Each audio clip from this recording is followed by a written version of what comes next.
a seat, sip some wisdom, and stay a while. This is the Prosperity Lounge, where growth gets personal.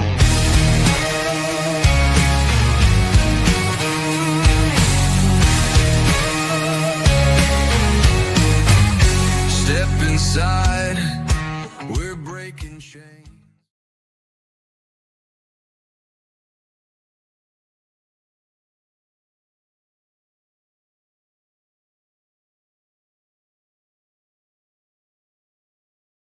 This conversation is about something we all experience, whether we admit it or not. Pressure. Pressure in business, pressure in leadership, pressure when stakes are high and the room gets quiet. Most people try to avoid it. Some try to power through it. Very few learn how to use it. My guest today believes winning isn't about motivation, isn't about hustle or brute force. It's about leverage, positioning, and understanding that life and business aren't chaos, they're systems. He spent decades studying combat, discipline, and performance at the highest levels, not just on the mat, but in the marketplace. From reviving one of the most influential sports in history to coaching high-level entrepreneurs under extreme pressure, he's learned this truth. Business is combat, just without the physical contact. Have you ever felt stuck, overwhelmed, or like you're pushing hard and not getting traction? This conversation is for you. So pull up a chair. You're about to enter the Prosperity Lounge. Grab a seat, sip some wisdom, and stay a while. This is the Prosperity Lounge, where growth gets personal.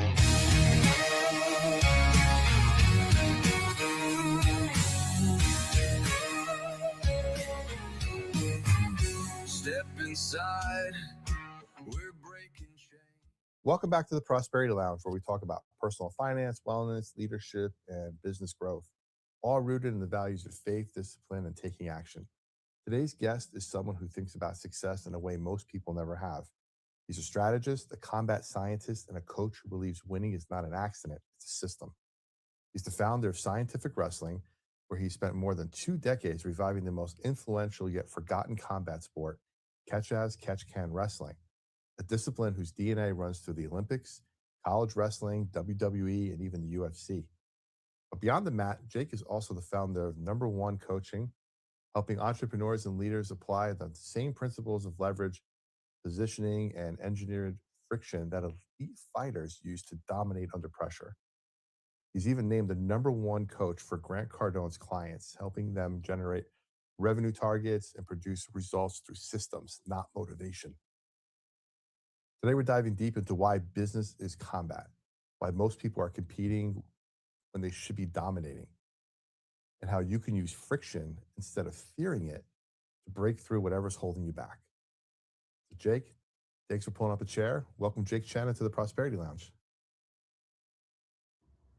Dude, Joey, I'm so excited, man. We had such a good kind of BS session prepping for this, so I'm really excited to get at it with you. I am too, man. I want to get into something we kind of talked about, and a phrase that grabbed my attention immediately, and that was business is combat without the physical contact. Let's start right there. What does that actually mean, and why is adopting that so important to the mindset of entrepreneurs? Well, first and foremost, you mentioned it. Where it's really important is it got your attention. Sure did. Because, that's the whole point of marketing, is to grab somebody's attention and then use that attention to bring them into your ecosystem to see if it's a good fit. So I've been around this whole combat sports between, on the business side and coaching and being a practitioner for a long time. And so it influences a lot of my perspective. But, if you look at something like the WWE, that was a company that was acquired for $8 billion. And it's not even real fighting, but they figured out it's so good at getting attention. Okay. Now, beyond that, beyond the gimmick of it, the attraction, is then I do think there is some strength to the metaphor. I'm not a big when I use the word combat, I'm not using it in the military sense. I'm using it in the combat sports Mm, sense. okay. And that's because I believe sports in general is a fantastic metaphor for business. Now, my sport where I spent most of my attention in my adult life is on combat sports. So I use that metaphor. But sports in general are a fantastic way to look at what it takes to win in business. And it's cooperative, right? You've got your own team that you got to work with. Hmm. It's competitive. You've got other people that you're working with or against, Sure. suppose, competitors.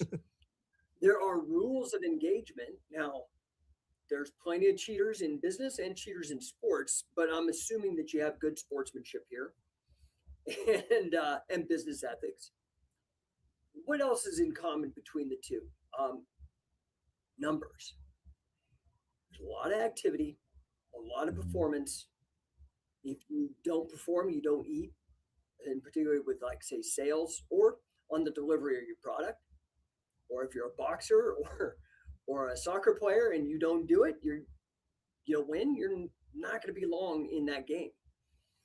But how do we determine that? And is with numbers in sports, athletics. Hmm. You're putting points on the board, Yeah. okay, and then you're building a track record of wins. And your performance, whether you're at the top of the food chain or you're somebody in the middle or even at the bottom, what was your 40-yard dash? What was your yards completed, passes completed, sacks? Hmm.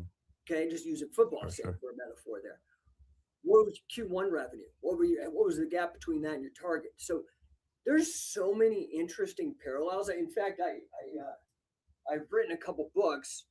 Yeah. Sportify is really the concept, and I go into this idea of it's kind of popular now called gamification, and I want to extend gamification to this concept I call sportification. So it goes beyond just games, and it goes more into the actual performance for performance sake, winning and applying what you can from sports into the business arena. I don't know. That's No, kind of that's long winded. perfect. Maybe I got off, but I hope I answered your I love question. that. I had an actually situation recently pop up. It was last week, um, where I'm trying for this position in the community, and um, basically it's my third attempt at it, and I find out tomorrow, but my third attempt at it. And I went up and I spoke about it, and I really laid into the sports aspect of, man, I got two strikes against me already for this, but I'm not going to step away from the plate. I use baseball analogies a lot.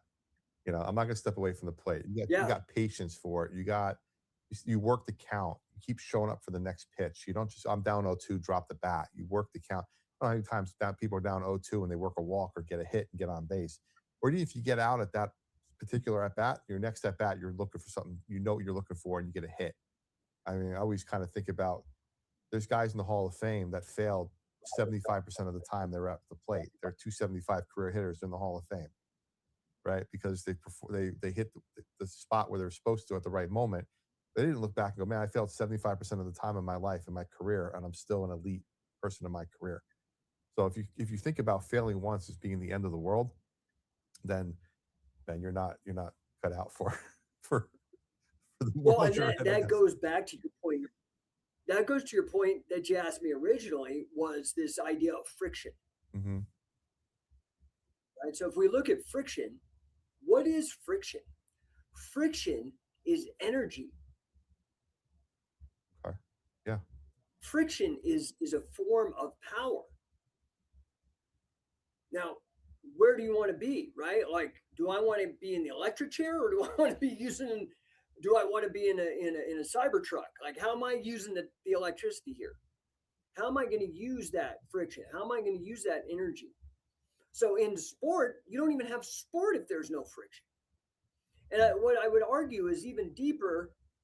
And I think this is where a big disconnect has happened in our culture, and something that I'm actively campaigning why I'm here with you Hmm. is that I think people need to connect their purpose to their work again. Mm. I think there's this big kind of, That's huge. and when I say loser, I'm not calling names. I'm saying like you're going to win or you're going to lose. And in fact, to your point, you're going to, if you really try something, you're going to be a loser uh, for a long time. You're going to get beat up, right? Yep. So let's say you start boxing. First 6 months are brutal, dude. You take Imagine. up snowboarding. Dude, first 6 months are brutal. You're banging, you're landing on your butt or catch a toe side edge, you're on your knees or your face until you pierce the veil, until you get to the other side of that. And everybody's different. Some people are late bloomers, some people get it right away. But the bottom line is that you've got to find purpose in that overcoming, in that struggle. Maybe it's boredom. Maybe the struggle is how to keep learning all the boring, tedious nonsense in accounting, for example. Or how many times has Steph Curry thrown a free throw in practice? Right.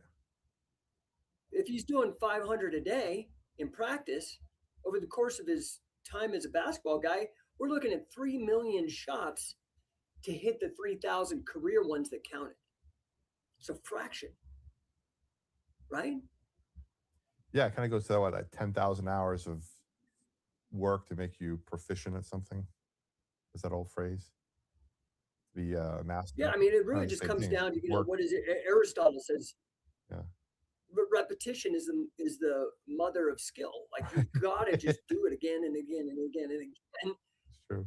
And it's the ones that win are the ones that, if we factor out things like talent, it's the people that just do the repetitions and get really good. And so in that regard, people do sport and they spend a lot of money on sport for free. Imagine if they took that same passion, that same mindset, and put that into their work. Hmm.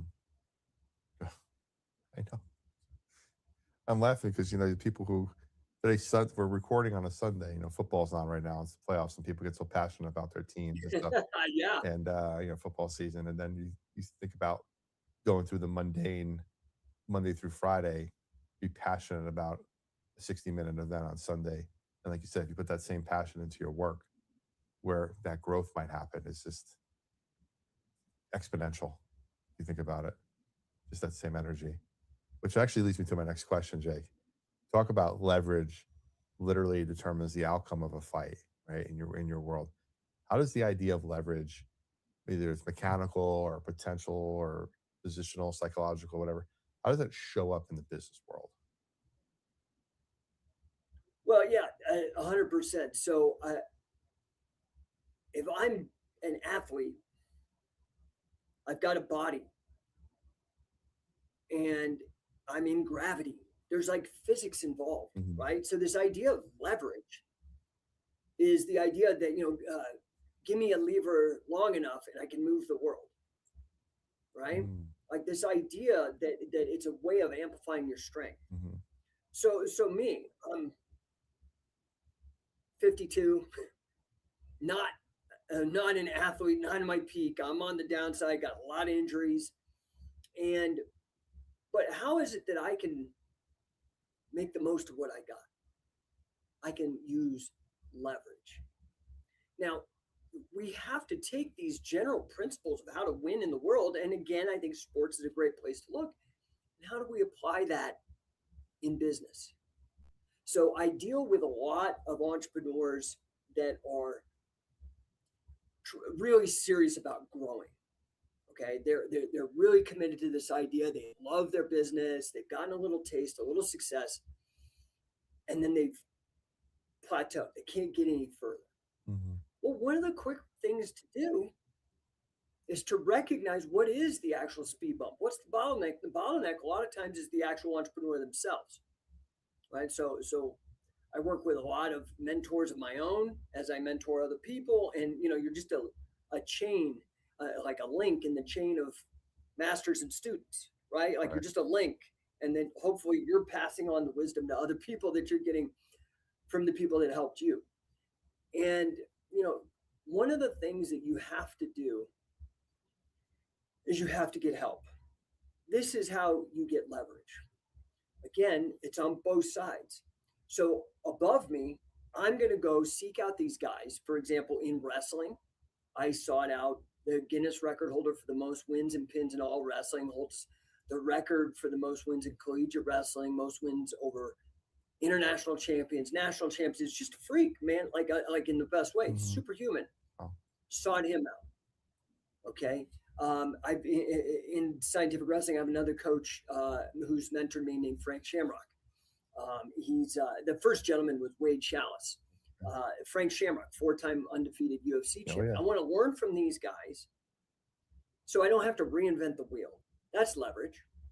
But then for the people to get my message and my product out there, I need to leverage other people because there's only so much me to go around. Again, the physics and time and space say that there's only so much time in a day and only so much effort that I can apply in that time. And so I need to get help. And so I have probably, it changes all the time. So forgive me if I'm wrong, but I'm just going to say 5 VAs, 5 people that I employ, virtual assistants. I don't need people in person. And when I do need people in person, then I hire them. So that would be a perfect example of leverage. One, leveraging my mentors. So I'm not reinventing the wheel and making the same mistakes maybe that they knew or they made or they knew to avoid.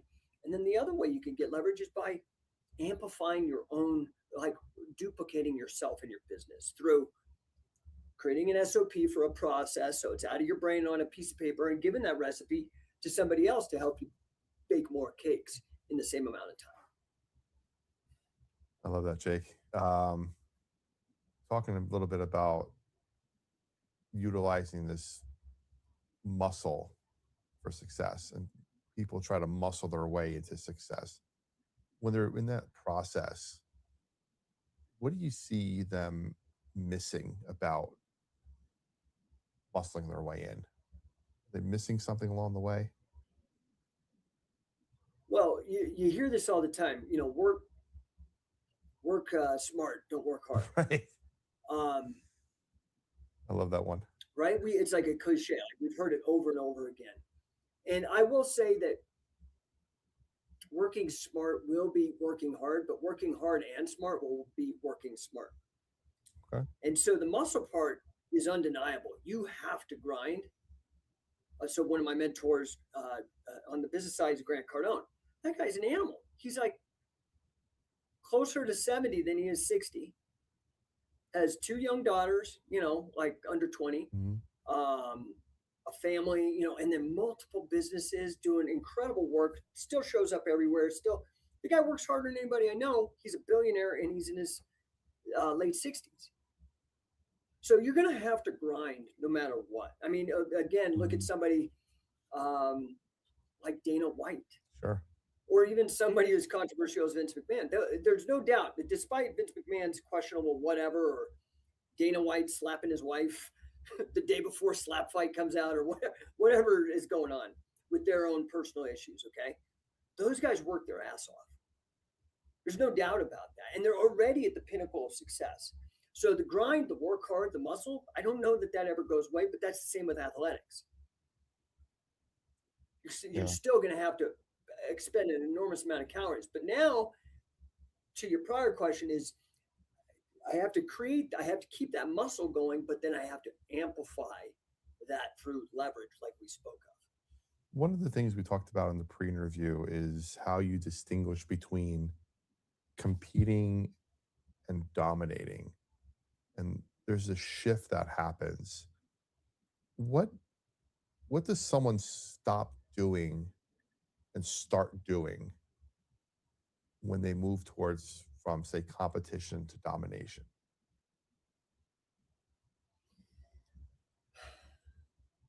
This is a very, very interesting question because it's mostly mental. Now, it does play out into the real world and the amount of effort you take and stuff, but when I'm competing, I'm thinking about other people. Okay. When I'm dominating, I'm thinking about my own potential. Mm. And so if I'm worried about how much work somebody else is doing and I want to do 1 calorie more, that's competing. Okay.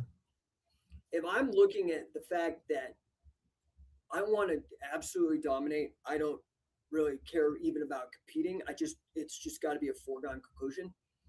I stopped looking at what other people are doing. I have to know that data, like market research or watching tapes of my opponents or something. I have to know that data. But what is more important is to say, what is my full potential? You look at somebody, for example, like who's a legend in the sport of wrestling, Dan Gable. Okay.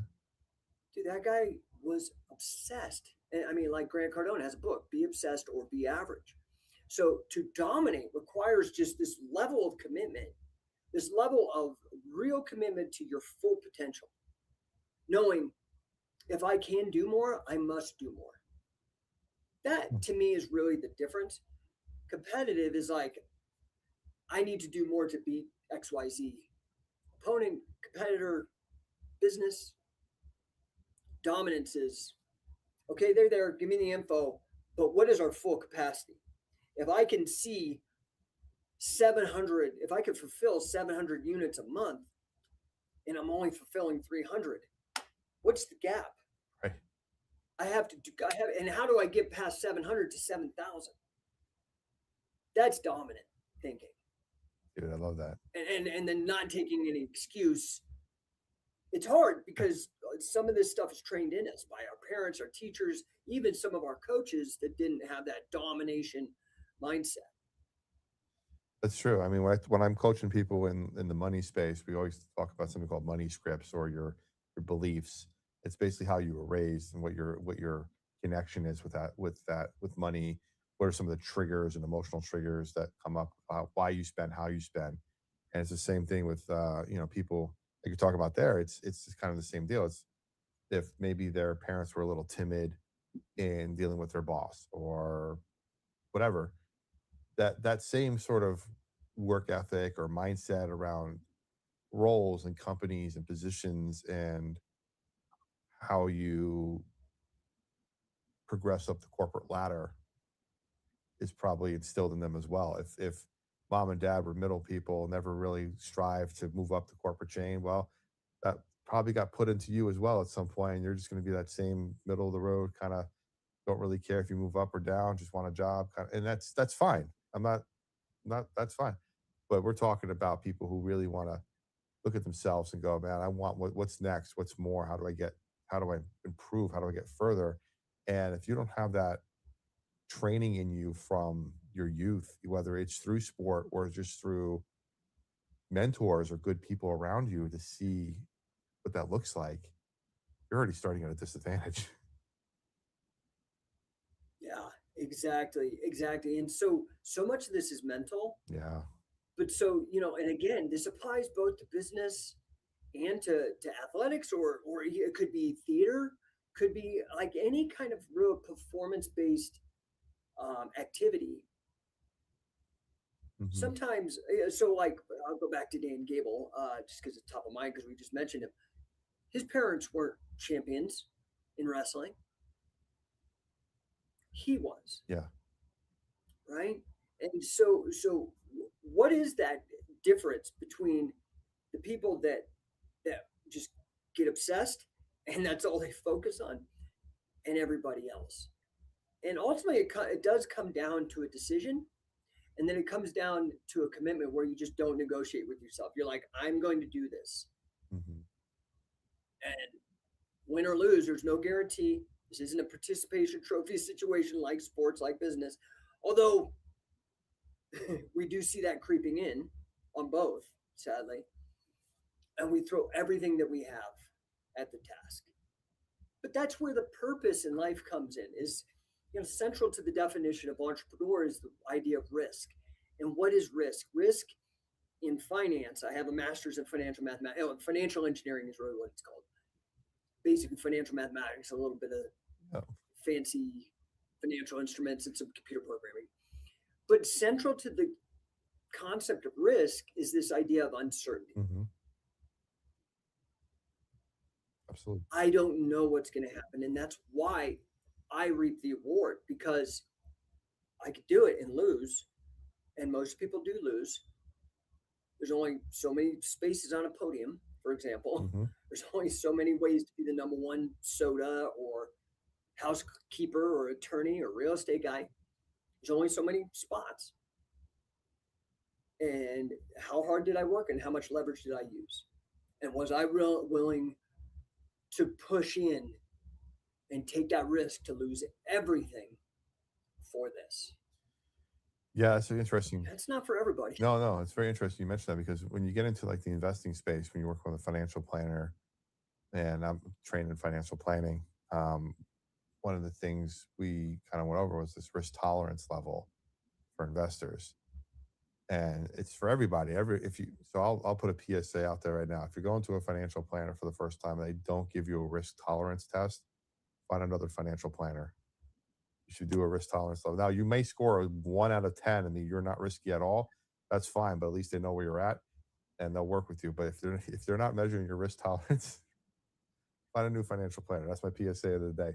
But they would put that out there so you know, like, hey, if I'm a risky person and I don't mind the risk and I'm going to put myself in a position to either reap the giant rewards or lose dearly, and I'm okay with that and I can move on and be fine with that decision, then that's one thing. But if I'm waking up in the middle of the night seeing that my stock dropped a half a percent and I've lost $4 yesterday and I'm freaking out over it, then yeah, my risk tolerance level is very low and I have to be very careful about what I'm doing. But I like how you've mentioned the risk part of it because people measure risk completely differently, and it's a matter of just understanding where that person is in the process. And that could be in business or that could be in their own life or personal Yeah, but situation. I'm gonna make a suggestion to people. Like you said, if your financial guy is not um, giving you some sort of assessment as to your tolerance for risk, for uncertainty,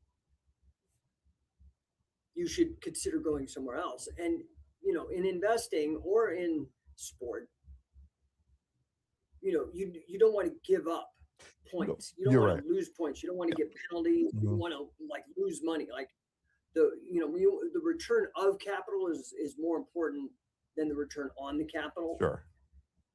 But I'm going to argue there are ways for us to lock that in, no matter what the circumstances are, what we're dealing with. If it's business, finance, sports, life, whatever, there's ways to lock that in.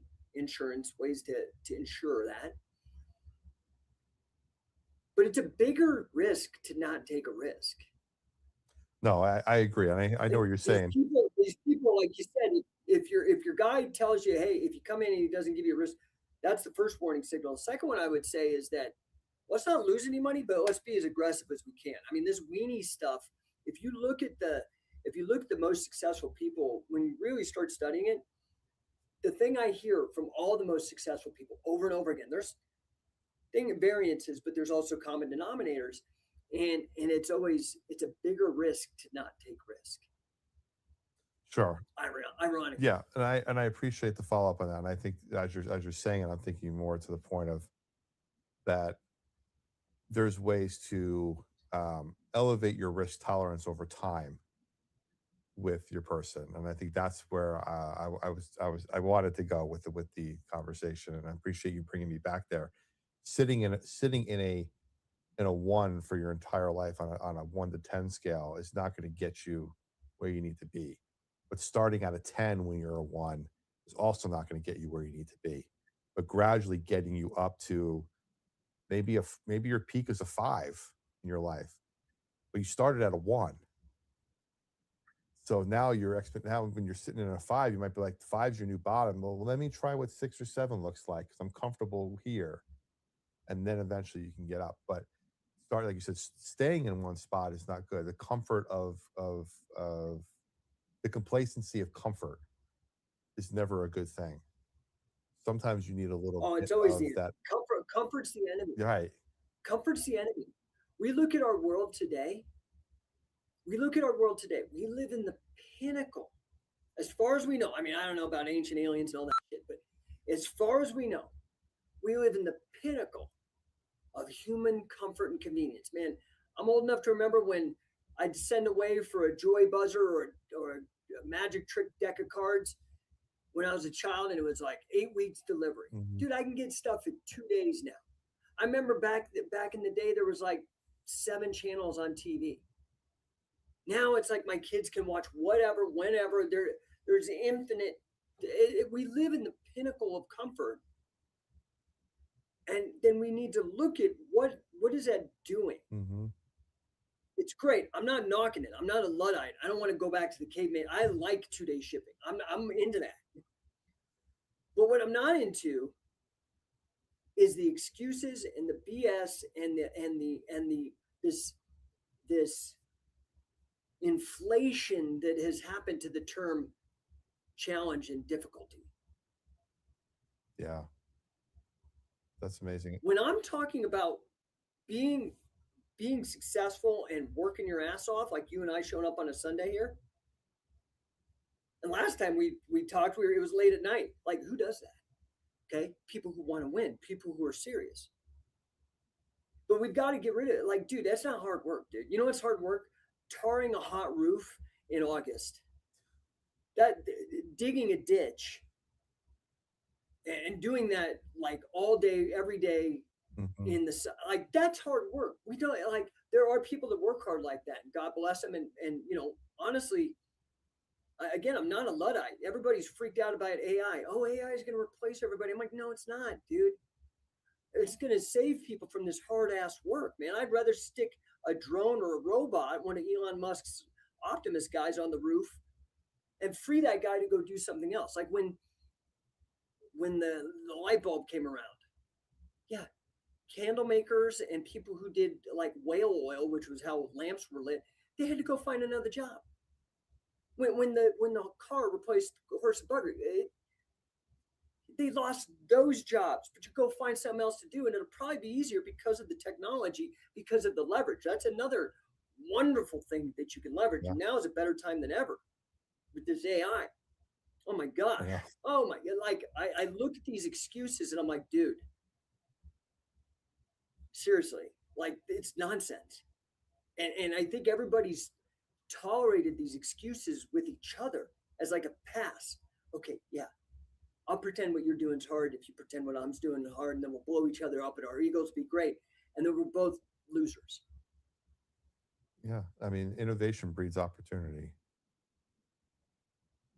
for sure.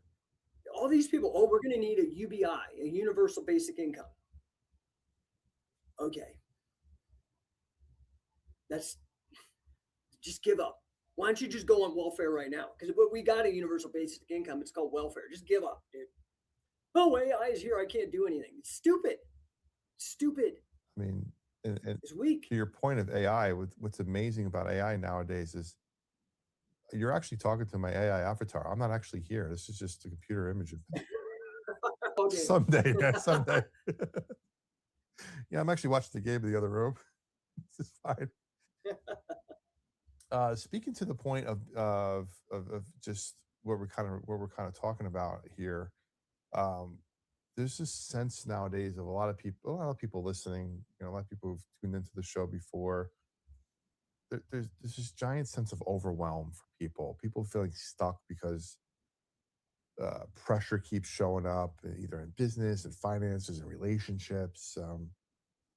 What's one way they can start to think differently about pressure so that it becomes fuel instead of fear? Well, the alliteration that I've heard, I think it's great. Again, it's mental. Is that pressure is a privilege? Hmm. I think that's, you've got to start looking at these things. I think I'm not super duper religious, but you look at some of these things, and people used to look at these as challenges from God, like, and they'd find purpose in overcoming these difficulties, Sure. and that it was actually the Lord or who, the universe or whatever, Shiva, I don't know what you're into, but presented this to you as an opportunity for personal development to become, again, talking about your full potential. So, I understand that people feel, I understand that I feel overwhelmed like all the time, dude. But the challenge is this. One, are there legitimate things to overcome? Yes. You know who I feel for a little bit are these young people. Mm, The ability for these young people to afford a home based on the wages there's been a disconnect between wages and prices since the 1970s when Nixon took us off the gold standard, right? right. So that you could look at these graphs. It's data. It's not controversial. So I do feel bad for these young people, but at the same time, we have to get over that, and we have to say, okay, yeah, pity party over. No matter what it is, I got to roll up my sleeves and figure this out. And when you do get to that point, that's huge. It's super huge because there's this idea. It's interesting. People should Google it. It's called learned helplessness. Hmm. And I think that we're trained. And I'm not saying that to abscond anybody of any responsibility, but once you know about it, you can't abscond the responsibility anymore. You've got to just buckle down and get her done. And so one of the easiest ways to deal with the overwhelm, in my opinion, is this idea of sustained, single-minded focus and as much effort as you could put behind whatever it is that you're focusing on over the extended series of time. Yeah. Am I concerned when I have 3 kids, I look at my 13-year-old and he's on TikTok and they're training the mind to be able to focus for about 15 seconds? Yeah, I'm concerned about that. Am I doing something? Yeah, I'm going to help him develop the skills that it takes to maintain the focus to finish a project. Most people underestimate the amount of effort it takes to win at something. That's just, or everybody win. Yeah. What happens is everybody says, "Oh, I want to do this," and they get involved. And they're like, "Oh my God, I had no idea." And then they get on to the next shiny object. Well, this is why you've got to just say, "This is what I want to do, and I'm going to do it," and then you shut everything else off and you just go.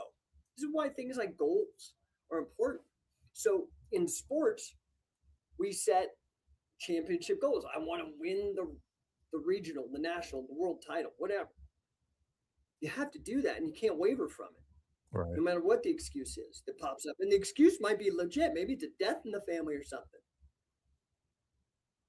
This is the same thing with setting targets in your business. Right. So I want to triple our revenue this year. wait, so let's get Do you have into any that. idea how much work that's going to I be? know. So that's why I want to get into the sportifying thing that you talked about earlier. Sportifying somebody's life, adding the disciplines, habits, structures, goals, the athletes use to somebody's life. Um, Kind of break that down a little bit to someone who's maybe doesn't have experience in sport or the gym or the ring, like what that would look like for somebody. And then, yeah, well, why is that important? You said goals. Why is that important to set them?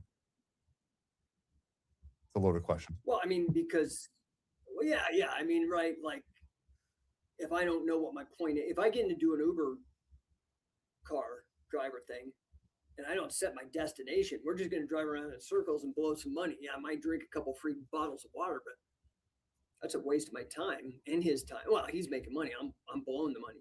So I need to just know what the point is. So let's look at the history of the meaning of the word coach. Okay.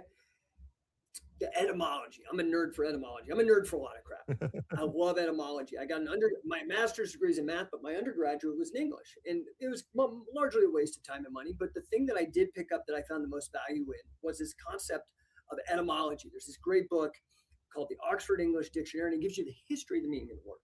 For example, health and wealth both come from the same root term, cognate, and it's wheel, well, like well-being, wealth, health. They're all connected. And so if we look at the etymology and the history and the meaning of the word coach, it's kind of good that I used that Uber driver example, because the term coach goes back to like horse and buggy, Right. like Wells Fargo logo coach. Okay. And what is a coach? A coach is just there to get you from point A to point B, because here's the reality. Why do the top performers, Why did Mike Tyson have Customato? Because it is hard. Mhm. It's very like when you're setting about to do something insane, like very difficult, not average, like the very tail end of a bell-shaped curve of like the few, you're gonna have moments of doubt. You're gonna have times when your own beliefs start messing with you. Yeah. And you need a crusty old coach like Burgess Meredith in the Rocky movies, right, with Stallone. Come on, Rock, let's go. You gotta have somebody who's willing to crawl up your ass I didn't hear no bell. because they actually care about your goals. Right.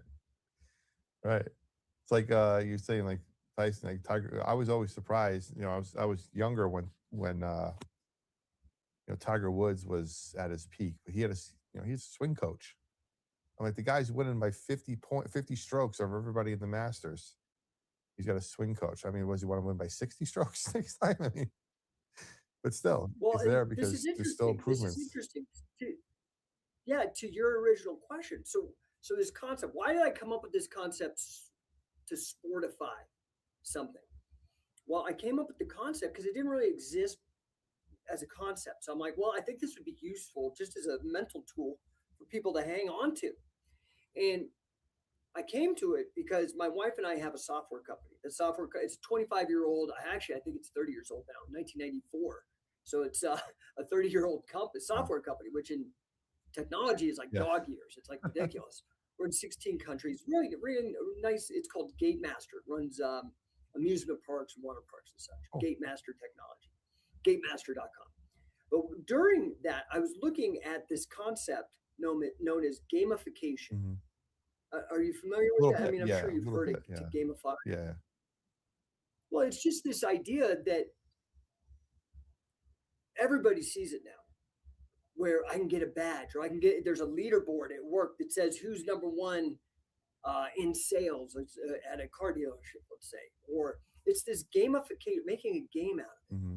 And so as I was studying it, I'm like, oh, this is cool. This is cool. But I've got these dual backgrounds. I've got this math and technical background, and then I got this sport and coaching background where I've been lucky to work with the top guys and study them. And I started looking, and one of the interesting things in gamification is this idea about motivation. And they split. This is academic, so I apologize for being a nerd. Okay. But gamification talks about two forms in the literature. Talks about two forms of motivation: intrinsic or internal motivation, and external motivation. Okay, gamification rocks on external motivation. That is, I got the trophy, I got all this kind of stuff. Okay, I got the badge, I'm on the top of the leaderboard. External validation, external motivation. That works great, but it only takes you so far. So how do we go from this external to the internal? And to me, this was the gap that needed to be filled. Gamification gets the external thing down, and it works pretty good. But I've yet to see a city be leveled from riots over a game. I've seen it over sports, but I have not seen that level of motivation where people are willing to take a risk and put themselves in prison to riot and overturn cars and stuff. When they win, it's like, wow. So I'm like, what is the difference in the motivation there? And I'm like, that's a sport. What's the difference between a sport and a game? Typically, the sport involves a coach to help you push and get that internal motivation. And usually there's large sums of money in a sport, a professional sport. Sure. So that's really what I started looking at. And I started digging in here and I'm like, oh my gosh, I really think, and I just read, again, I'm a statistician. I've worked as a statistician for a while. And so I love stats. There's a great book put out by the Gallup group. And the Gallup group does all the polling and the statistics. And they have this really cool book. It's called It's the Manager. And that's such a boring, dude, they need some help on their marketing because that's like the worst title. But it's a really great book because it's based on data. And what the data found was that the reason why companies are failing is the managers Mm, because they're not getting engagement out of their team. okay. And the difference is, in my opinion, is the sportification. We need to. This is I'm basically a management consultant.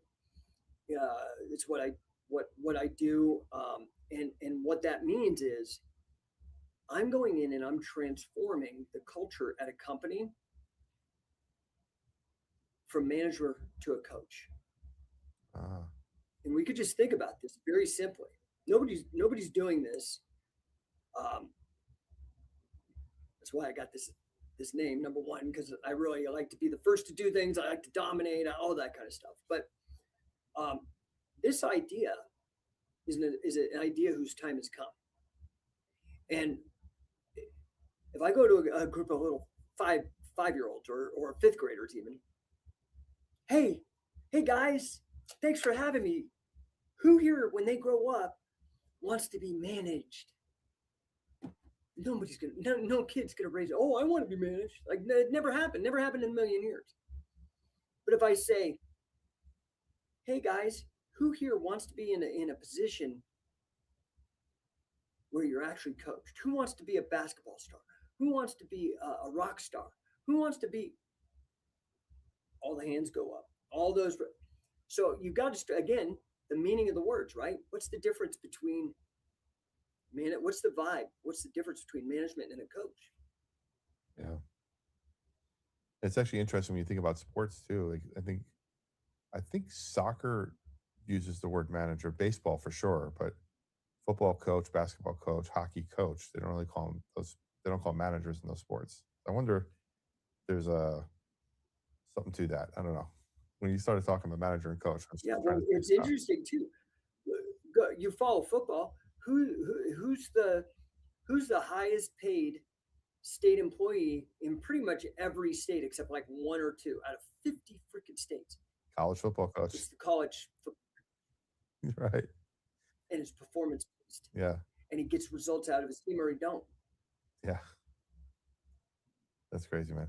Um, I'd be remiss if we didn't talk about catch as catch can wrestling.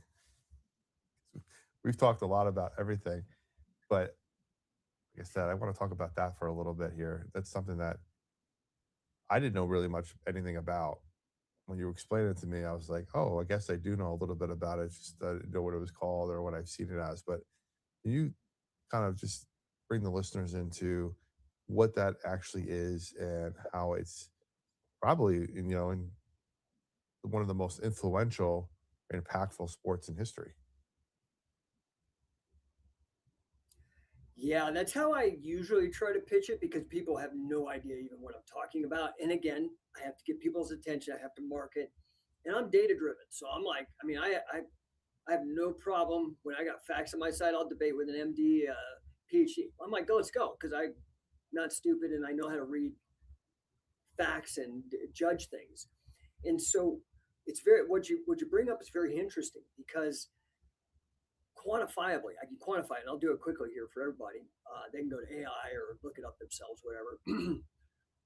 But catch is catch can wrestling, which is just a mouthful. It's again real crappy Marketing. marketing. Yeah, but catch is catch can wrestling originally started. Wrestling's the world's oldest sports. We could see hieroglyphics of people wrestling like thousands of before Christ, right? Thousands of years. So we know wrestling's been around. But catch as catch can, which has been around before this time, but was first documented in 1870. It was 1870. So we're talking the Civil War era. Okay. This is before the Olympics. Mhm. And it was just this crazy notion. For example, in wrestling, historically, most wrestling was upper body wrestling, which is similar to like what you see in Greco-Roman. That's why they call it Greco-Roman. Greco-Roman was made up for the Olympics, but it was meant to be like, this is the style of wrestling. And traditionally, it was upper body. It was considered very bad taste to grab somebody's legs while you're wrestling. I mean, I don't know. It's just how things work.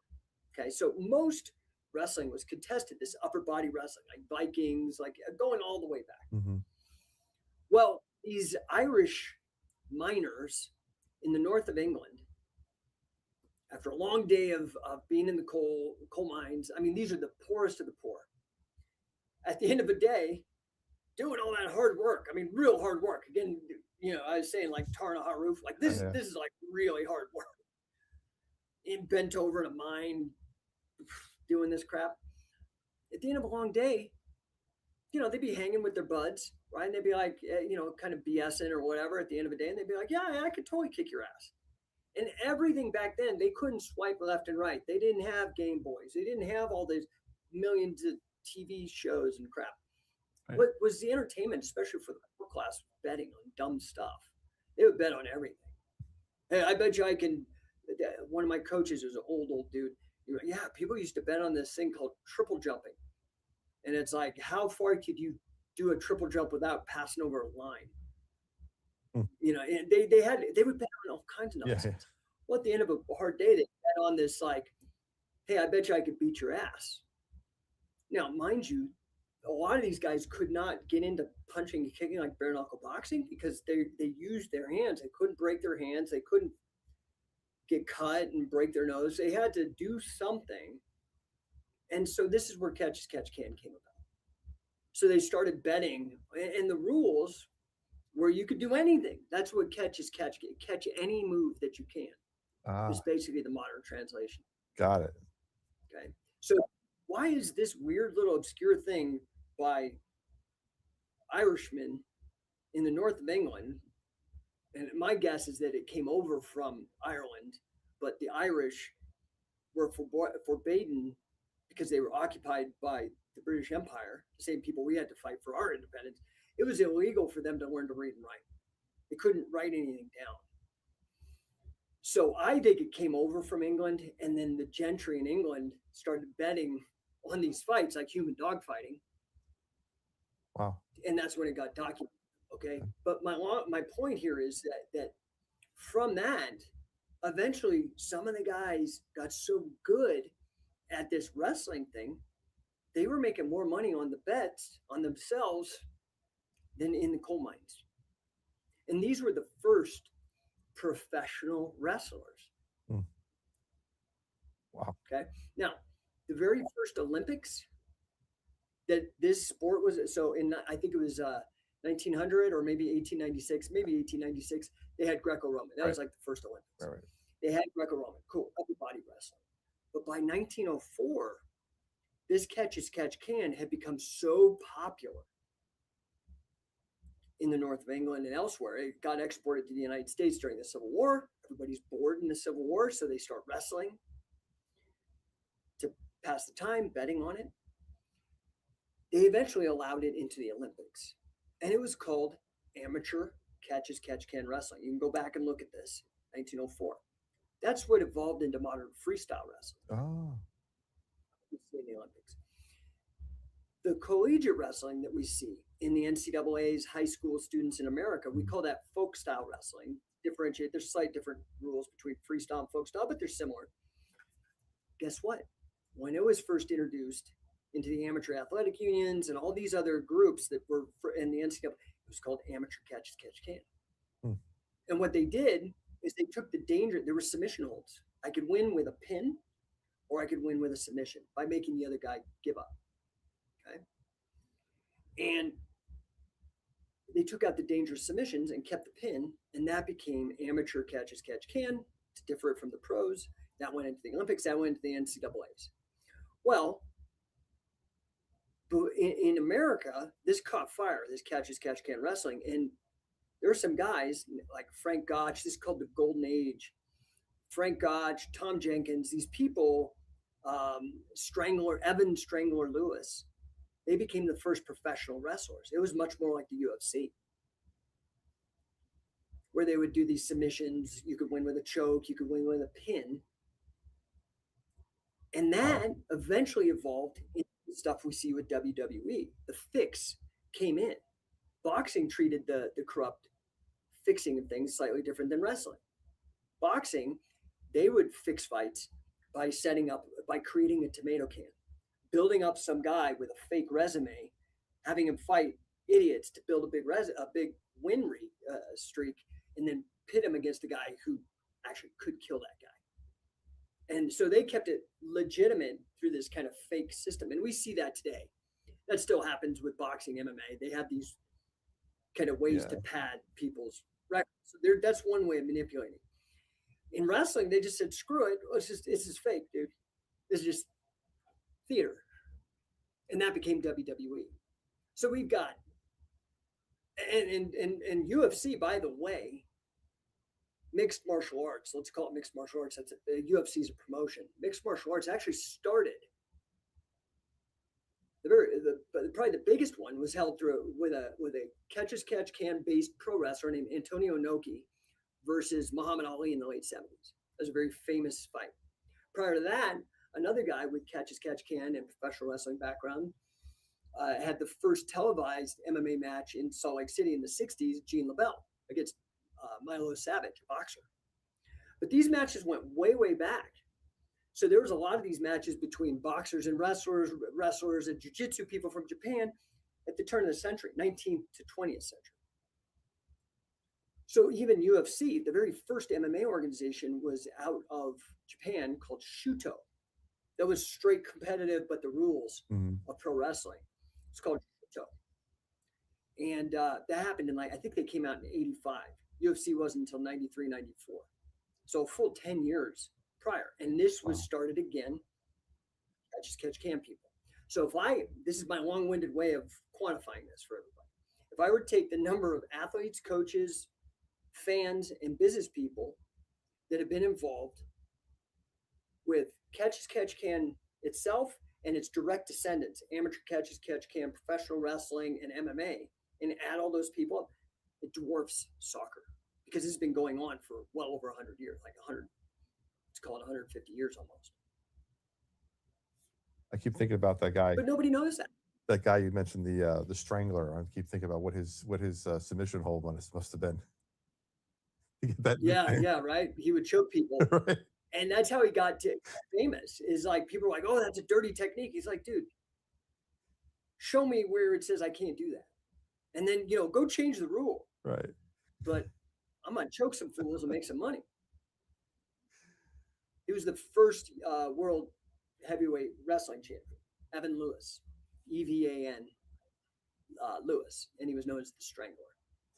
But again, nobody knows this. So this is me being a nerd again, like on etymology and on statistics and on sports psychology and gamification. With catch as catch can, I saw this and I was like, what the hell? And so I also saw like, oh man, this name catch as catch can, that's a problem. And then they even tried to shorten it to catch wrestling. And I'm like, what is that? Football and wrestling? That sounds like rugby or something. So I said, I'm going to brand my company, and I called it Scientific Wrestling. And that was actually kind of a euphemism that was used interchangeably. I was like, ooh, that's a good sounding name. Mm-hmm. And so I branded my company back in 2003, Scientific Wrestling, and we promoted it. We brought it back. There was nobody doing it. There was nobody holding competitions, none of that. So I did that, started that, and we got some pretty good momentum. I've been working on for 25 years, but to my point, sustained single-minded focus over time. Yeah, it's funny because when you keep saying that, catch as catch can, I keep thinking it's like catch me if you can wrestling, like people running around in circles, try to catch me. I think that would be the modern equivalent of the word. Right. But who would call it that? Right. It just makes sense. I like your take a lot better. Much easier to understand. For listeners who feel stuck, maybe they're in a stalemate right now, maybe they keep hitting that same wall over and over again. What is the first scientific step they can take today to regain control and start moving forward again? Well, okay. So, if I look at the word science, it just means knowledge. Mm-hmm. And I think the very first step is to acknowledge facts. You have to acknowledge that, oh, I'm not at my full potential and I could do more. And I shit myself and give myself excuses all the time. And that knowledge is huge. So, it's so funny, like the word conscious. If I'm conscious of something, it means I'm aware of something. Well, again, the roots, science, conscious, that conscience, right? With science, with knowledge. That means, and it's so funny because when we talk about ethics, and I talk about this in my second in the Sportify books, science, conscience, with knowledge means you have an ethical and moral duty if you have that knowledge. So what's so funny is so many people are just, I don't want to assign blame, but I do want to say it's your responsibility, regardless of who's to blame. It's your responsibility. When you know you can do more, you should do more. So honestly, that's the first thing, is to take that piece of knowledge and knowing, like, could I do more? That's a good piece of advice. Do more, do more. I love it. Jake, we're at the time in the episode where we have our rapid fire round, 10 question, 1-word answers or 1-sentence answers or quick answers. Everybody gets the same questions. I'm going to hit you with them. Are you ready? Let's go. Okay. What is the best book that you ever read that changed your perspective?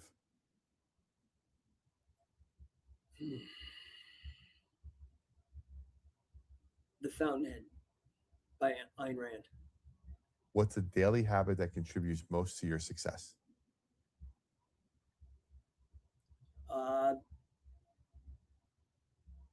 A fitness routine.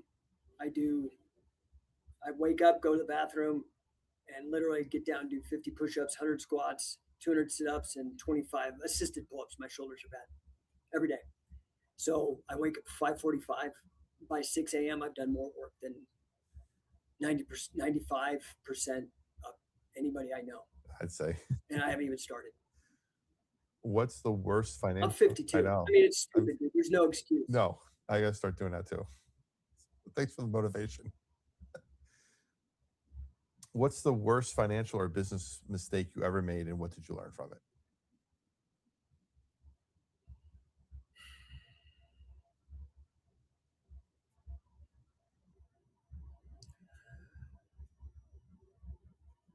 Probably the worst decision I ever made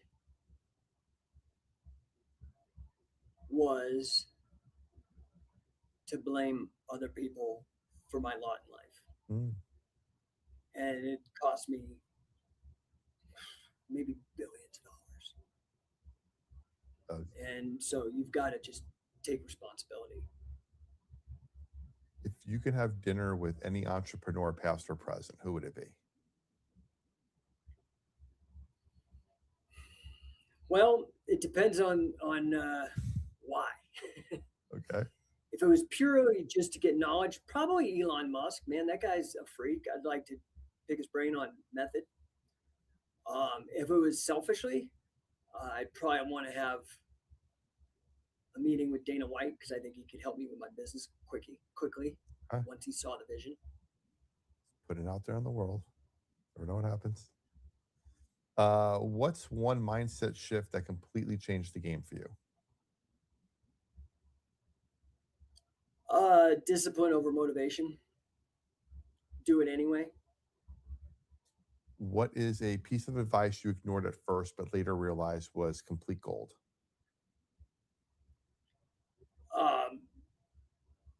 You need to really understand marketing and sales. I went the other way. I tried to learn everything I could about process and systems, and that's important to me now, but you'll never need processes and systems if you can't market and sell your ideas.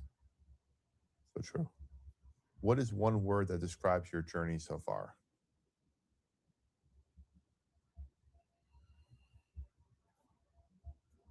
Grit. If you had to start over tomorrow with nothing but what's in your head, what's the first thing you do? Make a list of anybody and everybody that I've helped. It's important. what is one thing people misunderstand about you or your work? Hmm. I think they underestimate how much I've done and how much I've failed. And it's easy to see the wins, but they have no idea. They're not willing to do what I did. And they'll talk all kind of, but this is, dude, haters are a status symbol. If you don't have haters, you're not doing anything. The market success right there. And finally, It is. It sucks. I'm it not saying does. it's awesome, but dude, It does, man. I appreciate that. And last question: what is your personal definition of prosperity? uh, freedom, options. I guess I would even options, the ability to do whatever I want with whom I want, when I want. I love that, Jake. Thank you so much for being here, bringing a powerful scientific perspective to winning in business, leadership, and life. If you want to go deeper or experience his coaching firsthand, visit No1 Coaching. I want to say no one or number one. It's number one coaching, no1coaching.com/book a call, book dash a dash call. All the notes with all these links and stuff will be in the description below. You'll find tools, training, a chance to have a personal strategy session with Jake himself. Anything else you want to add? Anywhere else people can find you, Jake? Yeah. So, yeah, like you said, and this was kind of me trying to do a play on words. You can either be no one or number one, and that again is a That's beautiful. decision you have to make. That's beautiful. So yeah, number one coaching is a great place to go. But if they're interested in the wrestling stuff, I have so much stuff for free. They can find scientificwrestling.com or at scientific wrestling on all the socials. We have so many videos on YouTube and stuff that's just free. Again, thank you so much for your insight. I really learned a lot about what you do, and there's definitely some stuff I'm going to start applying to myself. Like get up in the morning, make sure I do some squats and push-ups and stuff. That's going to be very helpful to get me going and get back into shape. I used to be a power lifter, Jake, back in the day, so I have to get back into a little bit of a routine because yeah, maybe want to compete again one day. I used to compete back in the day, and Oh yeah. maybe get back there. If my shoulder, my hip holds up, I'm a lot older than I used to be, and I'm probably, but at least take those first steps towards getting back into some sort of functional Yeah, movement. the way that I look at it is this is that like I'm jacked. I have one carotid artery because I got choked too many times in my youth. Like I ended up having strokes, and it's called a carotid dissection Oh, because the way we used to train was stupid. Like we didn't know better. Like you see people, a lot of people in MMA. I did grappling and wrestling. You see a lot of people, for example, in MMA or in football, getting CTE, the concussion problem, right? Because they mhm. were training stupidly. Like not stupidly, they didn't know better, but now that you know, Yeah, you don't hit each other. You save that for the fight or for the game. Well, that was the same with me, and I'm jacked, dude. But it's still not an excuse. I can't wrestle. Literally, I can't anymore because I'm on blood thinners. Like, there's all these problems I have. So I can't do that. It kills me. I had to stop in 2014. It's like, it was depressing, honestly. It was very difficult because so much of my identity was locked up into it. But I mean, and I didn't know what was going on back then. But you have to figure out something else that you can do. So in your case, powerlifting, dude, you're overloading your joints, your knees, your hips, and maybe your shoulders are jacked. So, but guess what? You could get down and do 20 push-ups on your knees every day after you take a whiz in the morning when you wake up. You could do that. And if you do that consistently, you start building back the faith in yourself because you're witness to your own experience. Is God watching everything or Santa Claus making a list? Maybe. I don't know. I don't pretend to know things that I don't know. Maybe they are. But what I do know is that you're witness to your own experience. And if you're sick of taking excuses from people, that's probably the only reason you're taking excuses from people is because you make excuses yourself. So if you want to start holding yourself to a higher standard, that's about the only way to not be a hypocrite and hold people to a higher standard outside of yourself. So the first thing you got to do is you got to just make an agreement with yourself and live up to it. well, that's a beautiful place to end the episode. I'm going to love that, Jake. So thank you so much again. Thank you for joining us today. Like I always say, until next time, stay faithful and stay fearless. And remember, freedom lives where faith and action meet. The lounge is always open, and so is your next breakthrough. This is the Prosperity Lounge. That was Jake Shannon. And if there's one takeaway from today's conversation, it's this: prosperity isn't built by avoiding pressure, it's built by learning how to control it. Whether you're in business leadership, leadership in general, or just trying to make better decisions in your own life, winning isn't about doing more, it's about doing the right things from the right position. Drake reminded us that motivation fades, willpower breaks down, and hustle eventually runs out. But systems endure, discipline compounds, and leverage changes outcomes. Today's episode challenged the way you think about success, pressure, or competition. I encourage you to take the next step and explore Jake's work at no1coaching.com/book a call. That link is going to be in the show notes. And if this conversation resonated with you, share it with someone who's feeling the weight of the pressure right now. Sometimes the breakthrough starts with a new way of seeing the fight. Until next time, stay faithful, stay fearless, and remember, freedom lives where faith and action meet. The lounge is always open, and so is your next breakthrough. This is the Prosperity Lounge.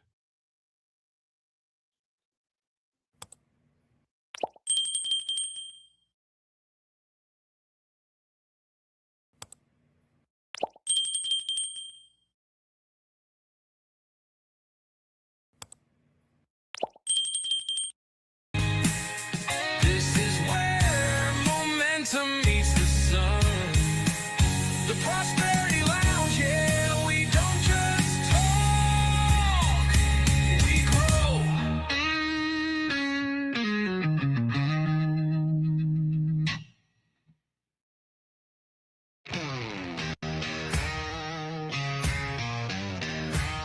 Grab a seat, sip some wisdom, and stay a while. This is the Prosperity Lounge where growth gets personal.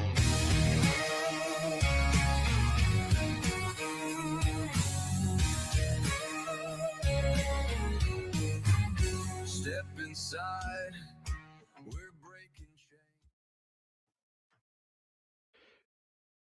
Most business owners believe they're covered until the day they find out they're not.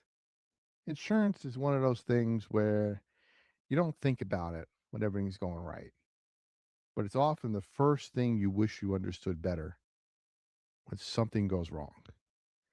Today's conversation isn't about fear, it's about responsibility, preparation, and protecting what you're building.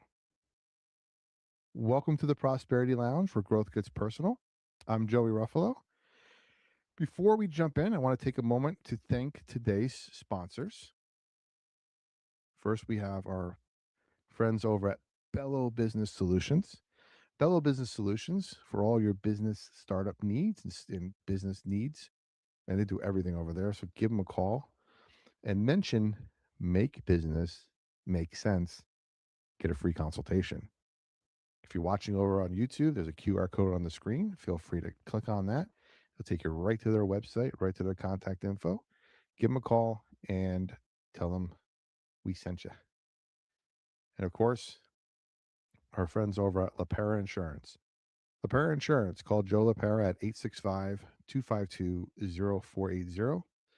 Jay LaPera at farmersagent.com. That's JLAPERA at farmersagent.com.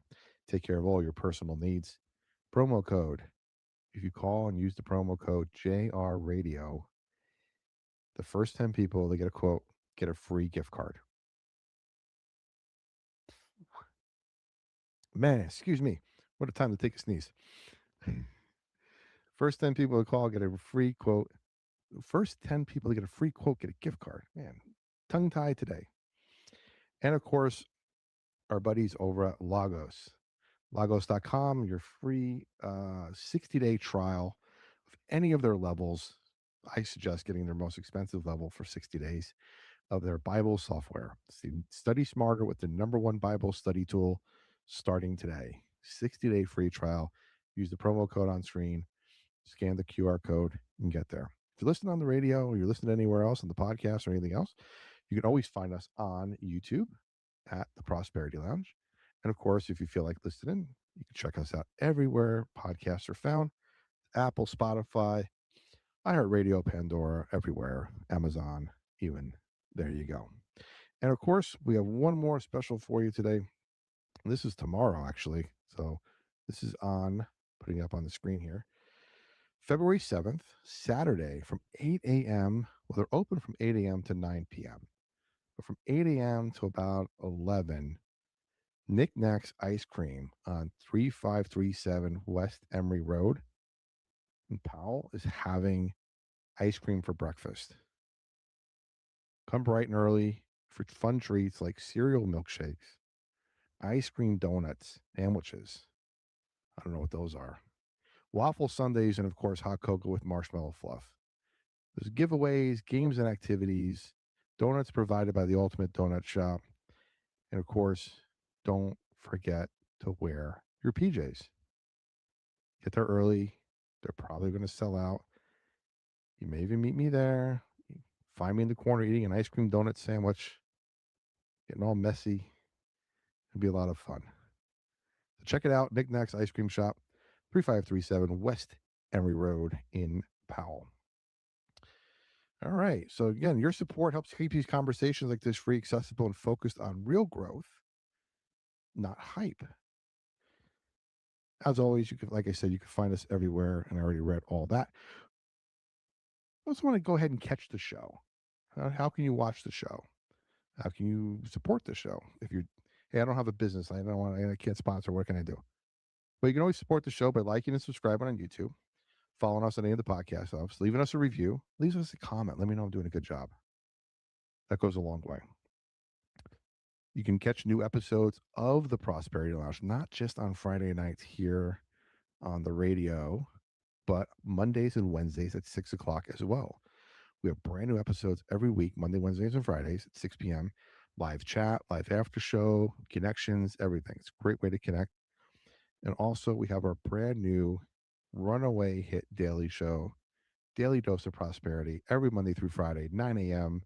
It's 5 minutes or less, quick, inspirational, gives you actionable tips that you can implement today to grow in personal, yourself, change how you grow your business, change how you show up for others, and more importantly, how you show up for yourself. Again, you can find us every Monday through Friday, 9 a.m. Eastern, or search Daily Dose of Prosperity at any of those podcast platforms. Now, all the self-serving promotion is out of the way until I mention it again later on. Today, we're talking about commercial insurance. What business owners think they're covered for, where risks actually hide, and how the right coverage protects growth instead of slowing down. My guest today is Anthony Slay from Interagency Insurance, an independent insurance agency serving Tennessee businesses. Anthony, thank you so much for pulling up a chair, and welcome to the Prosperity Lounge. Absolutely. So, insurance. How did you get started in insurance? How did I get started in insurance? Well, I'm I'm a not, stuffy insurance guy. That's what I'm saying. Like, how did you get started in it? I didn't go to school to become an insurance agent. I I don't went to think anybody school. does, right? I don't think I know anyone who went to school.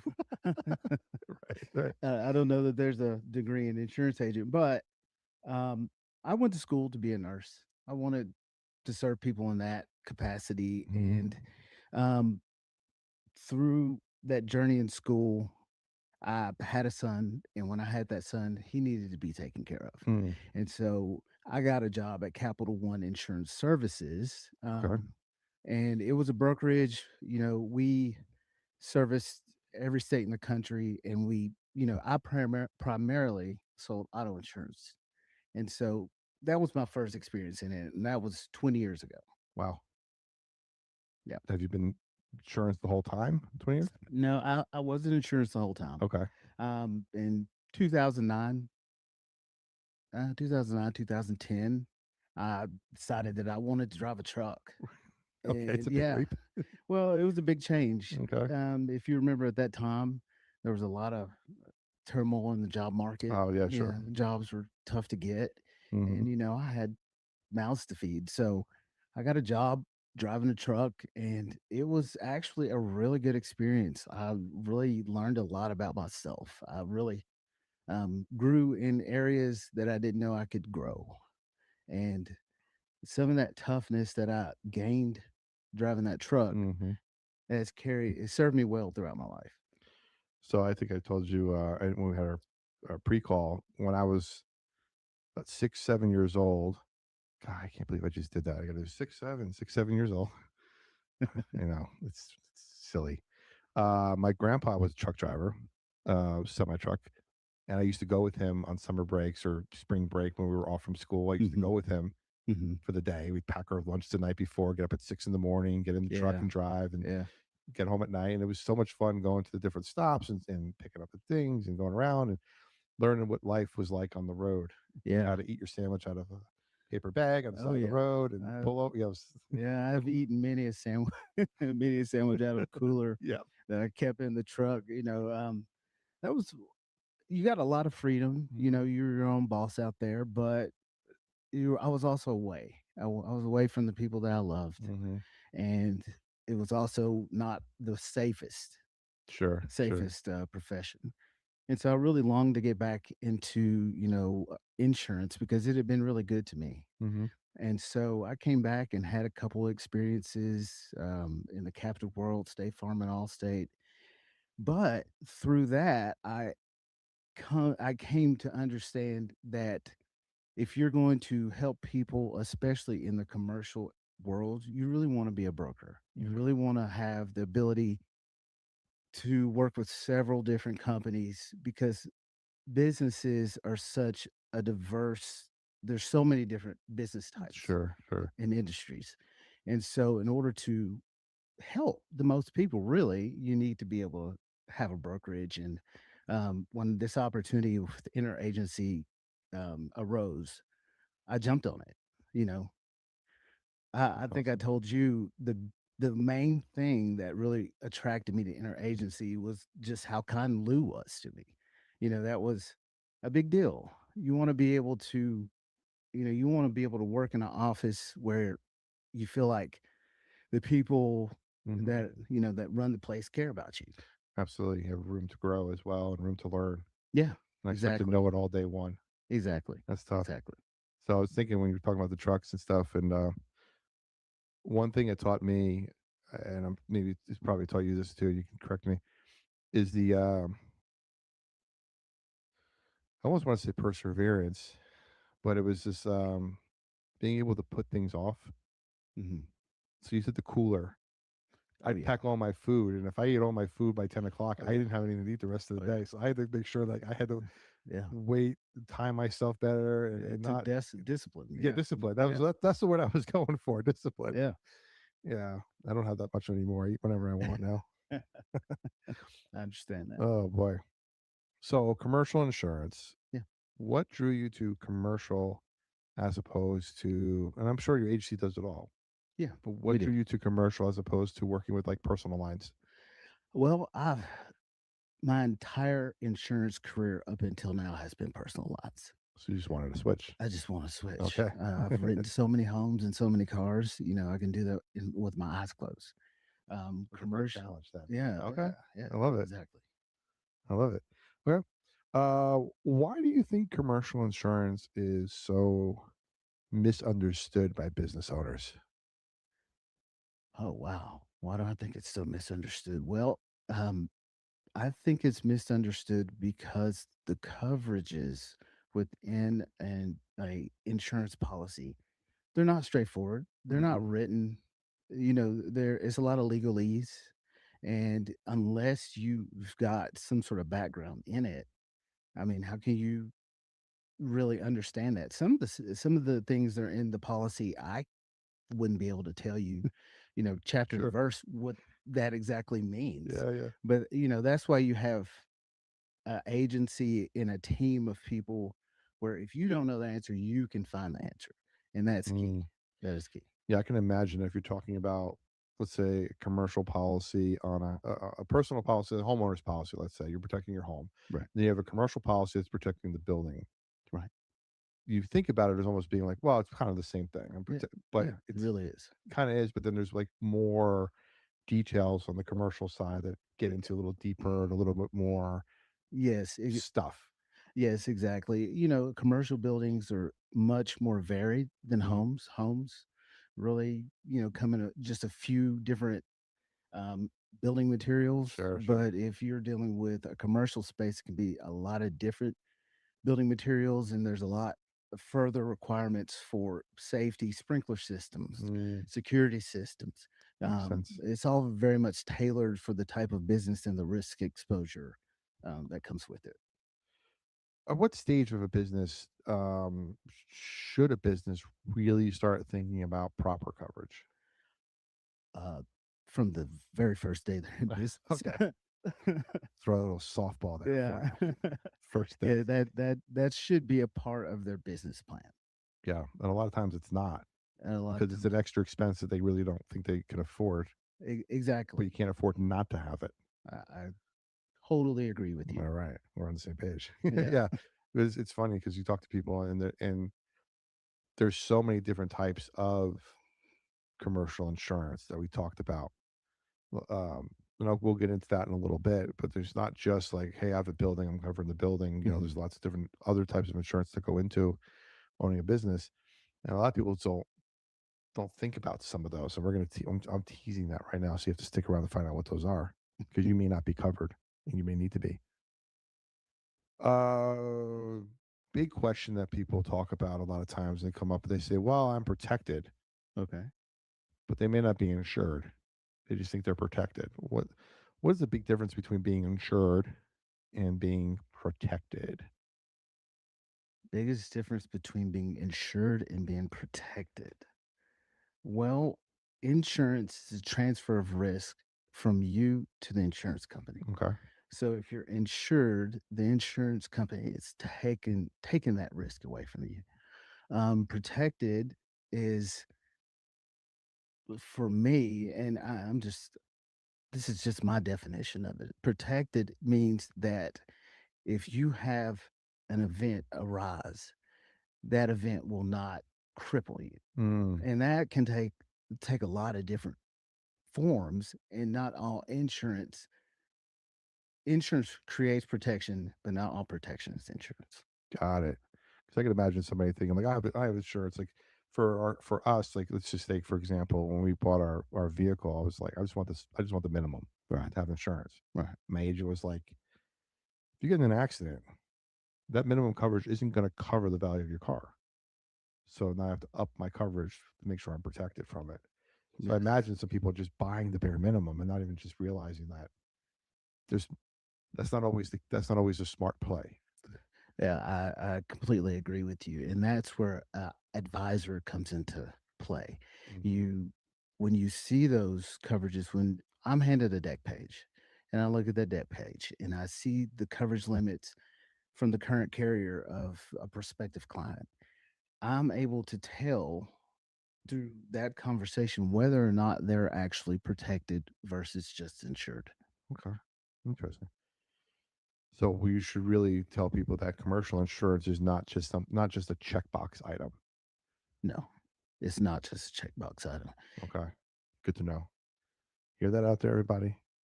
Not a checkbox item.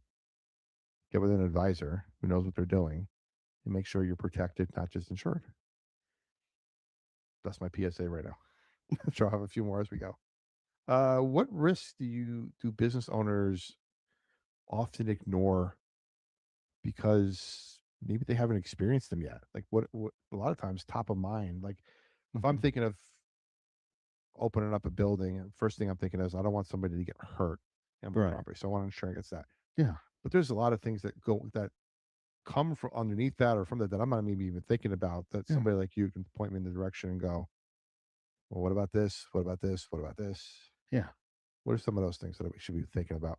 Um, you know, one of the top coverage gaps that people typically don't really think about is their business income.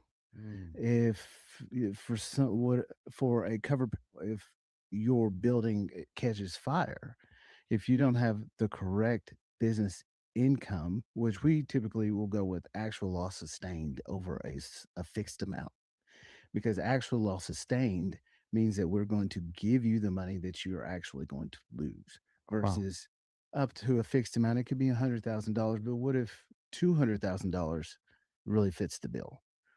If you have actual loss sustained, then that'll be the amount that you would actually recoup.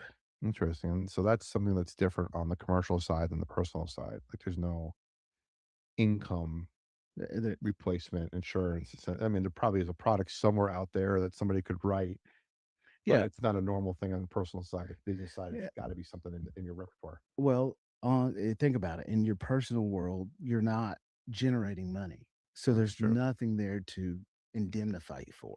Okay. In the business world, you are. It's a commercial policy. So, yes, you can be indemnified for Okay. business income. And this is something that people who are sole proprietors should probably look into. Sole proprietors, LLCs, they Yeah. should all look into it. Okay. It should all be a conversation that you have with your insurance advisor. Yeah. And if For you sure. can, ask them for actual loss sustained. One of the processes that we have whenever we are dealing with a customer is we can go back and forth with the underwriters to be able to ask them, hey, we would like to see this coverage changed. We feel like this business owner would be better served with this coverage. And so through that conversation, we're able to advocate for our customers to Mm, be able to provide them with the right coverage. okay. Now you mentioned coverage gaps. Mhm. What are some of the most common ones that you've seen while reviewing business policies? You already mentioned one. Are there other ones that might come up? The number one business, not business income, I'm sorry, but the number one coverage gap is I usually don't see businesses with umbrellas. I don't think that Love the umbrella. I really care for it too. Umbrella really does give you that blanket liability coverage that fills in the gaps. And that's why I feel strongly that if it's at all possible that we put an umbrella with all our policies. Now I know about umbrellas on the personal side, and basically, it's one of those things where covers a bunch of different things under it, but you have to have minimums, You a do. certain more than the minimum on some of those things to Oh meet yeah. the umbrella minimum coverage for the umbrella. Does that happen on the commercial side too? Like if I have minimum commercial insurance on my property and I want to get an umbrella, well, I have to like up my Yes, absolutely. okay. There's a yeah, they typically will have certain liability limits that they'll want you that the underlying limits need to be Mhm. in order to qualify for Okay. umbrella. Do they start at higher levels on the commercial side? Like personal side, maybe you get like $100 Uh umbrella, but the commercial side yeah, well, typically commercial policies have higher liability limits anyway. okay. So yeah, that's absolutely true. You're not going to find a $25,000 limit on any commercial policy No. typically. Usually we're looking at $1 million, to start. So yeah, no. Well, speaking of the higher liability limits and things, growth in a business, adding more staff, adding more equipment, adding more revenue, that changes risk for the business owner. It does. When that risk it's getting more of a risky play because you have more lives involved, more things to care for. Hmm. How does that change the insurance coverage or the insurance liability on your end? Is there a whole new set of things to step into, or are we just increasing No, limits? typically we're increasing limits, but I'll say this: um, if you add a location, then if you add a location or if you add a new service, that may then spark us to go look at some new coverage that you didn't have before. Okay. So as businesses change and businesses start to do new things, Mhm. that's when we start to add new coverage. Of course, as your building appreciates in value, you want to go ahead and follow that value with coverage. But yeah, that's definitely, a part of business growth is um, trying to cover that risk. Are there assumptions that business owners make that later come back to bite them that you've seen? Like, man, I really Um, wish I would have got that sooner. That's um, everything with insurance, I guess. well, I don't know that there's any one thing. Um, I do know that in the workers' comp world, Mhm. we can write what's called a ghost policy where they have the workers' compensation on paper, but it really doesn't cover the owner because he's filing an exemption. I sometimes think if you're on a job and you get hurt, Mhm. no, you're not going to sue yourself, but you do get some income. You do get a partial um, 30-40%, I'm not sure what the figure is, Mhm. of your income back, and that could help you as the employer weather the storm. Okay. So we're also making sure they have the right, because if they have that plus that business insurance thing, the income insurance one you're talking about.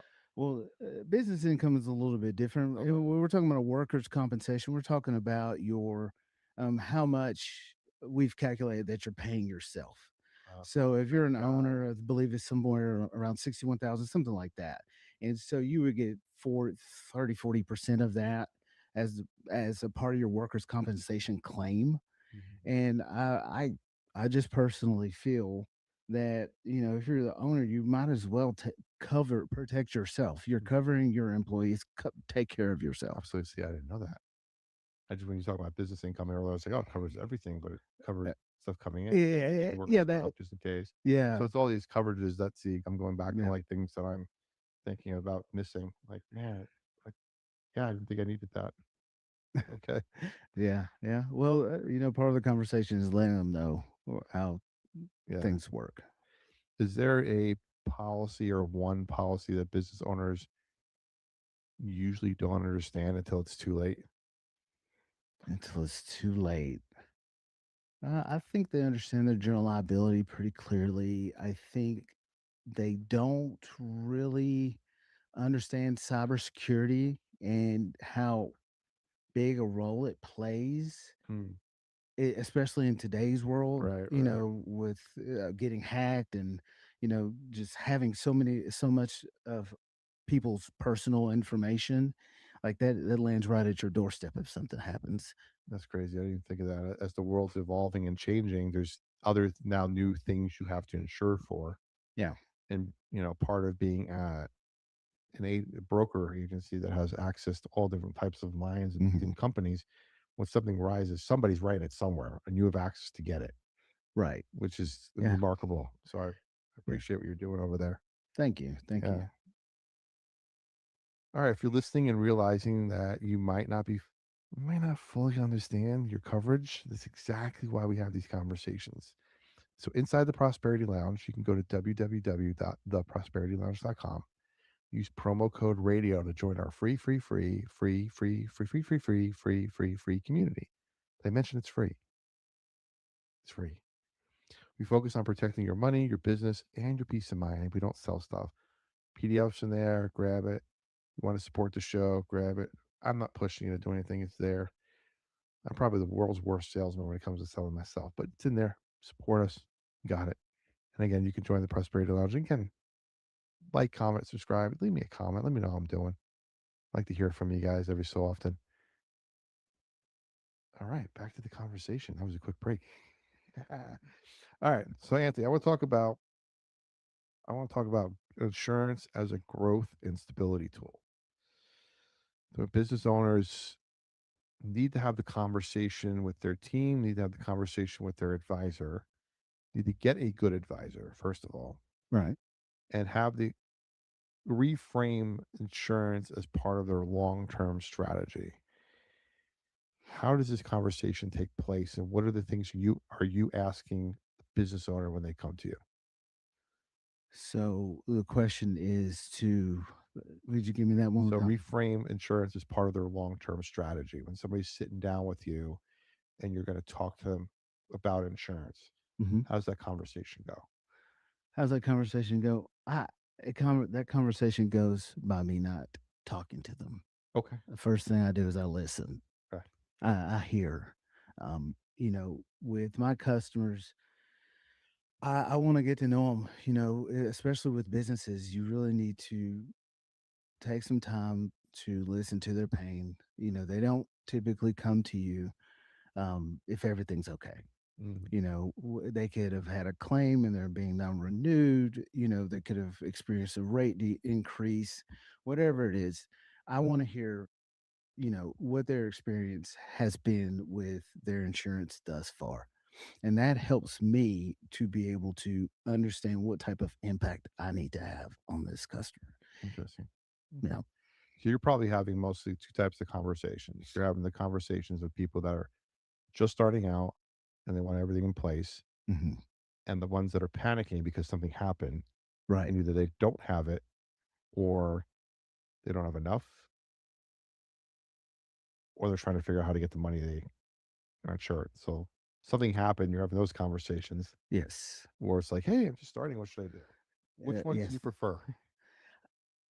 I'm put you on the spot there. Oh wow, the ones that I prefer, I really do like startups. Okay. They're fun. They're fun because you really feel the energy of this person with the business idea, and they want to take on the world. It's like, well, I love that. So I think they can be a little bit frustrating because you have to sort of temper the enthusiasm with reality. Hmm. Like some business ideas are super risky, and the insurance premium is going to reflect the risk. So I really do like also to deal with people who have existing insurance, because if you can improve upon their insurance policy, that they are very thankful. And the good thing about interagency is, with our customers, if they are experiencing and whatever for whatever reason an adverse situation with one of the carriers we have them with, we can put them at a different carrier without them having to switch agents. And I think that it's very Oh, that's valuable. awesome. Yeah, that's a hassle. It is. Oh my gosh, I had to deal with that recently with family member switching insurance companies for auto insurance, and it was still have auto insurance here and another product at the other company, and it's Hmm. Yeah. yeah, pain.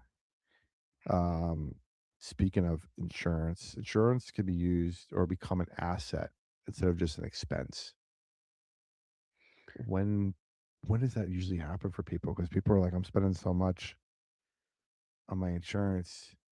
It's really one of the first things when I talk to business owners, Anthony, that they would consider cutting because of the expense. They're like, how can I save some money? I don't need that much coverage. Maybe I could save. And then you look at it and go, what are you going to save? $5 a month? $10? Well, $5? yeah, I understand that. I think it becomes an asset when it helps you sleep at night. Okay. I think that it's for me, that's for me, that's a big deal. Yeah. I like my sleep. So do I. I told the story here a couple times when we were first getting out of debt or first realizing we had a problem or I had a problem. I always say we because my wife's here, but it's me with the problem back in 2007, 2008 when that last debt crisis happened and we ended up 370,000 in debt. Oh wow. And there was nights where I didn't sleep for like 2 years straight because I Yeah. was worried things were going to happen. The car was going to get towed and Oh wow. Yeah. repoed and things like that. And I'm like, yeah, I value sleep now. Peace of mind. Peace of mind for sure. Yes. So I love it. Um, Now having the right growth can, or having the right coverage, I should say, Mhm. can support business growth instead of limiting it. And I should have started the question with how does that happen? But I didn't. So I'm backed myself into a corner here, Okay. but I'll reframe it. How does the right coverage support growth instead of limiting it? The right coverage supports growth because it makes the growth possible. Mm. You know, any of these new ventures are all underwritten by an insurance policy. No one wants to invest money in something Sure. and risk all of that investment on a accident, an act of God. You know, things do happen, and that's a part of the reason why the insurance is such a is the basically is the what do I want to say? It's the spine of the American economy. It is what underwrites the American economy. Spoken like a true insurance guy. So here's one for everybody out there who's listening. We're early in the year. What changes should a business make immediately um, to trigger like a coverage review? Is there anything that would trigger a coverage review from you that they think about? They're changing. Maybe they hired people. Maybe they're expanding. What are some Yes. things that would trigger that? Hiring people, purchasing a new building or a new vehicle. Um, what else? If you decide to build a or add a location in a new state, Mm. those are all different situations that are going to spark the need to look at your insurance. I typically ask people, have you renewed? Have you looked at your insurance in 2 years? Mm. Is your renewal coming up soon? Those are really good times to do a coverage review. If you've grown, if your payroll has gone up, another $50,000, $60,000 in that year, Mhm. it's a good time to do a coverage review. And don't wait till after you buy the new vehicle or after you buy the building to go ask what the insurance is going to be on it. Do that beforehand so you have an idea what the cost is going to be. Yeah, that is a great idea. You definitely want to take the time to think about what's the total cost going to be. Yeah. Most people, again, that I run into when they're starting off and they're trying to save some pennies, they're thinking about, I'll just wait till next year to add this on. I can get by with one more year or a little bit more time of not having it because nothing's happened to me yet. Right. That's a costly, expensive mistake. Again, I did it with the question. I am on fire tonight, Anthony. Why? Why is that a costly, expensive mistake? Because if something happens, are they able to come? They're not able to back their coverage. No, oh, absolutely not. Right. No, of course. But even if like something happened, like if there's, all right, let's just throw out a scenario. I don't have fire coverage, Okay. and I'm like, oh, it's too expensive, and Hmm. there's a fire at my building, my work. Right. Obviously, I don't have coverage for that fire, but if I want fire coverage going forward, Yes. am I able to get it? And if I get it, is it gonna be Absolutely. sky high because I'm a risk now? Well, not necessarily. Okay. If you had a fire and that fire wasn't filed as a claim and you took care of that claim, you're on your own. No, you're not more of a risk. You really aren't. Um, the main thing in that situation is to find the cause of the fire, Mm, and so that going forward, that risk is minimized. But no, no, that wouldn't prevent you from doing that. okay. But it's costly because I have to now repair it myself. It's definitely more costly to have to repair the building after a fire. Okay. Good to know.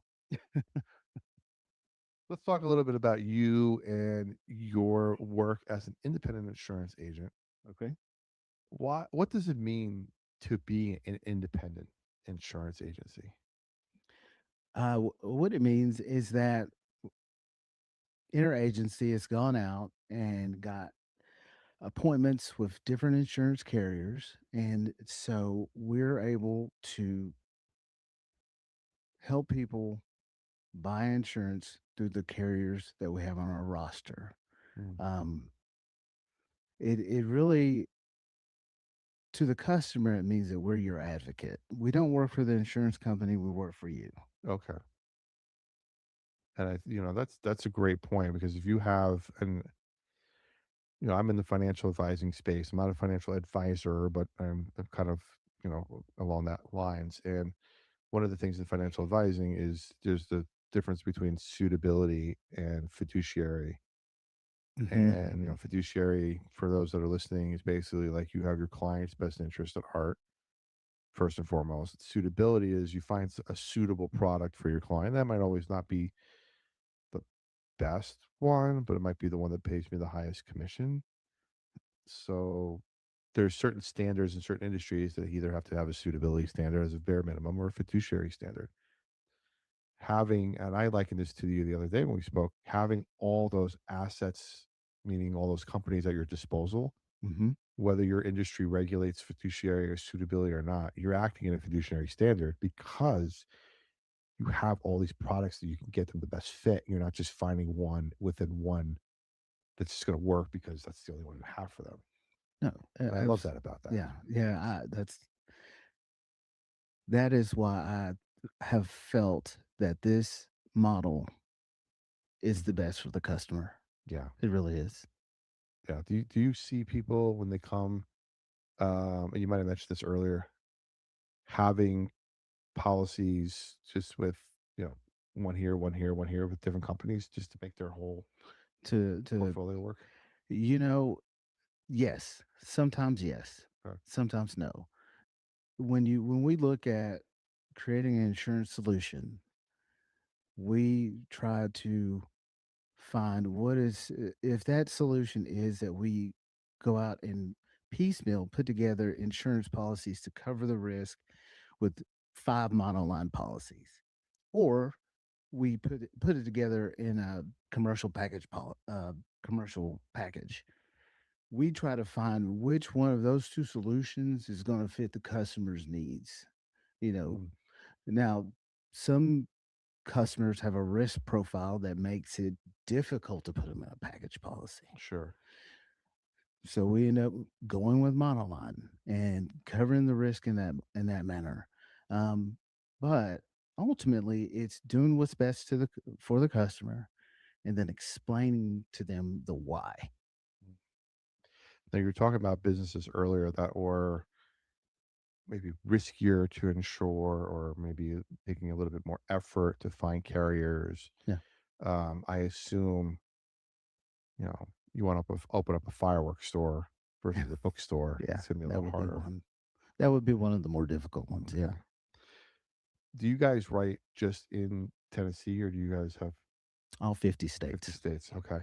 So, given that, do you see any policies or plans, specific plans that maybe is more prevalent in a certain part of the country as opposed to, say, like, let's say here in East Tennessee? Like, Mm. I'm going to joke around. Is there alligator coverage for in Florida that's different than, say, here in Tennessee? I don't know about alligator coverage, but yeah, I can, you know, really, I got to be honest with you. Most of my businesses are here in Tennessee, Okay. but I can imagine that if you have a certain type of industry in Louisiana, say alligator farming, that you're gonna have someone down there that wants to insure it, and so yeah, depending on the industry that's within that state or in that region, you'll find insurance carriers to take care of it. Interesting. I would assume in places like California or even like Louisiana, like you said too, like Mhm. like Mother Nature plays a role. So maybe It really hurricane does. coverage, earthquake coverage Yeah. that we may not need necessarily here in East Tennessee, but we may need Yeah. snow coverage.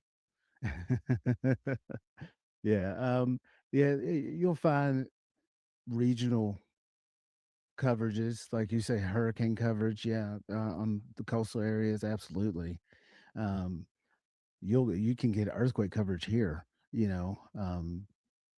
Sinkhole coverage. Yeah, sinkhole coverage for sure. Yeah. Those are things that you have to sit down with your advisor and kind of go over because Yeah. you don't know where those sinkholes are at or You don't know, and yeah. after one opens up, it's too late.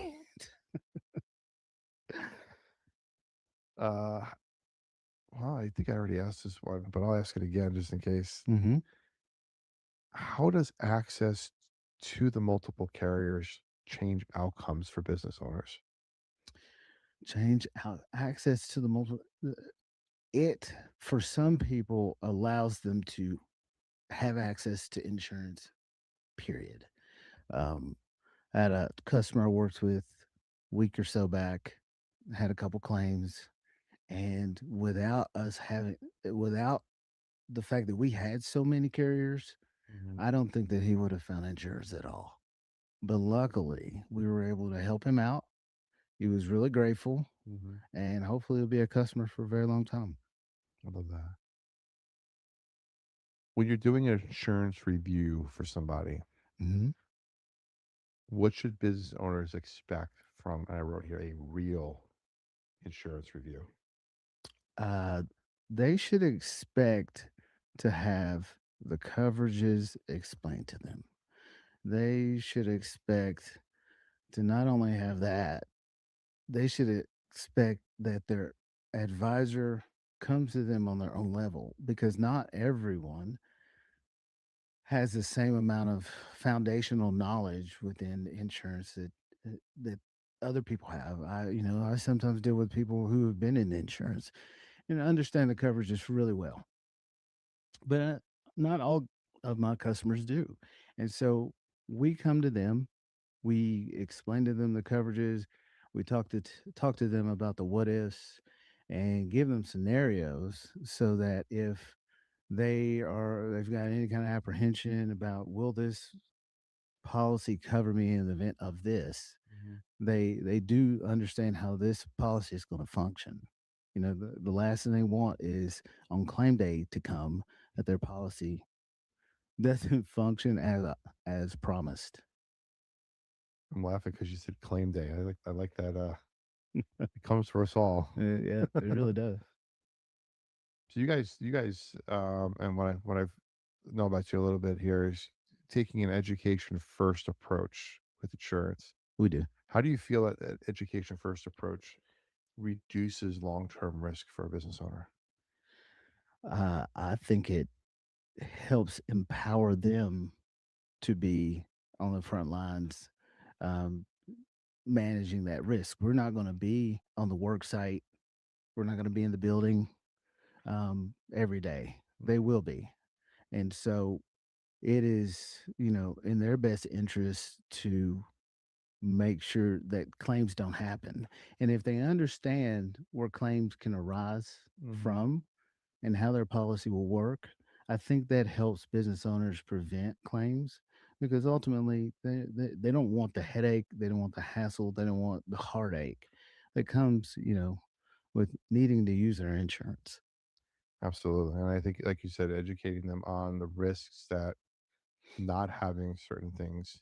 But I imagine, when I said not having, I imagine that in order to get funding for a business, or to get Hmm. funding for a building or a rent for a building, you have to show that you have the proper insurance in place in order to move in and start. Correct. And then as you grow, you have to change those insurances. You have to have the reviews, up those plans. As the value of your business increases, you also have to increase the value of your insurance. It's not going to be the same as when you started. Correct. And as you're going through that process and you're educating them, they're probably going to find things along the way that they should either address within the business, Hmm. that because potentially down the line they're going to need to insure it. To go back to that situation where I brought up about the fire. You said something about going back and trying to find the wiring situation. Right. Well, I didn't even think of that when you said it. And I was like, yeah, that's right. So if you're talking to me and we're having a thing about fire coverage, I'd be like, oh yeah, I'm covered by fire. But maybe I should get an inspector in there to look at the wiring to make sure that that's not going to happen anytime soon. That's exactly right. And that's one of the things that I try to do. I try to partner with, um, you know, home maintenance companies, business maintenance companies, facility maintenance companies to help my customers do more prevention so that we don't ever really get to claim time. Yeah. Yeah. We talk a lot on the show about being proactive rather than reactive. That Exactly. sounds exactly what it is because those claims come and you're being reactive, I'd rather be proactive and not have them happen at all. And I mean, sometimes it's just part of doing business. Things happen, but you got to make This is sure you're true. properly covered. This is true. This is true. Okay. I love it. Well, we are on the tail end of our episode already. Oh wow, that was I know. Is it crazy? yeah. Time flies, right? It does. It does. I have some audience questions Okay. that came in. Okay. So as I said, Anthony's coming on. I got some people that reached out and wrote some questions for you. Tim and Farragut asked, I already have insurance. How do I know if it's actually right for my business? Um, the best way to find out whether or not that insurance is right for your business is to stress test it. Mm. And by stress test it, find out whether or not run some scenarios through your head. If this, then what? And will that provide enough coverage for you? For instance, I just love business income because it's just so easy to understand. If your business income coverage isn't, let's say it is a fixed amount, your business yearly revenue is $200,000, but it's only providing $100,000 worth of coverage, then that isn't that fails the stress test. Hmm. No, it's interesting. One of the things I forgot to ask you earlier, and I'll go back to your questions next here real quick. It's the other types of insurance coverage that business owners should look into or have. And I think we mentioned in our pre-conversation about um, the key man insurance and Buy sell agreement. buy sell agreement, and then Mhm. the other thing is the term policies on each other's business owner. Is that something you guys handle too? Yes, and when you asked me that question, I've been thinking about it the entire day since Yeah, 24, 30 good luck minutes, something like earworm, that. yeah. But anyway, um, yeah, those are ways that you can use life insurance in a commercial context. They're not strictly commercial insurance, but you're using life insurance to fund a buy sell agreement. Mhm. Using life insurance to in a key man situation, it helps the business recover the cost that it will take to go out and find another key man. Yeah. So yeah, those are just we absolutely. I tell people, commercial insurance is my bread and butter, but my passion is life. Mhm. I really love life insurance. I really love helping people. I've had to help a customer, a widow, after she lost her husband, and giving her that money felt great. I can imagine. We always talk sometimes about in the business situation when you have a partnership and you're going around and somebody passes away or it's I don't know. My wife's going to correct me later. I don't know how many.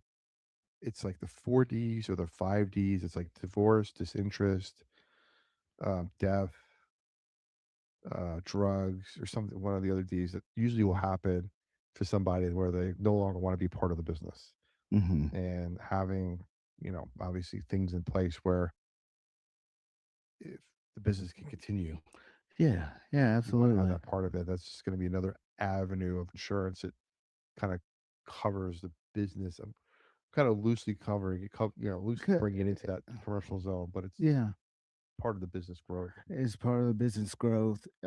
It protects so many people. Think of all the employees that are going to Sure. Yeah. be protected by a key man policy because they get to keep their job. They get to stay a part of a strong organization, and so that is really a great use for life insurance. I Love like that. that. All right. Sorry, guys. To get back to Susan's question here. And Susan in Fountain City asked, how often should a business review their commercial insurance?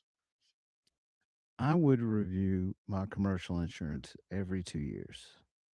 Every 2 years, or if I experience, and I don't want to set a benchmark here, but if I experience significant revenue growth or brought on significant payroll.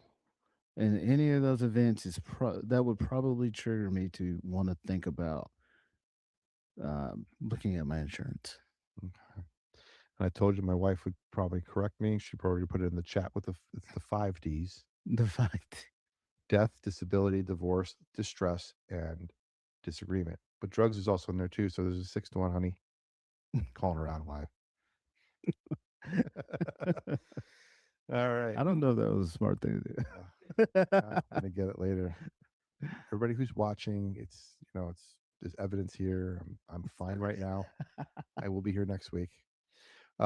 Mike in Lexington, Kentucky asks, "What's the biggest insurance mistake you see new business owners make?" The biggest mistake I see them make, new business owners make. Um, Really, I think it is not having adequate coverage limits, not actually um, drilling down on what the liability coverage should be. Typically, when we write a policy, we'll go. People will want to just do a $1 million limit, and they won't think about, well, what do I really have to lose here? They usually hear that $1 million and they're like, $1 million, that it's got to be enough. That's good enough. It may not be, Right. and I think that not really thinking about what the total risk could be and drilling down on that number is the biggest mistake I see people make. Ben from Nashville asked, "I have an LLC. Doesn't that automatically protect me personally if something goes wrong?" Well, um, it protects. Yeah. Now I'm not a business. I don't have a business degree, and really, when you start talking about that, you're talking about a business degree. LLC creates a separate entity that, if it's sued, it's not taking your personal assets because they're not suing you. Okay. But yeah, it definitely can provide that gap, provide that protection. And finally, Amanda from Oak Ridge asked, "I work with subcontractors from time to time. How does that affect my liability and coverage?" She works with subcontractors sometimes. Yeah. How does well, if she's working with subcontractors and they work that they do that you've subcontracted them to do, you can also be attached in the liability in terms of whatever they may do. So if they're going in and they're doing some work on your behalf within a building and cause a fire, then that liability will extend to you. Okay. Good to know. Well, we are moving into our what I like to call our custom rapid fire round. Okay. 10 questions specifically for you. It's a little Okay. different than we do on Mondays and Wednesdays. Mondays and Wednesdays, they get the same 10 questions. Here on Friday, we get a custom 10 questions, quick answers, no overthinking. I'll do my First thing best. that comes to your head: All right.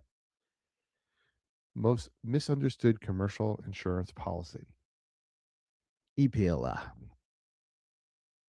Right over my head. One coverage every business thinks they have, but often don't. Hired, not owned. Biggest red flag you see when reviewing an existing policy.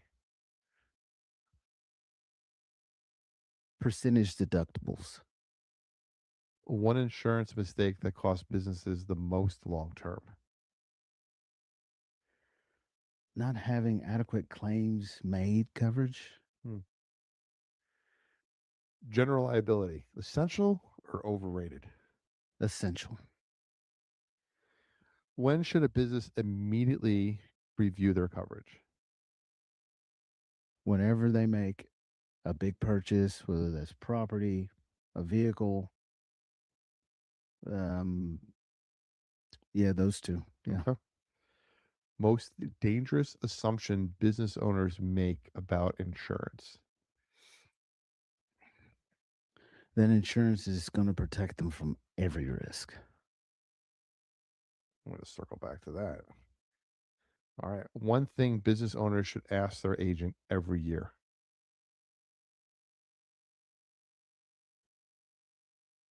I think that they should ask them every year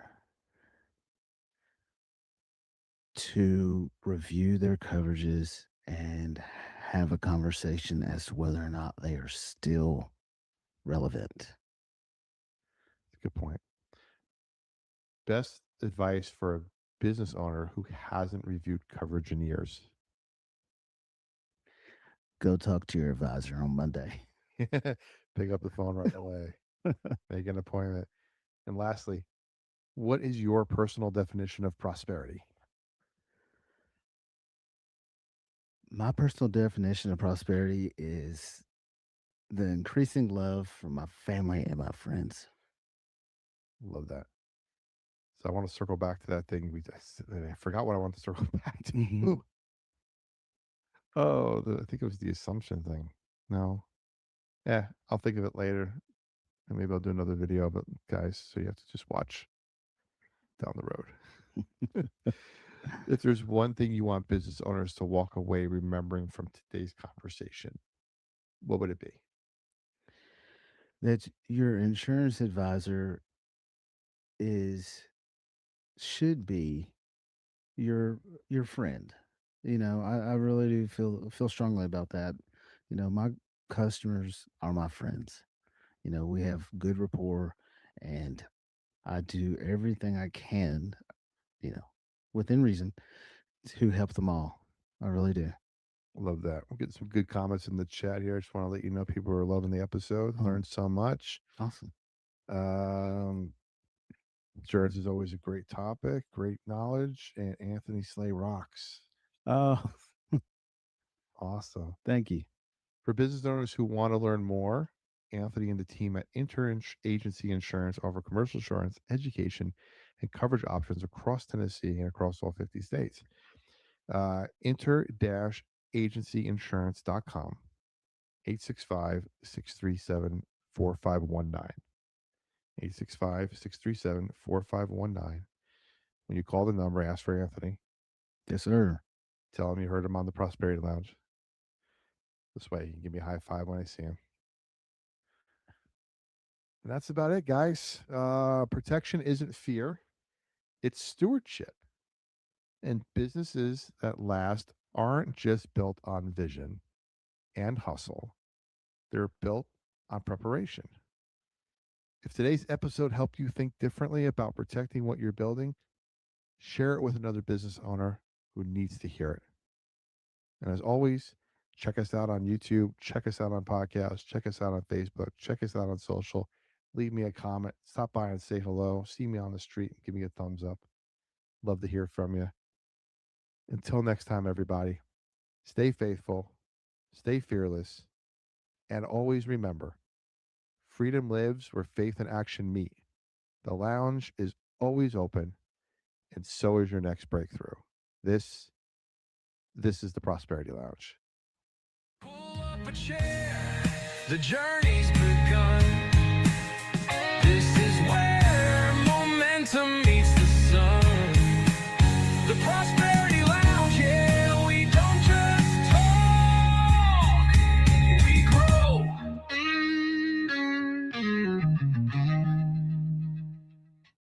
Welcome to the Prosperity Lounge, where growth gets personal. I'm Joey Ruffalo. If you're here today, chances are you've done a lot of inner work. You're self-aware, thoughtful. You learn the language of growth. And yet, when it comes to love, something still feels off. In today's conversation, Diane McDowell helps us understand why that disconnect isn't a failure. It's a nervous system response. She explains how the brain learns to protect us and how those reflexes follow us into adulthood.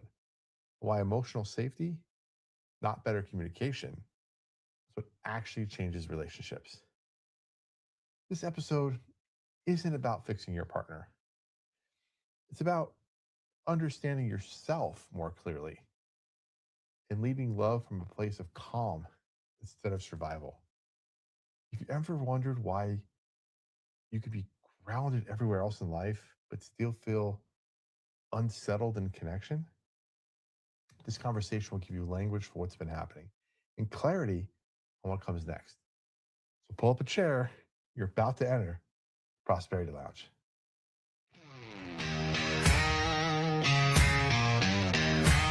Grab a seat, sip some wisdom, and stay a while. This is the Prosperity Lounge where growth gets personal.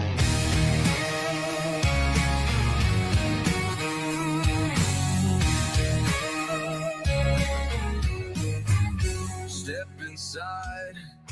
We're breaking chains. Welcome back to the Prosperity Lounge. I'm your host, Joey Ruffalo, and today we're diving into one of the most important and least understood parts of human connection, emotional safety.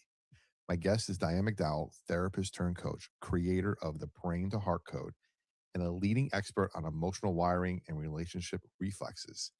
She helps high achieving, emotionally intelligent people break their hidden patterns that sabotage closeness, not by changing their partner, but by rewiring themselves. This guy needs that.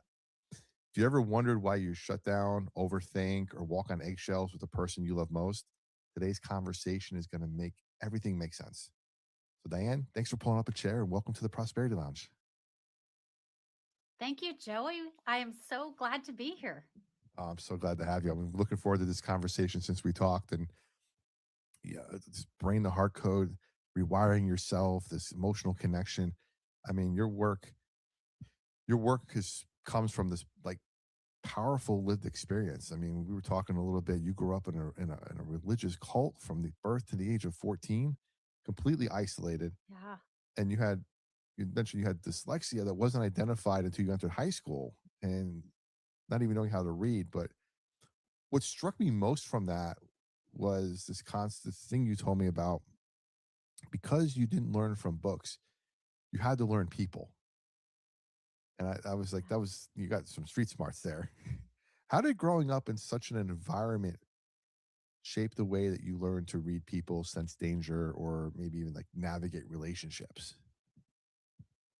Oh, yeah. So, what I learned was that I was never safe and that I Mm. was trying to control my outside environment to create safety.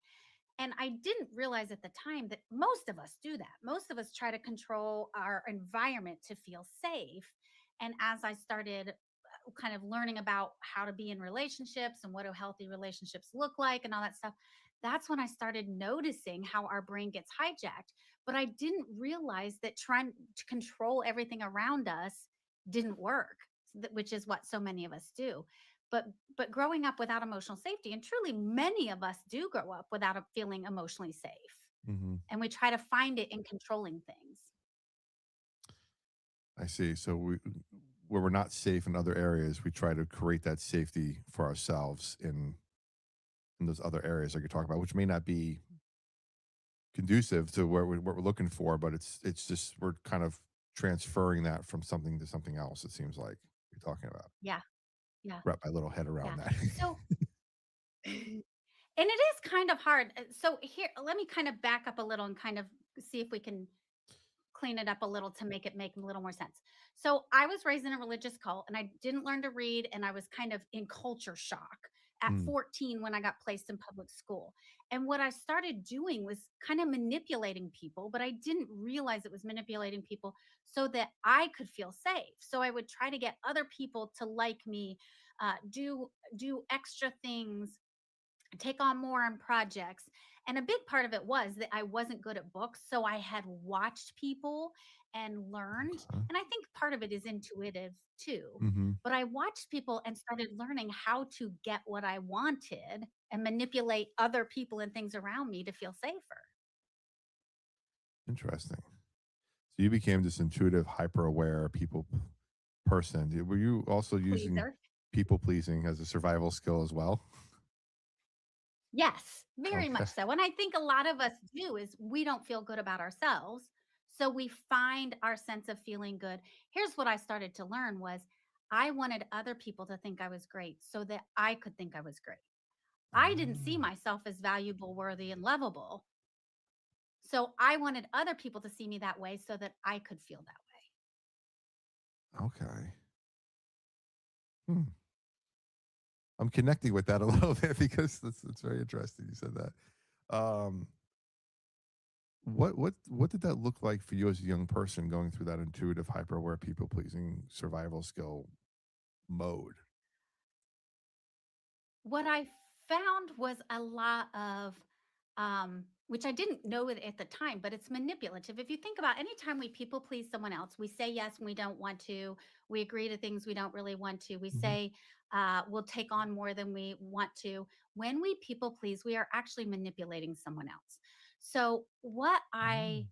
learned to do was change me to fit what other people wanted, um, so that I could get them to like me, to engage with me. And so this is where I started developing, where I started to notice the brain hijack too, Mhm. was when I started to notice that no matter how many, as a therapist, as I got my degree, no matter how many skills I knew, no matter how many tools I knew, I couldn't use them when my brain would get hijacked. So, in some ways, I used people pleasing to manipulate people so that I wouldn't get hijacked. Hmm. So, this is sounding a little complicated and I want to make it simpler, but essentially the brain, our brain is wired for safety, not connection. And so so this is kind of the neuroscience behind it. Sure, sure. Our brain is designed to scan for danger and look for danger all the time. And so as we see danger, we try to control that with different things. So we manipulate people a lot of times. We people please to get to feel safer. So it's really not a intentional harm, like we're not intentionally trying to harm people or anything. It's Mhm. a way of trying to feel safe. So the brain hijack is when our brain sees the person we love or the people in our life as dangerous Wow. and attacks them. So no matter how many tools, communication skills, tools you have, our brain will still see our partner a lot of times as dangerous Hmm. because it gets hijacked and it says danger, danger, because it's our brain is constantly scanning for danger. Sure. But the first thing that was going through my head when you were talking about that scanning part was just going back to like fight or flight. That's the basic concept I Yes. know. It's like that. Is that basic intuition, right? Yes. So we get into this like hyper survival mode, like you're talking about. We take care of ourselves. You either got to fight through the situation, or we got to get out of there. And if we're and Yeah. you're kind of saying a lot of times that we put ourselves into that situation when we don't need to be in that situation, and kind of controlling ourselves and kind of figuring out when do we really need to be in fight or flight, essentially, or when do we. This isn't one of those situations. Why are we here right now? What's going on with that? Okay. I see. You're Yes. smiling at me. I know I'm getting Okay. something right there. Good. Yeah, you totally are. So that's the thing is our brain gets hijacked. And as a child, we don't see that a lot of times. And that's what a lot of the grounding tools are for. As we get older, we learn to start manipulating what's around us so that our brain won't get hijacked. Mm. But it doesn't work long term. It may work for that moment, but then it doesn't work long term. So that's why I created the brain to heart code, which is the skills to help us no longer get caught in the fight, flight, or freeze or fawn. And so instead of getting hijacked, we can start getting grounded in our body. I call it the brain to heart code because it literally, our heart has, and a lot of people don't know this, our heart has its own nervous system. Mm. Our gut has its own nervous system. Mhm. Those nervous systems communicate with our brain nervous system. So getting in touch with our heart nervous system so that we can ground and feel safe. So when our brain, our reptile brain, our that's on our brain stem, when it says danger, danger, when we can connect to our heart and our gut, we can go, oh no, that's not really not danger.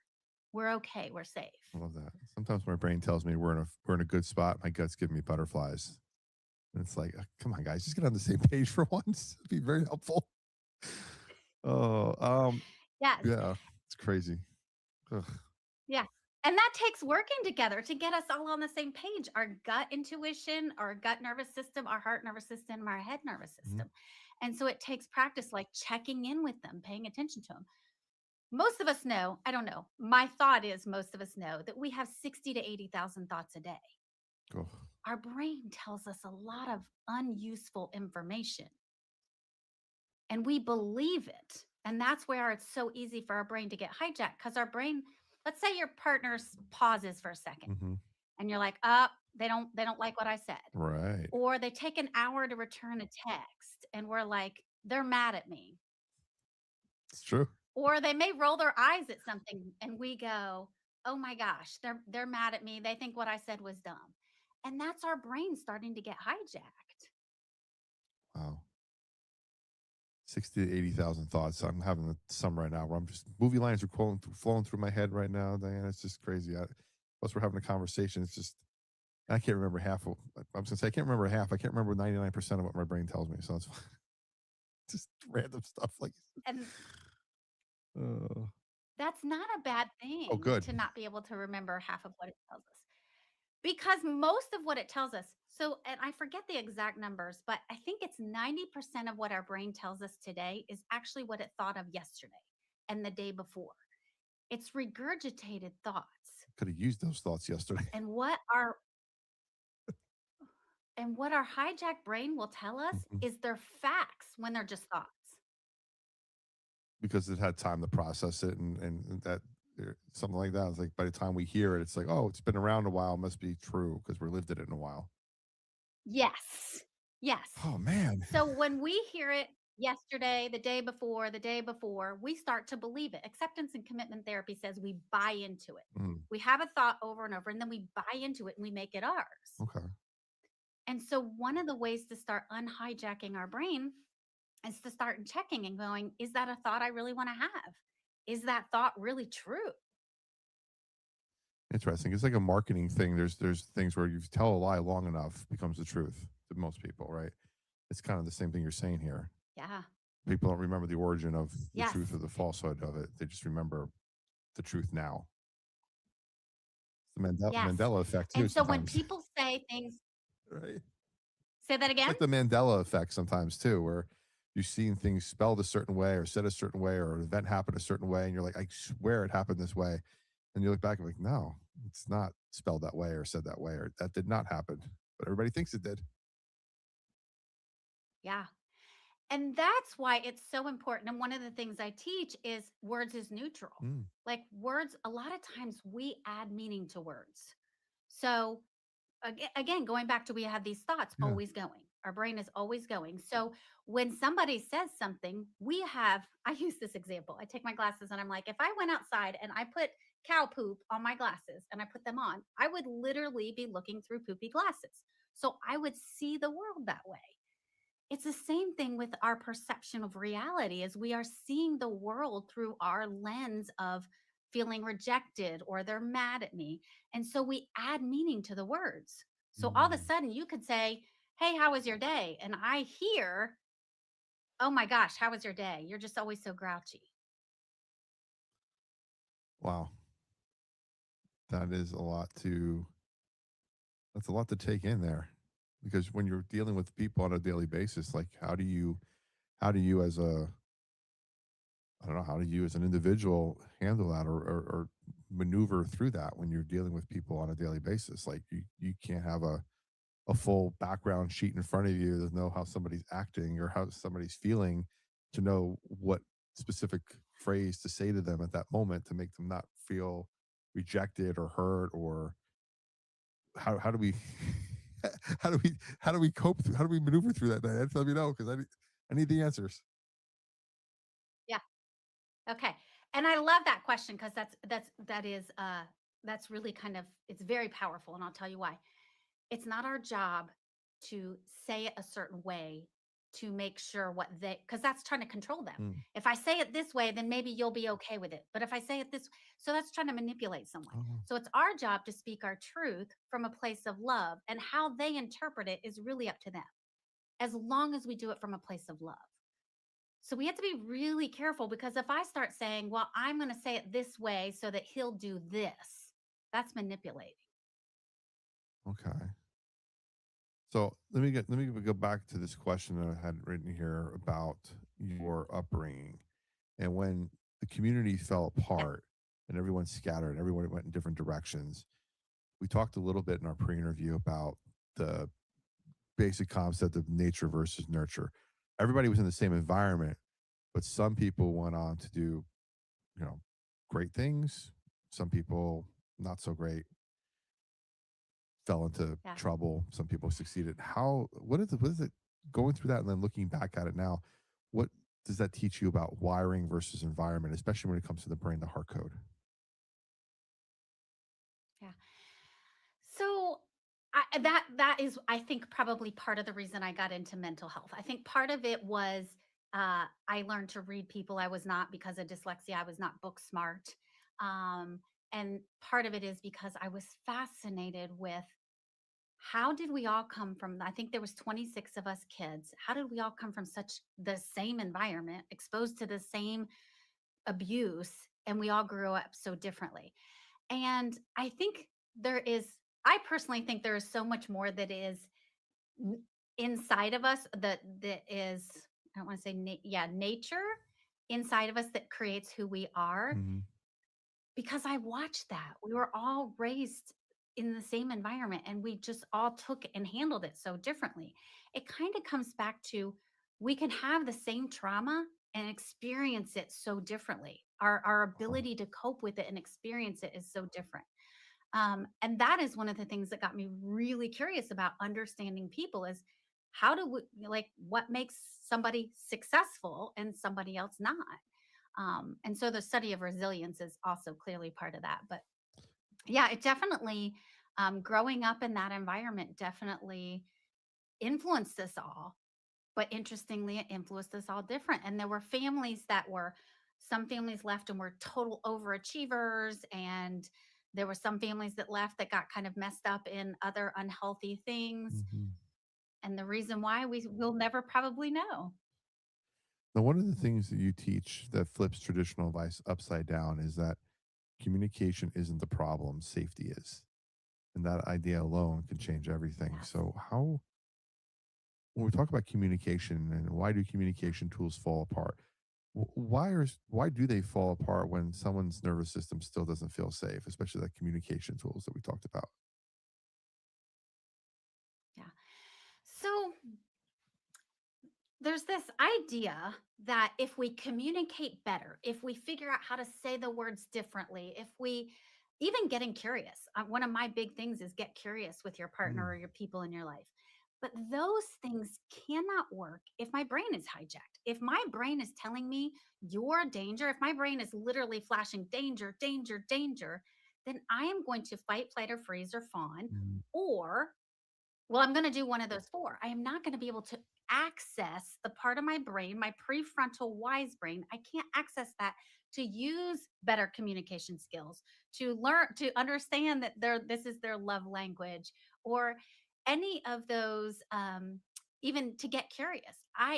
Because if you think about it, I like to use the idea of this soil. Like, if you go and plant a flower in soil, but the soil is toxic, mhm. it can't grow. The flower can't grow no matter how much you water it, no matter how much you journal and tell it should.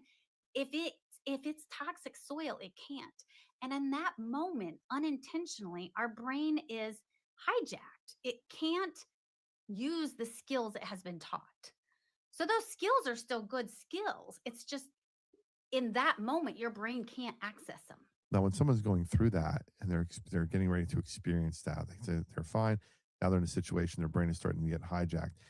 Is there something that happens to them neurologically? Is there signs that they could see within themselves to recognize to pull themselves out of that? Yeah. So there is something that happens, biologically. They can't necessarily see that. So we'll talk about, so John Gottman talks about, he did like a bed and breakfast and studied couples. And one of the things he talks about is we lose access to our prefrontal cortex. So Mm, our when we get hijacked, we don't have the ability to use our prefrontal. So we go into fight, flight, or freeze. And the way he describes it is, it's like trying to take out your thigh bone and hand it to somebody. You literally can't do that. You literally cannot problem solve when you're in this state of mind. okay. And so the answer, because you can use communication and curiosity and all those things later, but you can't in that moment. So the answer is getting in touch and grounding yourself in your body and building a relationship. And this is why, again, I call it the brain to heart code. Really building a relationship with your heart, getting in touch with what's happening in my heart, what's happening in my gut, where do I feel it in my body.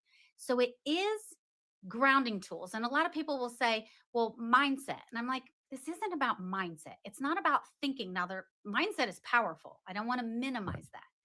But you can't have great mindset when your brain is hijacked. I love that. That's a good quote. I'm gonna use that. You should use it too. Yeah. It's a great code. You and I actually, I know. I will. You and I connected over the emotional safety patterns that show up everywhere, especially within in money. And as a money coach, talking to people about their triggers around emotional spending and how they were brought up and things like that, and how those patterns also are wiring patterns carry over into things like finance, besides finances, like career and decision making. Um, what I've noticed in some of those situations is you can start to see the patterns that show up that's going to bring them into this situation where they aren't going to think about what's going on. They're just going to react by pulling this safety net together around themselves of emotional spending and surround themselves with something of comfort. And a lot of times that spending is releasing some sort of endorphin in them that makes them feel comfortable and happy in the moment and takes them away from the trauma that they're experiencing around them that led them to that. Um, and so trying to find the exact trigger points when they start to go down that path, it's been a work in progress for a lot of us, even for myself. Are we? Do you see any of those um, patterns that start to develop when people get into this fight or flight mode with in your experience, where you can start seeing like, all right, I know we're grounding ourselves and stuff, but is there a point before that where people can start to recognize within themselves, I'm getting there, and then we start grounding myself, or I'm already there and now I got to pull myself out? Is there? I know we can't really think when we're in there, but is there anything that we could sort of get to that might be like, okay, I'm heading down that path? I want to know for myself because I think I'm there half the time. Yes. Yeah. Okay. So, what you're talking about, in my opinion, is I call the wise watcher, where you start to watch yourself. And one of the things I do is I literally step out and I'm on the right side of my body. I will picture myself on the right side of my body watching me. And I am watching what I'm thinking. I'm watching. So, and with all, I call them addictions, but all like shopaholic, um, sexting, Mhm. porn, drugs, alcohol. I teach the same thing, is learning how to become the wise watcher and notice when you are what you're thinking, what's happening for you, and step outside of you. So if you think about, can you read a piece of paper right here No, up against your nose? no, No. Why? it's it's too blurry. It's too close to my face. My eyes can't focus. That's it. It's too close. It's too close, so you can't focus. And that's what happens with all these things, is we're too close to them. We are in it. So we can't watch it. Mm. So when we picture ourselves outside of ourselves watching, we become the wise watcher. What am I thinking? What are my urges? What am I feeling? I'm feeling an urge to go do this thing because I want to feel better. Everything we do is to feel better. So I have an urge to go shop or spend money to feel better. Wow. So what I teach people is build your relationship with yourself so you can recognize your urge to go do these things. And that requires you to start watching yourself and noticing yourself. What do I do when I start to get, and a lot of us have patterns. Every day or two, we have the same kind of pattern. I start, it's kind of like a clock. You get 12 o'clock every Mhm. 12 hours. It's the same thing with us. We have a pattern. A day or two, we don't shop, then we shop again, then we feel guilty. And then because we feel guilty, we feel like crap. So then I want to shop again to get a dopamine hit to feel better. Chasing a high. Okay. So Yes. Yeah. And what happens is we shame ourselves for doing it. And then we feel bad. So then we do it again because we want to feel better. now you were talking a little bit there when the wise watcher we were talking about, is this sort of like a self-awareness element, like to yourself? Like you're just becoming okay. Yes. Yes. So the first step that I teach is starting to notice your thoughts. So you just start watching your thoughts. Like you can categorize them. Like I'm thinking about purchasing. I'm thinking how I wish I hadn't purchased. Like you categorize them into different Mhm. categories of thoughts. And then you start to notice what's happening in your body. When I think about shopping, what is it? What happens to my body? Does it tense up? Do I get an urge? Do I feel like I have to get up and move? Like what's so the wise watcher starts increasing what you notice for you, what the symptoms are when you have an urge to Okay. do something. Do you find in this scenario and the situation when people have self awareness, does it automatically create emotional safety or they still have to work at emotional safety? Yeah. Yeah. Self awareness is the start, but then we have to rewire the brain. And here's what I teach. I mean, this is science, so we know this to be true. We have a neuropath Okay. in our brain. We have a neuropath of getting a dopamine hit by shopping or whatever it is. We have to create a new neuropath. So just getting the insight that I have an issue and I get an urge to shop every day or two and overspend and regret that I overspend. So I teach people to build a relationship with their money, and that's a whole different kind of topic, but I teach really building that relationship just like you have a relationship with friends and family, you build your relationship with money the same Absolutely. kind of way. Um, but the first thing is to start moving to a new neuropath. So we have a neuropath that we have built over and over and over. We are creating a new neuropath by not reacting and doing our urge. And so over time, we create a new neuropath. As we sleep, the old neuropath covers and we reinforce the new neuropath. Over time, it'll get easier to pull ourselves back into the new neuropath and we'll stay there longer. But it's a process. Insight is not the Yeah. solution. The solution is the changes you So it make. sounds like when you're talking about that and going through that process of getting there longer and longer and longer, it's like training anything you're doing. Like if you're training at the gym or you're losing weight or whatever you're doing or being Yes. proficient at something, it's 10,000 hours to be a master at something. It's not something, whatever that old saying is, it's not something you're going to learn over time, but it's something that you're going to progressively get better at. And then then you'll have this longer path. Like, okay. I see. It's not an overnight fix. Yeah, it is not. And the part that is so important is never to beat yourself up when you Mm, mess up. There's this concept of write it down and move on. So I work with a lot of people with alcohol, over drinking, professionals that overdrink, and we write it down and move on. You don't shame yourself because the minute you start shaming yourself, then you want another drink because you feel bad. So don't shame yourself for overspending. You're like, yeah, I don't like how I showed up with my money. I'm gonna change that and then let it go, move yeah, on. that's one of the things we talk to with my clients is don't hold it in either. Like get it out, talk about it, we move on from it. But if you internalize it more often, then you're sitting with those thoughts longer. Yeah, and then you're never gonna. Then your gut starts to go, and your brain starts to react, and you're Yeah. never gonna have that connection. But actually, this leads me to. Yeah. So Okay, what I teach my clients to no, no, do, go ahead. go ahead. I teach my clients to sit with the urge. Whatever it is, it doesn't matter what it is, but whatever the urge is, just to sit with it and notice, where do I feel it in my body? What are the thoughts that I'm thinking about the urge? And just be present with it, because then it's kind of like Mm-hmm. desensitizing ourselves. The more you can experience the urge and not react to it, not take action on it, the less intense the urge Yeah, becomes over we time. enact a rule sometimes with our clients where if it's a certain dollar amount, they have to sit with it for 24 hours before making the purchase, just so they're not reacting with it right away, and then they can. Yeah. Do I really need it? No, I really don't. Glad I didn't make that purchase, rather than be feeling regretful about it and have that urge to feel remorseful. So just sit with it. If you still want it in 24 hours, go ahead and buy it. If you still need it, if it's just a random purchase, Yeah. maybe not. Yeah. I teach my clients 3 rules to buying Yep. something. You gotta love it. It's gotta be useful. Or, oh my gosh, I'm gonna forget the third one. You love it, it's useful, or Yeah, brings I love value that. of some kind. That's great advice there too. I love that.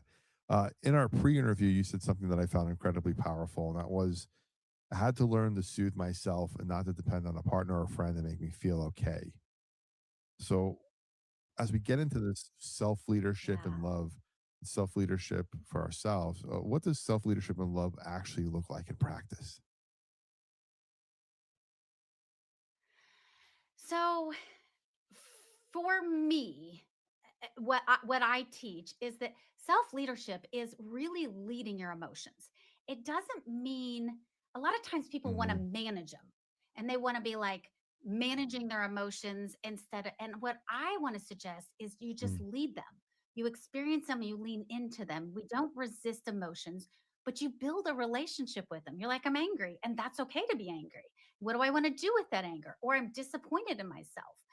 And so, loving ourselves, they're kind of two different. Self leadership is part of the skill to loving ourselves, but loving ourselves, the way I teach it, and I use it I write it out on my board that I keep over here, is we are all 100% lovable, valuable, and worthy. It's not a choice. We were created, we're human. We have that because we're human, in my Mhm. opinion. That's what I teach.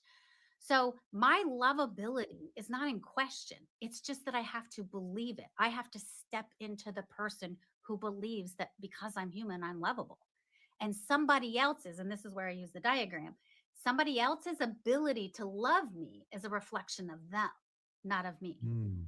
So, and this is where I draw two stick people, and I'm like, my ability over here to love this person is a reflection of me. Their ability to love me is a reflection of them. I am a lovable no matter what. Doesn't I am 100% lovable, valuable, and worthy no matter what. So when I can start to believe that and step into that person, then I don't need to purchase things to feel lovable. Kind of reminds me, we were talking about like getting up in the morning and daily affirmations in the mirror to yourself and kind of confirming to yourself that you are worthy, lovable, beautiful, spectacular, awesome, amazing. Stuff I tell myself every day. Yes. Awesome. So here's what this is, and again, this is what I teach. I'm not saying it's right. This is what I teach. I feel like affirmations fall short a lot of times because if I say I love my body, but I don't, they're Mm. like empty words. So I teach people to do transition thoughts. So let's take it back to money just because. Um, but if I am saying I love how I spend my money, I love how I spend my money, but I don't really, then there's a cognitive dissonance. I believe this way, but I Sure. want to believe this way. So I've got to be able to close the gap. And that's called the river of misery, closing the gap of those. And so we have to make them steps. Like I'm learning to love how I spend money. I'm excited about spending money in a wise way. I'm give myself permission to spend money in a Mhm. wise way. And so we have to make transition thoughts that get us there for us to really believe it. So we can step into that person. I love that. Now, I love it. What I do you mean, think about that? it's this like two steps forward, one step back kind of thing. You know, you're never gonna you fail forward. There's all these phrases I've been hearing lately about these processes of getting to an end game. You're never gonna go from 0 to 100. You have to. It's a long game, and you're gonna Yeah. fail. But if you're failing forward, or you're take a step back and reevaluate and keep going, it's like you're gonna get there. And basically what we're talking about. It's Yeah, I'm hearing it so many different ways, Diane. I have to. Somebody's telling me something somewhere about what I should be doing. So at least I'm getting some value out of it for myself. Um, Awesome. I heard you on another podcast talking to somebody about the failing it forward, and I like that. There's another concept that I use a lot with my clients is failing ahead of time. A lot of times people will be like, forget it, I can't do it, it's too hard. And they'll want to give up. And I'm like, that's failing ahead of time. Instead of even trying, we just fail before we even start. So I will call, and they maybe mhm. aren't that blunt about it, but I will call my clients out when I'm like, you're starting to fail ahead of time. You're already convincing yourself you can't do it before you even tried. Yeah, I used to think that way a long time ago. Nah, nah, I take that back. I never really thought that way too much. I always would get to the. I always had a fear of failure of success. That was my hang up. It's this. I get all the way to the end of Hmm. something, and then it's the. It lived in this for so long that my fear was what comes next after that and failing in that because I was so successful and never succeeding that I was going to be failure and success. that's but that's a real thing. Fear of failure at success. Like I succeeded Yeah, and then what? And then how do I keep it? A lot of people are like, how do I keep this status? How do I keep this level of yeah. success And going? one of the things we talked about too, and this is I've practiced this so many times to make sure I got it right and I didn't get tongue tied on it, was pattern repatterning. Pattern repatterning. Can you tell me a little bit about that and how it's different from therapy, journaling, or communication skills? Yeah. Yeah. So, and it's kind of what we talked about, but I didn't call it pattern repatterning. But the idea is a lot, and this is where people will say Hmm. mindset shifts or um, learning new skills. And what I'm talking about with pattern repatterning is we are literally repatterning our brain. We are rewiring. Our brain is designed. So if you think about back in the day, when we were first human beings, we had Hmm. to be part of a community. We had wiring that said, if your community rejects you, you will die. We had wiring that said, we must fit in and belong because if our community exiled us, we can't live on our own. So we have all these old patterning that says, and I think this is why so many people have anxiety in some ways because we have wiring in our brain that says Hmm. danger, danger, but there isn't danger in our life anymore like there used to be. So, pattern repatterning is really rewiring our brain. It is training our brain that we are safe now and that nobody's hurting us, even though our brain is like danger, danger so much, because our brain is designed for that. And one of the examples I use is if you think about like a lot of times people will say to me, so our brain is sabotaging us. And I'm like, well, yes and no. And I use the example if you have a big dog, so I have a lab. If you have a big dog and somebody comes up to the house, Hmm. your dog barks, right? Yeah. But is your dog going to hurt them? Is your dog malicious? Depends how you train them, I guess. Right? Generally, no. Yeah. Generally, the answer is no. Generally, domesticated dogs Yeah. are not going to hurt someone. So it's just misguided. It's just misguided. And that's the thing with our brain. It's not malicious. It's not trying to hurt us. Hmm. It's misguided. And so this is where the pattern repatterning comes in is we're retraining the dog who's barking at everybody to say, hey, there's actually some people that don't need barked at. Actually, this isn't what, so it's our brain isn't meaning to sabotage us. It's just misguided. And the pattern repatterning is repatterning it to feel safe. So it's not mindset work. It's not learning tools. It's repatterning your brain. Now, I want to shift back a little bit to something we talked about earlier, which was the people pleasing part of emotional control and stuff, and saying yes. A lot of times, you were talking about that being more of a manipulative towards the other person as opposed to yourself. I want to do a Yeah. quick deep dive on that because I was the type of person who, when somebody asked me to do something, I would say yes, and more so that I wanted to be in their good graces for things maybe for later on. Maybe I'm manipulating them to help me out down the line without even me thinking about it. But um, so I would stress myself out and overbook myself and get really busy in my calendar by saying yes to too many things because I wanted to be the one that always showed up and the one I can always count on and this and that. And when I started saying no or started protecting my time or protecting my calendar a little bit more, um, I've actually gotten a lot more done with people than I had before. So a lot of times people who are just starting in business feel Yeah. like they want to say yes to everything, yes to every assignment, yes to every lead that comes in. And, they probably leads to burnout mostly and stuff like that. So could you talk a little bit about that aspect of people pleasing and protecting yourself and maybe kind of dialing back from that and how it's okay to say no sometimes? Yeah. I think it's okay to say no Okay. lots myself now. So I hear you, and I'll share real quick. I used to be the friend that was there for everybody else. I would go to their house to see them, I would meet them places. I was always inconveniencing me for other people. And I started realizing that I didn't even ask that of them. I didn't expect them to go out of their way. It was always I just Mm, assumed I was always that one. And I started to it wasn't that I resented them. I started to realize that I was not loving me. That I was like always I was starting to resent me for being the one that always was the one to compromise or chase after them. So here's what I teach people now is I actually had a client, and it's been a couple years now, but she texted me after session and she said, I still don't understand why people pleasing is a problem. If I want to make people happy, why is that a problem? And here's why it's a problem. And it's a couple reasons. First of all, it's manipulative. If if I say yes when I want to say no, I'm actually breaking my relationship with me. Mm, I am agreeing against wow. my own will. And so, what I teach all of my clients, and one of the first things I do in a first session is my relationship with myself is the most important earthly relationship I have. And so, if I break my relationship with myself all the time, Hmm. I'm not trustworthy. I may be trustworthy for everyone else, show up for everyone else, but I'm not trustworthy for me.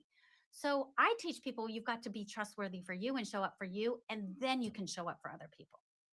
And then it's not manipulative or people pleasing because you're honoring you. So when you start saying yes to things that you don't really feel yes to, you chip off a part of yourself.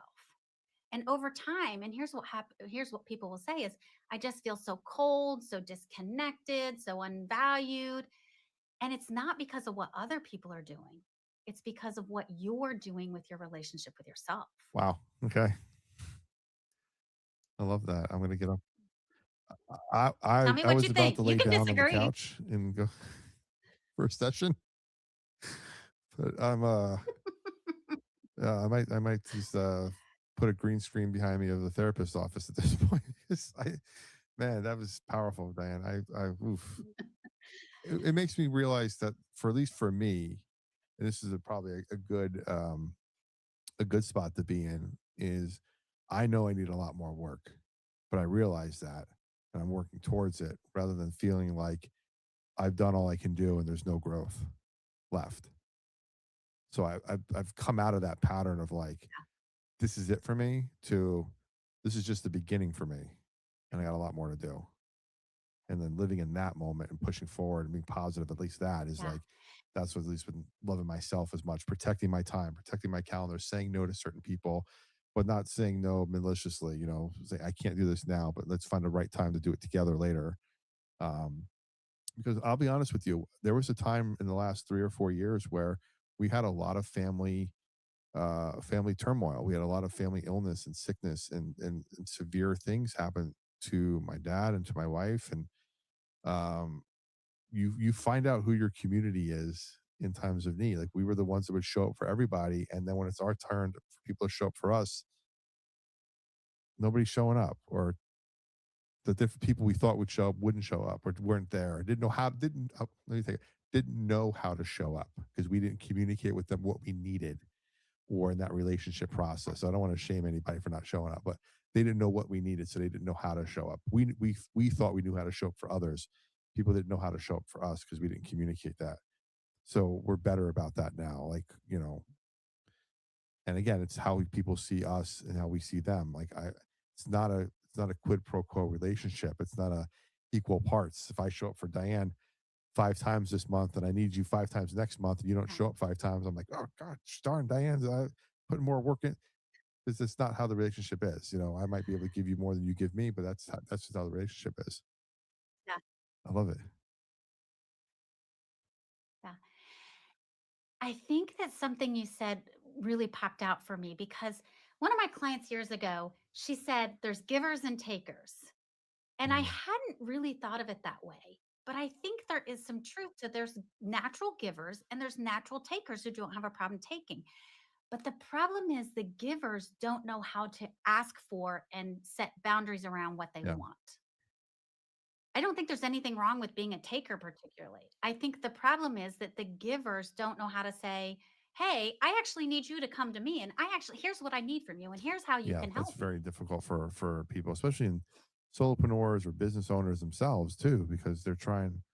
Some are very good at it. Some will ask all day long what they need from others and get support. And there's, like you said, others will just try to go at it alone, and that's the worst way to go. If you want to go fast, go alone. If you want to go far, go with a team. And you need a team around you, whether it's people in your business, a Yeah. community around you to support you, or just somebody that you can ask questions of and get help with. You need somebody around. You can't do it yourself. That's the hardest thing to ask for, but the hardest thing to do is ask for help. Yeah. I'm getting better at it. Yeah. And what I teach people is to practice. Like literally, I teach people to take their phone and record themselves on their phone Oh, wow. asking for help for what they want and listen back. Do I sound confident? Do I sound secure? Do I like how I'm asking? Here's what I have a lot of women say to me is when I ask for help, I shrink physically. I'm like, "Hey, can you do?" I'm like, "No, grow into yourself and Wow. ask for help." So that's why I tell people like record and listen. Do I make hmm myself sound small when I ask for help? Yeah, because I can, right, Because there's nothing wrong with right. asking Because I for can be help like, and hey, being big Diane, about I it. need your help on a project I'm working on. Or I could be like, Diane, I need your help on a project I'm working on. Are you okay with that? Completely, I'm asking you the same thing, but completely different results I'm going to get. Yeah. Okay. The confidence versus the, yeah, okay, Yes. okay. Yeah. And so really practicing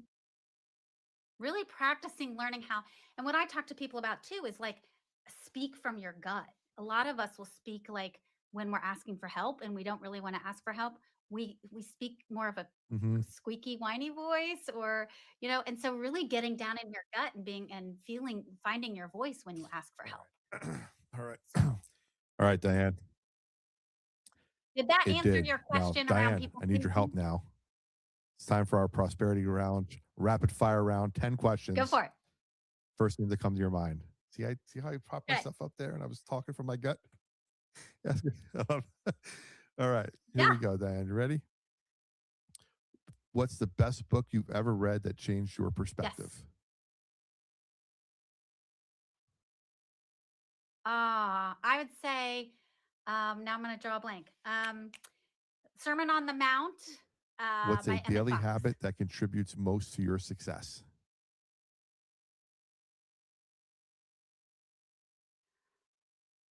Oh, I would say talking to myself and really Love it. soothing and having conversations with Love it. myself. I'm my own What's the therapist. worst financial or business mistake you ever made, and what did you learn from it?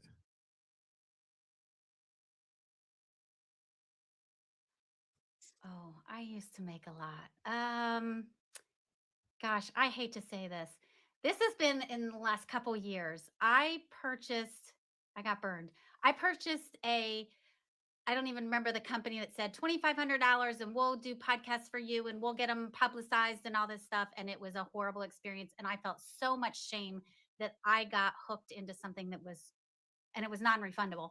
And I felt so much shame that I bought into it and didn't research it enough. Mm. And yeah, so I had to really do a lot of work on my experience A with lot it. of us in this community, when we're getting started out, have been there, done that, some way, shape, or form. So I don't feel bad.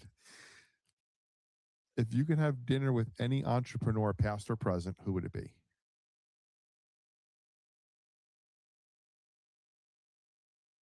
Oh, I don't know. Oh, I don't know. I could say Yeah. he's dead, but a spiritual guru, but I don't know of any Let's entrepreneurs that I let's would use your spiritual guru again.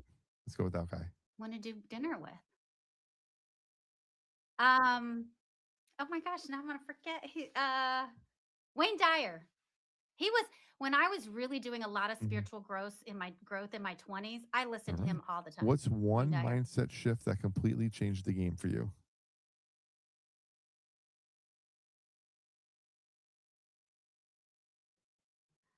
That mind management and managing my own thoughts is a lifetime journey. I will What's a always have piece to of do it. advice you ignored at first but later realized was complete gold?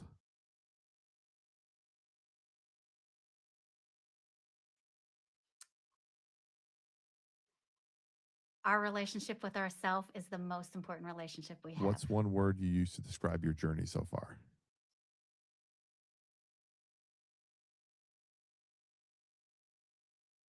Blessed.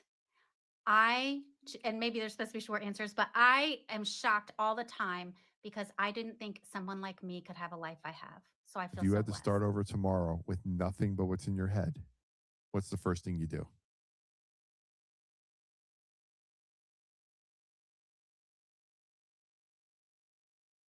Mm.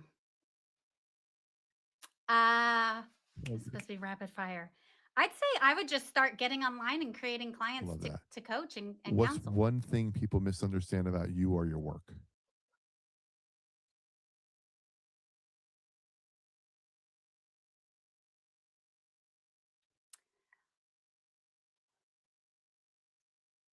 I don't know.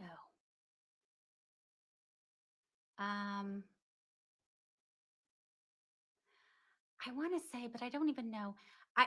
And I could be wrong on this. I feel like a lot of people are pulling out the coach shingle, but they don't really get the responsibility of really leading somebody in coaching.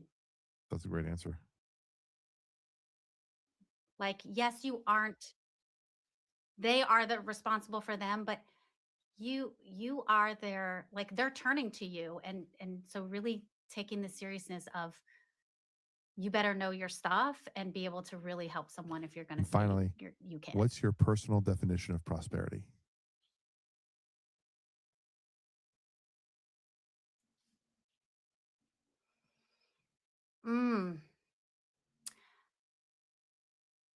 Giving back. I just love giving back. Like, That's awesome. Diane, yeah. this has been incredible. For listeners who want to go deeper into your Brain to Heart Code and connect with you, where can they find you?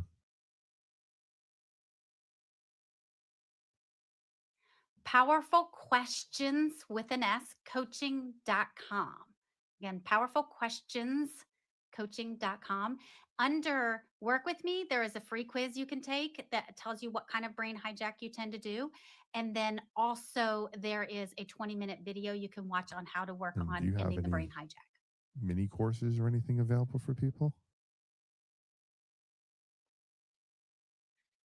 That is it right now. The Okay. 20 minute, I call it a mini course, the 20-minute brain hijack mini Great. course.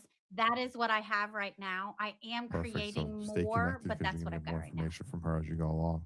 So Diane, thank you so much. I'll put all that information into the description as well, so people can click on the links and go there. Thank you again for your honesty, your courage, and your insight.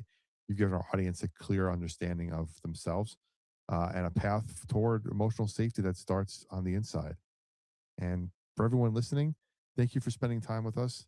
If this episode moved you, please share it with someone who needs to hear it. Until next time, stay faithful, stay fearless, and remember, freedom lives where faith and action meet. The lounge is always open, and so is your next breakthrough. This is the Prosperity Lounge. If you recognize yourself in the shutdown, the people pleasing, the overthinking, or the quiet bracing around the person you love most, that wasn't coincidence. Diane shared something very powerful today. You don't struggle in love because you're failing. You struggle because your nervous system learned to survive before it learned to feel safe. And the good news is that wiring can change. If you're ready to take the first step, not a massive leap, not years in therapy, and not convincing your partner to change, Diane has created a simple, focused starting point. You can find the Brain to Heart mini course at her website, powerfulquestionscoaching.com. The link will be in the description below. It's a short, powerful experience designed for emotionally intelligent, high-achieving individuals who want to understand why love feels off and how to reconnect without losing themselves. Inside, you'll learn what the brain hijack really is, why emotional shutdown happens, and how to begin creating calm, safety, and truth in your relationship, starting with you. As always, thank you for spending time with us. If this episode inspired you, share it with someone who needs to hear it. And as always, stay faithful, stay fearless, and remember, freedom lives where faith and action meet. The lounge is always open, and so is your next breakthrough. This is the Prosperity Lounge.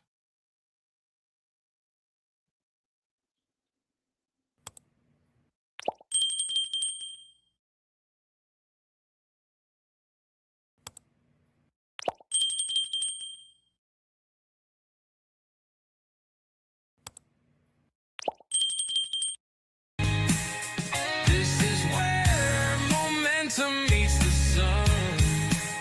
The Prosperity Lounge, yeah, we don't just talk.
Welcome to the Prosperity Lounge, where growth gets personal. I'm Joey Ruffalo, and today's conversation is about access, opportunity, and the future of home ownership in America.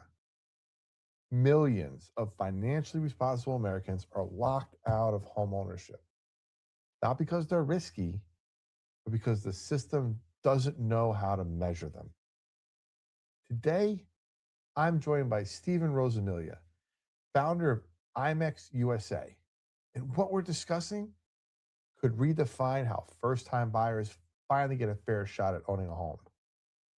Stephen and his team at IMEX USA have developed a new approach to mortgage insurance, one that challenges decades old assumptions about credit, risk, and access.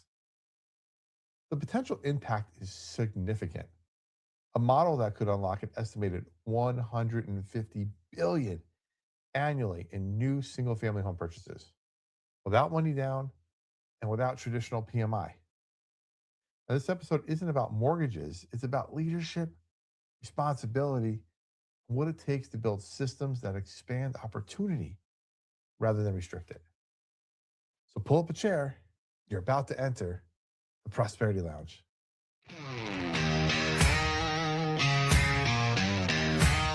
Grab a seat, sip some wisdom, and stay a while. This is the Prosperity Lounge, where growth gets personal.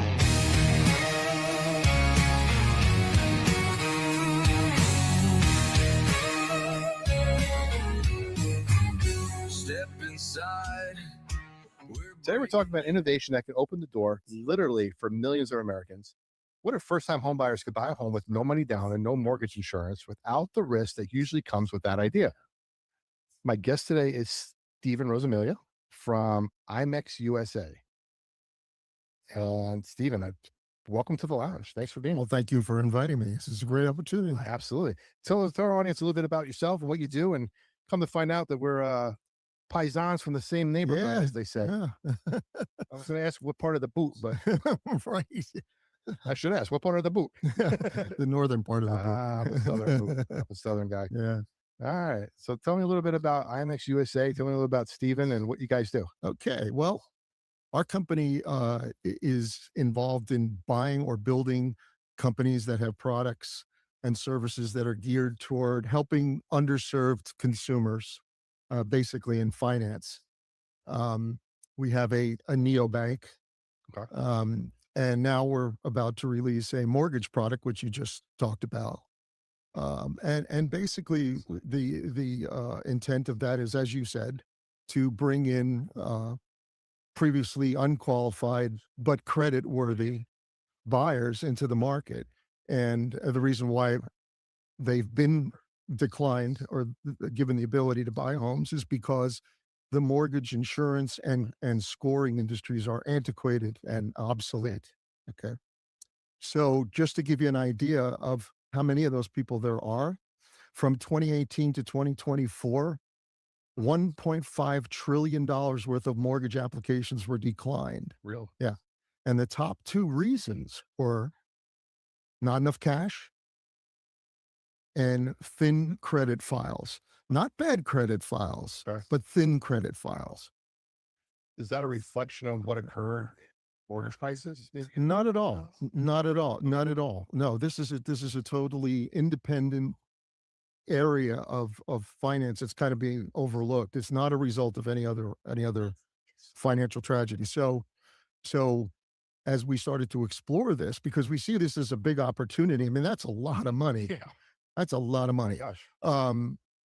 And when you look behind the curtain and look at the statistics, you can see that with those top two categories, you could bring $150 billion worth of new home buyers into the market. And that's a good thing, because where are those homes going today? BlackRock. Yeah, oh yeah. And they're turning around and they're renting to these people. Okay. So we can make it available to them. I'll give you an example Yeah. of why they might be rejected.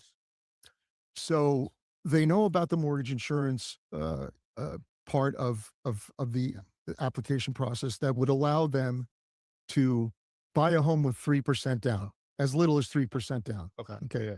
And by the way, 65% of all mortgages need mortgage insurance. So that's not that's the majority, not the exception. Now, PMI is that private mortgage insurance. That usually, if you don't put 20% or get to 20% of equity in a home, Correct. so you have to pay that extra fee. Correct. So a lot of times we found in the financial coaching industry or stuff is trying to put 20% down, avoid that right away. Correct. So you don't have to pay that extra stuff there. Correct. But you're saying that, 3% down, you can get into something good, have it there. Yeah. Absolutely. So what happens is there's only two mortgage insurance entities. There's PMI, which is private, and there's FHA. That's the only two. So they see this and they say, oh, 3%. I can save 3%. They save 3%. They fill out the application, and they come to find out that they're going to have to kick in another $5,000 for the mortgage insurance premium, or if they go private mortgage, that there's going to be another $400 a month in insurance premium, and then they're bounced out, not because they're not creditworthy, but because they couldn't come up with enough cash. The thin credit file aspect of it is people who have limited job experience, a low FICO, because they don't have a lot of credit, and again, doesn't mean that they're not credit worthy. And when you explore all the alternatives for scoring outside the FICO box, those people are actually more credit worthy than people who do fit the normal criteria. That's why you start seeing people are programs and so there's companies now that are, hey, if you paid your rent on time or you paid your Exactly. whatever, your utility bill on time, it's going to count. Exactly. Different type of scoring method that just, how much you play, let's say kissy face with the banks. That's right. So Exactly. showing how credit with you Yes. paid on time. I mean, I have a credit card. I may have a 0 credit score because I don't have a credit card. Exactly. But I pay all my bills on time. So Right. I'm responsible enough. But you don't know that because I've never took on the risk. Yes. But if you have people that have faithfully paid their rent, their car payment, their cell phone bill, their utility bill, their insurance bill, they're more credit worthy than people who fit the FICO. And that's just so. Yeah. Yeah. We talked about the process here, $150 billion of potential mortgages that you could open up. Right.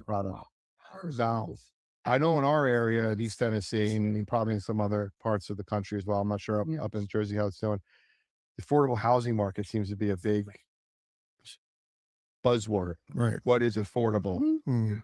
And the solution is building more homes on farmlands and everything else. So have more homes to then, the thought would be bring prices down because you're flooding the market with housing and so supply goes up.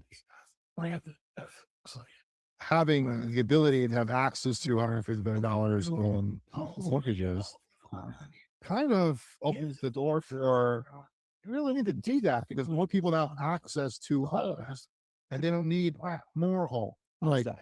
It's a win-win because if you think about it, about from the builder's aspect, that if there is an outlet where he can get people into these homes without the risk of taking on the debt. Same thing. This is really designed for credit unions and small banks. And the reason why we had them in mind when we developed it is because they can't compete with the big dogs. They can't compete with the Intuits and the Rocket Mortgages. They just don't have, they don't have that power. And if you understand the credit union mentality, they're nonprofit. Their whole mission is to help their members. So if we can give them the ability to lend mortgage money to their members with no risk, what do you think is going to happen? And then the same thing goes for the secondary market, because remember, they can then repackage those loans and sell them on a secondary market. So you go to Wall Street with, a package of securities. Okay, maybe it's not generating, high yield, but it's risk free. So you get down into the treasury bond type investment. That's the whole concept behind the product. So walk us through a little bit how this PMI alternative actually works? What makes it different from traditional mortgage insurance? Very, very simple. So when you look at all these cases and you know, we looked at thousands of them, you know, why did this person get rejected? And again, I told you the top two reasons: not enough cash and a thin credit file. The not enough cash part is actually the biggest problem. And so what we did is we looked at the buy now, pay later model, and we kind of modified that and said, well, you know, when you're buying a home, the most expensive time of that process is in the beginning. You know, you got to buy the home. You got to put up the down payment. You got to pay the closing costs. You got to get a mover. You got to buy furniture. You got to put curtains up. You got to paint. You know, Do the kitchen. you got to do the kitchen. You got to get granite countertops. You know, Right. so all those expenses. Right. So you know, so even if you get the money to buy this home, a lot of people don't realize that, you know, they're going to be facing all these expenses, and that's where usually, you know, the defaults come. Okay, so what we've said is, why don't we defer the big costs to a point in the buyer's time when they can better afford it, when they're more financially stable. So what we do is we guarantee to the lender that we will accept responsibility if there's a default. So there's no risk. So they can go to the borrower and say, all right, we'll give you the money, no money down, no mortgage insurance, because we're the insurance. Okay. And then what we do is we take a 5% fee at the end of the life of the loan. And that's it if you refinance or if you move. So those are the two events that would trigger us getting that extra fee, that 5%. And it's based upon the difference in the value of the home from the day you purchase it to the day you refinance it or sell it. So are these similar to concept wise when communities put like first time home buyer initiatives in place where they kind of cover the down payment and then when you sell, the down payment comes off the top and then it's Yeah. concept wise is very similar. Concept-wise. It's ways to get people who necessarily can't afford to get into a home and Yes. another alternative. But those programs are few and far between, and they're very hard to get. Very hard to get. Yeah. So, and there are companies that are doing this concept not with the purchase of the home, but they'll do it after you own the home, and they'll do this loan process if you want to rehab the house or redo your kitchen or something like that. And then but there's a lot of states are now exploring regulating that because they're getting a lot of complaints from homeowners that these companies are pretty much ripping people off. They're coming back and they're taking 15-20%. Yeah. Wow. We're only taking 5%. We are under the top limit of all. There's 10 states which are exploring regulating that industry, and we're looking at all the 10 legislations, and we're way under the radar. So we're not going to get in anybody's way on that. So speaking of regulations, what type of partnerships or regulatory milestones made this type of program possible? Well, the funny part about it is we're really able to I don't want to say circumvent, but we structured it so we don't have to have a mortgage license. We're not lending any money. We don't have to have an insurance license. We're not insuring anything. It's just a partnership. If you want to look at it a different way, we're co-signing the loan for the borrower. Okay. So we're not regulated until, as I said, these 10 states start to consider that our type of program should be regulated, but it's a ways away. Okay. So how do lenders benefit from this shift in thinking? Well, the primary reason is no risk, because even with the traditional mortgage products, the lender still has a risk. Okay. So that's the primary reason. The second benefit, as I mentioned before, is really for the smaller banks and credit unions. Sure. It gives them a competitive edge. I'm just thinking as you're talking, and my heart's starting to palpitate a little bit, thinking about investing in mortgages and mortgage situations and having all that risk. For me, talking about it's not risky. For me, I'm thinking like, oh my God, oh, that's so much risk. Yeah. I can understand the perspective, but what inspired you to take on this challenge personally? Well, it's not this particular challenge that inspired us, me and my partners, but I read a book many, many years ago called The Fortune at the Bottom of the Pyramid. Okay. Yeah. And Add it to my list. yeah, and So you it's can good. just imagine what it's about, Yeah. that there is money to be made by helping disadvantaged people to participate in the global economy. Mhm. And we've based everything we've done on that. Our neobank is based on that. We have a company that's in the food service industry, and it's designed to service areas where other places won't. Okay, like places where Uber Eats won't go. Sure. So everything we do is all about how we can help the underserved. Okay. Uh, the purpose of the neobank is basically to put banking facilities in small shops. So if you think about it, there are roughly 30 million unbanked consumers in this country. Yet they had no bank account. Wow. And Did not know that. statistically, an unbanked family of four will spend the equivalent of 3 months worth of groceries on alternatives for not having a bank, cashing their checks, paying the bill pay services. Oh yeah, they'll spend the equivalent of 3 months worth of groceries. So Wow. so what we do is and the other problem with the banking industry is they're closing so many branches. So Sure. a lot of it is merely logistics. They can't get to a bank because it's not close enough. So Wow. Yeah, we've noticed that in some of our areas of just you're talking about just how neighborhoods are set up. We have a couple underserved neighborhoods in our area, and trying to find a grocery store that serves or has one just a grocery store, and it's not like your corner market. right, where you It pay serves double. fresh organic produce or just fresh produce in general. Yeah. They're just not in those neighborhoods, and it's unfortunate because, like you're saying, it's underserved, and there's Mhm. I can get down a whole political Yeah. rant, but I'm not going. But So there's so like I said, everything we do is based on that premise, that model. Yeah. What can we do to help the underserved? And that's what the mortgage Yeah. concept is about. So, what have you learned in this process about leadership through building something that challenges the status quo? Oh, that's a tough one. You whenever you take on any kind of endeavor that bucks the system, you're gonna have problems. It's target on your back. Yeah, you got a target on your back. You're either a threat or you're not credible. And that's been the most difficult part of our business, getting people to believe in what we do.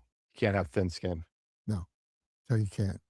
I had a venture capitalist look at me and say, "Gee, aren't you guys a little old to be doing this?" And I said, "Well," he was probably younger than my oldest son, and he probably had more money in his checking account than I'll ever see in my whole life. And I looked at him and I said, "Do you realize how many federal laws you just broke?" Whenever somebody say something like that to my dad, he always used to say, "I represent that remark." I represent the remark. I got to remember that. That's good. I like that. Yeah. How do you balance innovation in this space now? Obviously, it's kind of a newer product. You're getting it out there. You're trying to make people aware of its usefulness in the Yeah. society, in the marketplace. So balance this innovation with responsibility when dealing with something as personal as home ownership. Well, the best way to approach that is one of the reasons why I'm here, is to find like-minded people. That solves a myriad of problems right there off the bat. If you're talking to somebody or a group of people that have the same mission, or at least the same motivation as you do, it makes things a lot easier. They're all rowing in the same direction. Exactly. They're all rowing in the same direction. I love that. I'm going to use that. Yes. Steal all my stuff. That's yours to have. Yeah. So our show is about community leadership, small business, personal finance, helping people build wealth through purpose. How does this innovation align with the idea of purposeful prosperity? Okay. Particularly the neobank product that we have.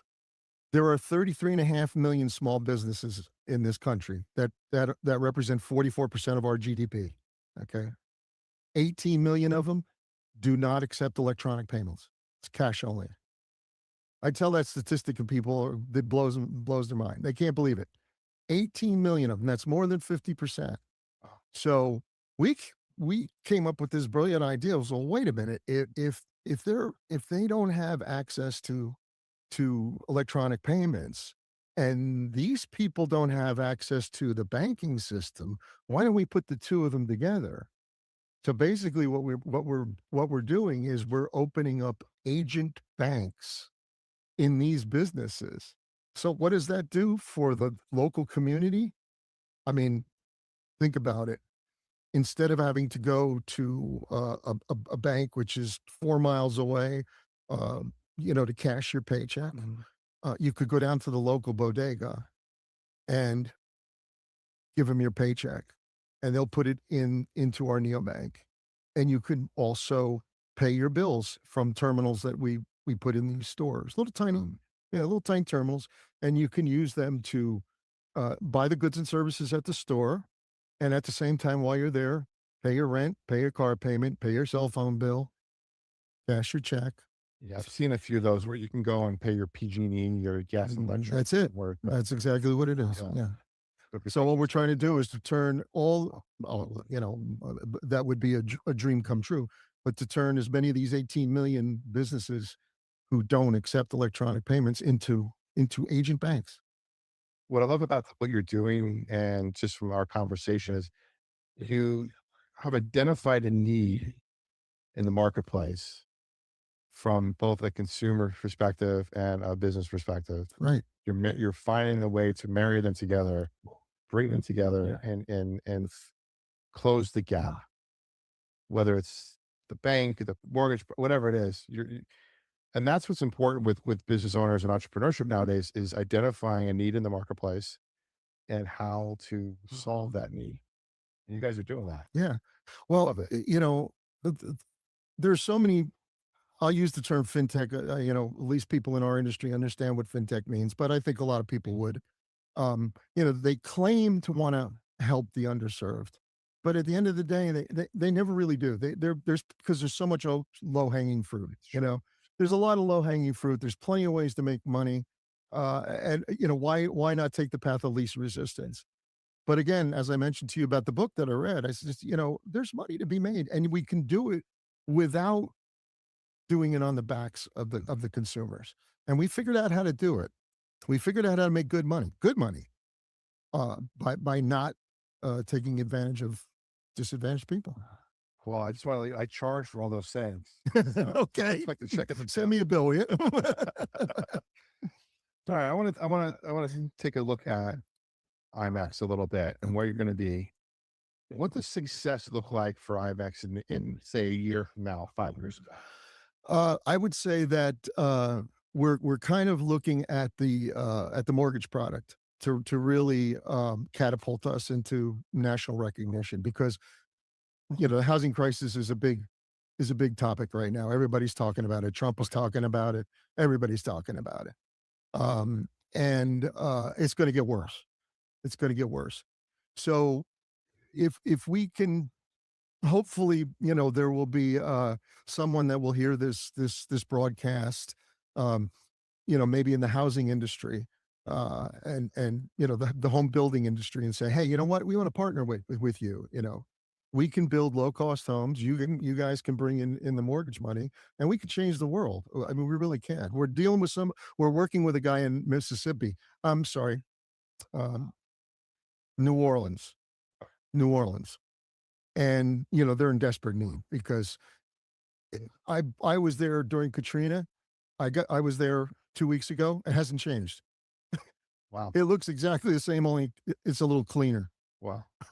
I mean, that's what's going on out in California with the wildfires. Yes. Yes. People aren't coming back to build. Yeah.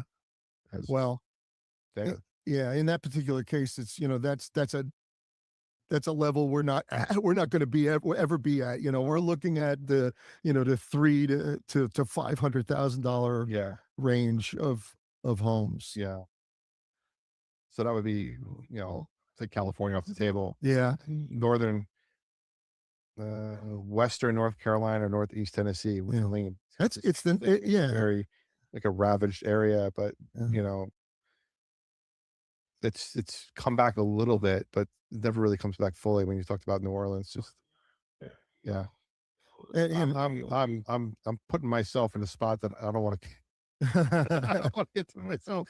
Um, how can lenders, real estate professionals, policymakers get involved or learn more? And are there states that you maybe don't work with or don't or aren't in, or are you nationwide the product?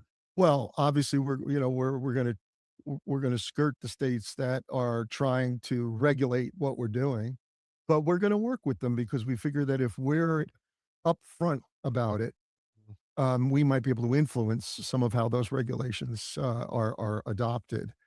Um, and then, of course, we're going to focus on the areas of the country which are really, first of all, most suited towards the product and most needy in terms of the product. So, obviously, once you can establish yourself in those areas, it's going to be easier to establish yourself in mainstream. Because keep in mind, this product is not only for the disadvantaged. I mean, anybody can come along and say, "Hey, you know what?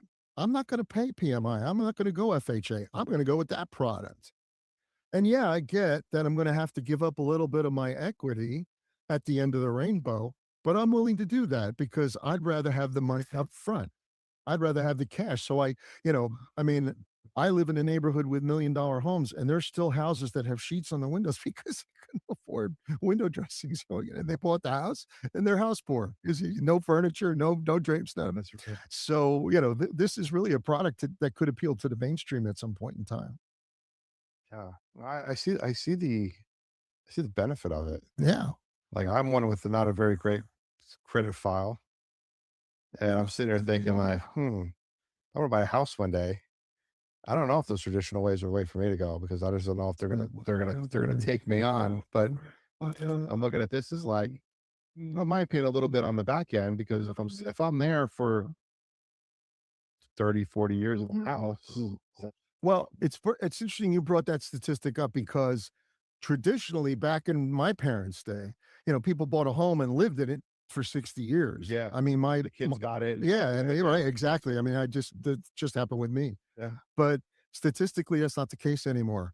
Homes are first-time home buyers are transitioning at years 6 to 12.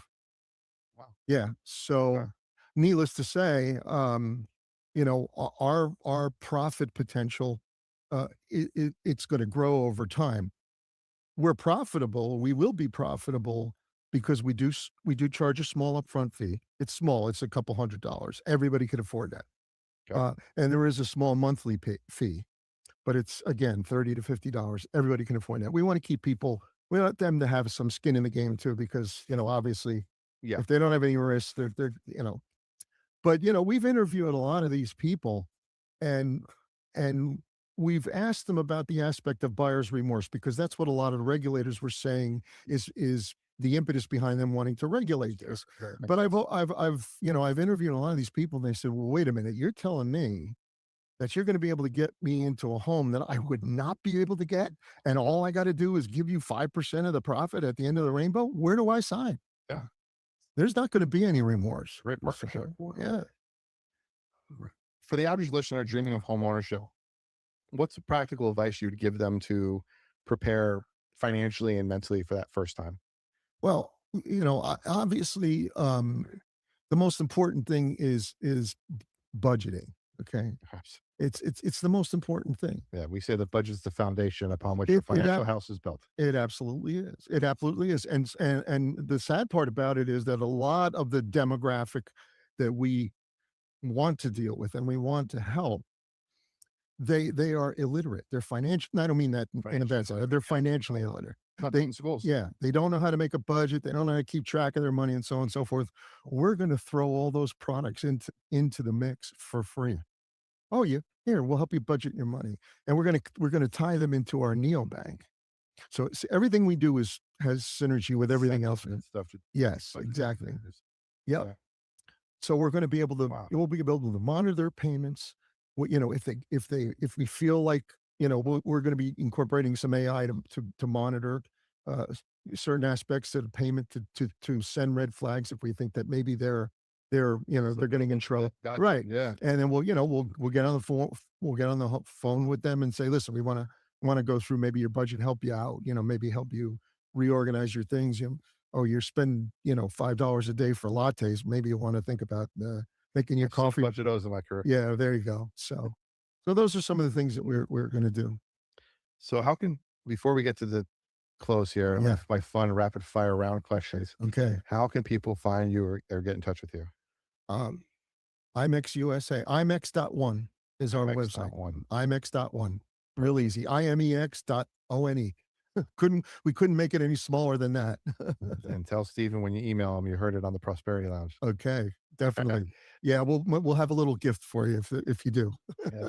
Nice. One of our sayings will be repeated back to you. That's pretty much it. Okay. I got some my favorite part, Stephen, is my rapid fire questions for you. Top of your head, first word that comes to your mind on a bunch of these.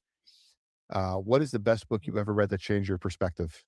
I gave it to you. You did. Fortune at the bottom of the pyramid. What's a daily habit that contributes most to your success? Writing a to-do list. What's the worst financial or business mistake you ever made, and what did you learn from it? Oh boy. Oh boy. I don't know if I want to reveal that on the radio, but It was a doozy. yeah, I could tell you what it was not. Okay. It was not buying Bitcoin at 10 cents. Yeah, we'll leave it at that. If you can have dinner with any entrepreneur, past or present, who would it be? Probably be Jeff Bezos. Okay. Yeah. What's one mindset shift that completely changed the game for you? Trusting my intuition. What's a piece of advice you ignored first, but later realized was gold? Save money. What's one word you use to describe your journey so far? Adventure. If you had to start over tomorrow with nothing but what's in your head, what's the first thing you do? Go into the music business and be a rock and roll star. Guitar or singer? Guitar. Love it. What's one thing people misunderstand about you or your work? That we aren't serious about helping the underserved. And what's your personal definition of prosperity? I would say it's not money. It's being able to live a comfortable life, have a wonderful family, being financially independent, and doesn't mean money. It just means security and being able to sleep at night, and not worry about where the next payment is coming from. Absolutely. Yeah. Stephen, thank you for pulling up a chair and joining me in the Prosperity Lounge. No, and thanks for inviting me. It was a Work great, you're doing, great open experience. doors for many future home I buyers. hope so. Hope I to hope myself so. one day soon. Okay. Until next time, everybody, stay faithful, stay fearless, and remember, freedom lives where faith and action meet. The lounge is always open, and so is your next breakthrough. This is the Prosperity Lounge. You've been listening to the Prosperity Lounge, where growth gets personal. Today's conversation was about more than mortgages. It was about access, opportunity, and what happens when innovation finally catches up with reality. My guest was Stephen Rosamilia, founder of IMEX USA. And what stood out most is this: real innovation doesn't lower standards. It removes barriers that no longer make sense. We talked about a new approach to mortgage insurance, one that's designed for financially responsible buyers who've done the right things, but have been overlooked by a system that hasn't evolved. A model with the potential to unlock an estimated $150 billion annually in new home ownership opportunities without money down and without traditional PMI. This wasn't just a conversation about housing. It was about leadership, responsibility, and the courage required to challenge systems that quietly hold people back. If you want to learn more about Stephen's work and the innovation we discussed today, you can visit IMEX.one.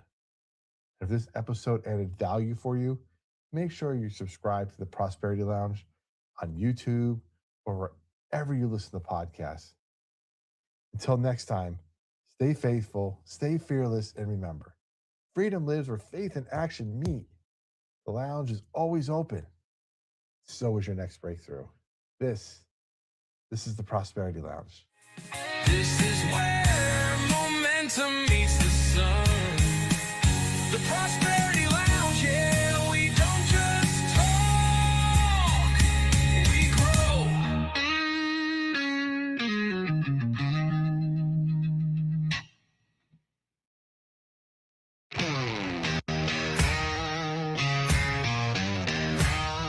Grab a seat, sip some wisdom, and stay a while.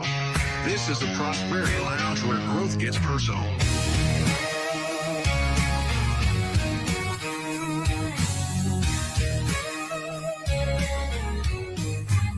Step inside. We're breaking chains. Welcome to the Prosperity Lounge. It's personal and hope meets freedom. I'm Joey Ruffalo, and today's conversation is about leadership shaped by experience. First off, I want to thank our sponsors, Bello Business Solutions. Mention Make Business Make Sense for a free consultation. They'll take care of all your business needs. QR code is on the screen if you're watching on YouTube. And if you're listening on the radio, come on over and watch us on YouTube at the Prosperity Lounge on YouTube. Secondly, we have our pals at LaPera Insurance. LaPera Insurance, call 865-252-0480. Email Joe at jlapera, LAPERA, at farmersagent.com. Promo code JRRadio for the first 10 quotes this month. Get a free gift card. So hit up Joe. After you talk to the folks at Bello Business Solutions, you got your business all up and running, call Joe to make sure it's insured. And lastly, we got our pals over at Logos.com. Logos is the world's leading Bible app. I'm gonna dub them that. World's leading Bible app. They're giving us a 60-day free trial of their programs. They have 3 or 4 different, I think there's three levels of programming, and all 3 included in the 60-day trial. So sign up for their biggest package, get 60 days free, get it right on your phone, get access books, scriptures, literature, whole bunch of stuff. And it's all free for 60 days. And as always, visit theprosperitylounge.com to learn more and join our free community at www.theprosperitylounge.com. All right. My guest today has spent a little roughly more than 30 years in law enforcement and a little more than 26 years with the DEA, serving in multiple leadership and operational roles over a long federal law enforcement career. I want to just set the record on this. We're not going to be discussing any specific cases, specific investigations, specific operations. It's not what we're going to do here. Instead, we're approaching today's conversation as a student learning from a teacher. I'm curious. I have questions. I want to learn. I'm going to focus things on like judgment, preparation, philosophy, and responsibility earned over time. As always, this is not a political conversation, but one centered around leadership. And I'm grateful to welcome Mike Davis to the Prosperity Lounge. And Mike, thanks for pulling up a chair inside the lounge. Thanks for being here. Great. Really appreciate the opportunity to be here this afternoon. It's exciting to be here. Perfect. Well, let me make sure that you look good on camera as always. yeah, You look fantastic, my buddy. Looks good. You look fantastic. Thank you so much. So, Mike, I want to start from the beginning with you. I want to learn a little bit more about who Mike Davis is, where you come from, your local boy. Yes, sir, I am. Okay. I Tell me a was, little bit about yourself. Well, I was born and raised in South Knoxville. Okay. I attended Doyle High School, graduated from Doyle High School, and after a few years, I was hired by the Knox County Sheriff's Office. I worked there for approximately 5 to 6 years. I'll just touch base. I've been married for 30 years, have 3 children and 2 grandchildren, Okay. 2 little girls, and they're just 2 angels. So really excited about my 2 granddaughters. Nice. But like I said, going forward, was hired with Knox County Sheriff's Office, worked there around 5 to 6 years, started in corrections. Huge learning impact in corrections, made some great friends, coworkers there. The Knox County taught me how to be a law enforcement officer. I was in the first class, 96-1, that Knox County ever had, that Knox County directed. Okay. Wow. And ironically, our Sheriff Spangler, was a lieutenant overtraining at that time, which was kind of neat. And here I was in the first class, and now he's term limited and leaving office after a great 8 years leading Knox County, and I'm running for sheriff now. Okay. So after Knox County, I was hired. There had been a hiring freeze, and I applied as a federal agent with DEA. I subsequently was hired as a federal agent with DEA. Went to Quantico, was 16 weeks at Quantico, and then they sent me to New Orleans. So Okay. that was a drastic, you know, culture uh, change going down there. Met some great people down there. Worked down there approximately 5 to 6 years, uh, and I was able to get back to Knox County. When I worked in New Orleans, I was on a special team. It's called the MET team, Mobile Enforcement Team, and we would go to numerous cities. We would have what's called a MET team deployment within cities within that division, which consisted of Arkansas, Alabama, Mississippi, and Louisiana. We would have a deployment anywhere from 3 to 5 months working, where I would work with the local, state, and other federal agencies, uh, defining the trafficking network in those cities. We conduct numerous buys to find out who these targets are, Hmm. and then we would subsequently come back and with indictments and do a roundup and execute multiple search warrants Hmm. to have an impact on the narcotic trafficking and the violence in those cities. So it was a tremendous learning experience being on the Met team. Wow. Yeah. So you were in like you said, the first class, academy class here in Knox County. You worked in Knox County for 5 years, went to DEA. What originally drew you to law enforcement in general? Well, to me, it's a calling. Uh, I've always wanted to work in law enforcement. It's been a Mm, passion for me. I've had, growing up, I had several family members, uncles, grandfather that worked in various positions, state and federal, in law enforcement, and okay. I always looked up to them, and I always, was proud of them and the efforts they did, and it just, even when I was a child, it's always been something that I wanted to pursue. Okay. Got a lot of people checking in tonight in the chat here, saying hi to Mike. We have Kerry who said hello, and a few other people. Elaine says hello as well. Well, that's outstanding. Appreciate everybody checking in. Um, we're gonna make a quick correction. Can you actually, Mike? I'm gonna edit this out later, guys. Can you move your mic up a little bit on Just a there? little bit more. Okay, Yeah, sure. so like higher up as you can. People want to make sure they hear you good. All right, perfect. That should fix a bunch of stuff there, guys. All And right. as always, if you're watching or listening tomorrow on Saturday on the YouTube channel, we put up a nice, clean, fresh edited copy with the great audio. And then, of course, Monday the podcast episode appears everywhere on Spotify and Apple, so you get a nice, you can hear us all hunky dory then too. So I think we're Great. doing well tonight so far. All right. Okay, so you're drawn into law enforcement through family connections and a sense of looking up and something like doing right. But what drew you? Then you got an opportunity to go to DEA. What was that like? What kind of opportunity was presented to you? What was out there, and then why did you take it up? Well, I just, I it was a challenge. I viewed it as another challenge in Okay. my career. Also, it was a job that would enable me to go to other parts of the country and work and experience that dynamic and have an impact, in various regions of the United States. Worked, a lot in the Southeast. Also, when I got back to Knoxville, I had cases that extended to Detroit, New York, Chicago. Uh, so just a huge learning curve for Okay. me. At that time, did you see it as a long term career or something you just wanted to test yourself in?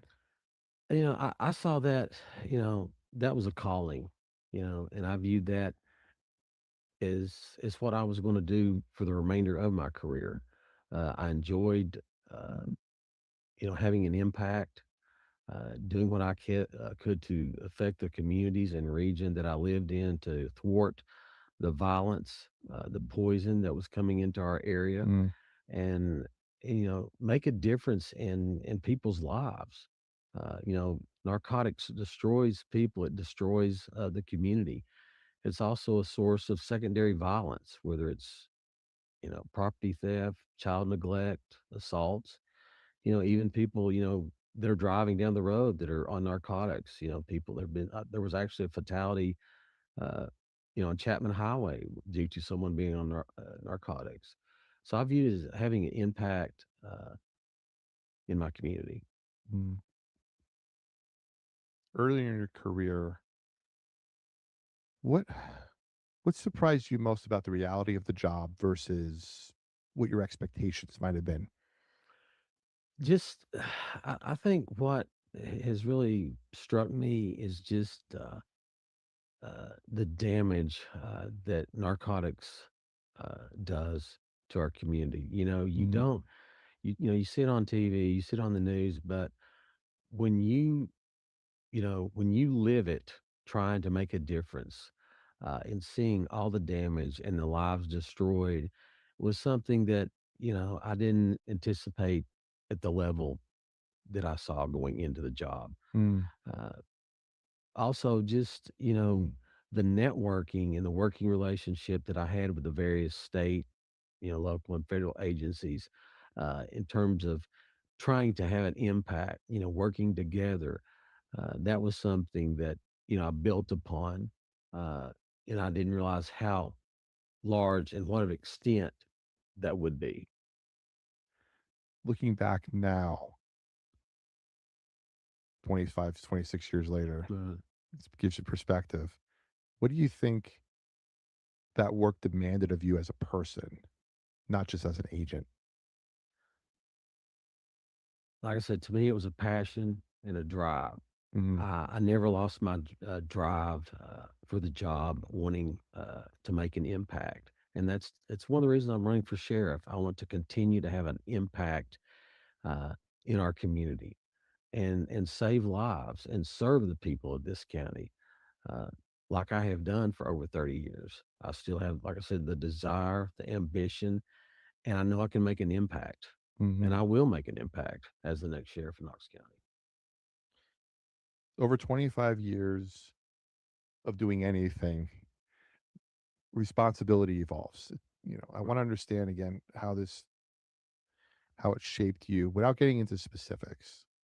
How did your roles change your perspective on responsibility over time as you moved up the ranks from agent to sort of now you're involved in planning and now you are planning operations? Your responsibility changed. How did that, as your roles changed, how did your perspective change? Well, as once you're first hired, you're trained, you're growing, you're learning from senior agents, uh, and they're teaching you, showing you the dynamics of the job. Hmm. So there, there's it's like any job when you're first hired. There's a learning curve, Yeah. and I was blessed to work with a lot of outstanding supervisors and agents and gain their perspective and the nuances, the subtle nuances uh, in doing the job. And then as I progressed, I began to develop cases that you know had a greater complexity.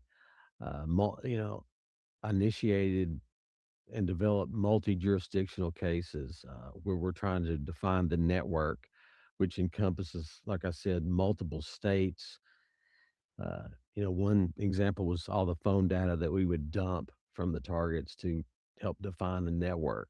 Hmm. So just the dynamic that we can bring in terms of having a large impact on narcotic traffickers, not just here locally, but outside our region that are shipping the poisons, uh, to our area. That's something that I that was outstanding Yeah. and a great experience. So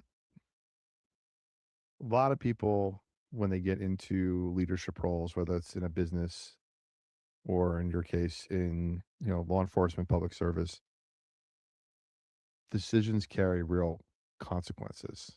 Right. So I can be in a boardroom and just write something on a piece of paper and not really think about the consequences that action's having. But public service, you have to live with those consequences or those actions every day. What does leadership look like when those decisions carry real consequences? Is there a difference in that?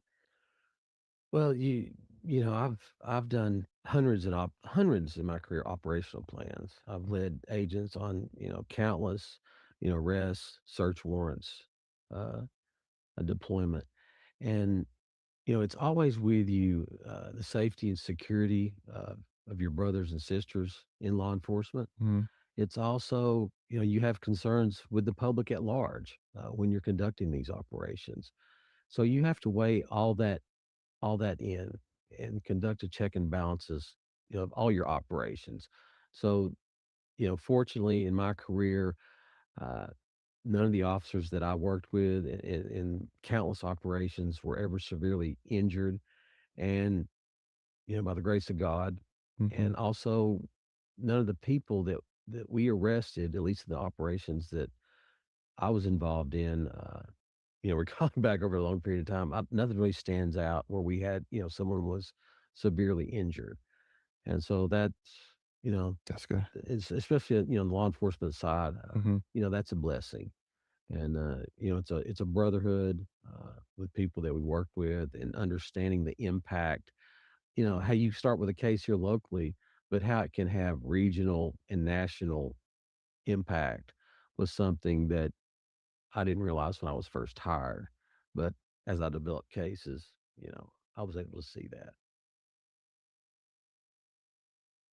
Federal service, I have nothing really to compare it to. Maybe you do, but federal Uh, service, did it shape the way you think about accountability, both from an upward and downward side? it did. We're, as a federal agent, we are held to a high standard Okay. in terms of professionalism and integrity. Mm. I had top secret security clearance for 26 years. And during that time, I had a background check every 3 to 4 years. Uh, we realized as agents, our decisions and our operational planning, uh, not just state, regional, it could have national, uh, effect in terms of the media, uh, as to what we do. Mhm. Uh, I had 3 levels uh, of adherence or scrutiny that I had as an agent, local, divisional, and headquarters. So everything that I did as an agent or in a supervisory capacity, there was 3 levels of scrutiny that we had to adhere to. Also pertaining to our case files. Just I was also a bursar in our office, responsible for dispersing funds for various, payment of informants, payment of narcotics. So I also had 3 levels of accountability in that dynamic as being the bursar, was also a seized evidence custodian, and once again 3 levels of accountability. We had and this is one thing that I want to bring to the sheriff's department. We had quarterly and yearly audits of, say, narcotics, money seizures, confidential informant files. mm. So, with those audits, we're able to catch mistakes, once a quarter and at the end of the year. So, that is, a huge plus, like I said, for catching those mistakes, for our professionalism. And I want to bring that also to the sheriff's department. Interesting. You said top secret clearance. So if I asked you if there's where the aliens were kept, you're not going to tell me. No, might tell you off air here. Okay. Good. Stay tuned, guys. I'm going to know. If you don't see me tomorrow, then I learned, and that was it. Yeah, I I've made got. We might go check on something after the show. Now, you talked about things like confidential informants and dispersing funds, and I just see what I see on television and movies and stuff like that. I was thinking of the movie Donnie Brasco earlier because there was an Right, undercover, and I just saw a clip of it earlier. That's why it's fresh in my head. right. Things like that with these long-term operations, undercover operations where you're working in the background and you send an agent in undercover. Does DEA get involved in things like that as well, We or is that do. mostly FBI? Yeah, we work. DEA gets involved. We also work. I've worked cases with the Knox County Sheriff's Office. They were a huge asset when I was an agent. Hmm. Also, the Knoxville Police Department, TBI, worked with our other brother, sister agencies, FBI, Marshal Service, ATF. Mm, And one thing I say, I'll say sometimes Knox County Sheriff's Department, it was a department when I was first there and during my tenure, but of course it's an office now. So kind of, go back to how it was when I first, worked there. so if I was to ask you the difference between an office and a department, Yeah, yeah, it's just yeah. Well, it's what it was when I first worked there, and it's kind of, you okay. kind of go back to, to what you know when you were there. All right. So I'm generally curious from a learning perspective how experienced leaders make judgment calls when circumstances change. In your years in high responsibility environments, how did that shape judgment and decision making for you? Well, just realizing that, when you have these operational plans and you have developed these cases, you know, my primary focus when we conducted these operations was the safety and security of the officers that I worked with, Hmm. and that's always it was first and foremost. Granted, we want to have an impact uh, in dismantling these organizations, but I want to keep the agents and officers that I work with safe, and it can lead to a lot of restful nights Mm, worrying about operational plans that we conduct and the safety. Have you covered everything? Is there's always some subtle nuance that maybe you need to develop more. So that was the biggest thing, was just safety, and also safety uh, of the public when we're conducting these operations. interesting. Okay. So when you're making these decisions, you're in these high roles, you're going through the planning, you have to be very disciplined. Correct. Probably more so than most people need to be in most of their positions and jobs in normal life, because you can get away with being lax one day, but in your job you can't. You have to be on Right. discipline the whole time. How does that discipline and what role did discipline play in making helping you make sound decisions under pressure? Because you're in a high pressure situation. Right. And like I said, once again, we go back to, covering as many aspects of the investigation as possible, uh, coordinating the intelligence with the various agencies, and giving specific roles to the various elements in the investigation, but Hmm. yet making it all, you know, constructive and uniform, so everyone knows their role, everyone knows their objective, and like I said, these cases spread over multiple jurisdictions and multiple agencies, so making sure everyone is on the same page, and also everyone is held accountable. Hmm. Everyone wants to be accountable. Everyone has a passion for the job that I worked with, and so that was always a positive experience, and everyone tried to have an impact that I worked with. Now, Mike, I'm gonna let you take a sip there Uh, as I ask.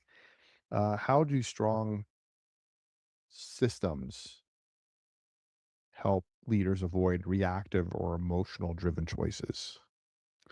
like I said, it's about accountability Okay. and transparency, and those elements that are put in the equation as you're doing jobs, whether it's your audit, your background check, uh, that we had to have as agents. That serves and holds us to a standard, Hmm. and it's expected of us. It's also not only expected of us, it's what we as agents, task force agents and local. It's what we expect of ourselves, uh, in terms of law enforcement is a calling, Hmm. and we're serving the community. And so that's what it's really about. I want to shift gears a little bit into sort of a I don't even tiptoe into this, Mike. It's an overarching a lot of stuff going on in the news today, a lot of stuff that's Oh happening. yes. And I don't want to be specific on a topic, but just an Mhm. overall kind of theme here. If you're in the lead role and you have to evaluate how to proceed in certain areas, how to proceed in a situation. additional resources are made available to you to help you proceed in that situation. Does expanding operational involvement make sense, or do you need to stay within your defined role and responsibility as the sheriff? Well, as sheriff, any threat to our community, no matter what the dynamic is, Hmm.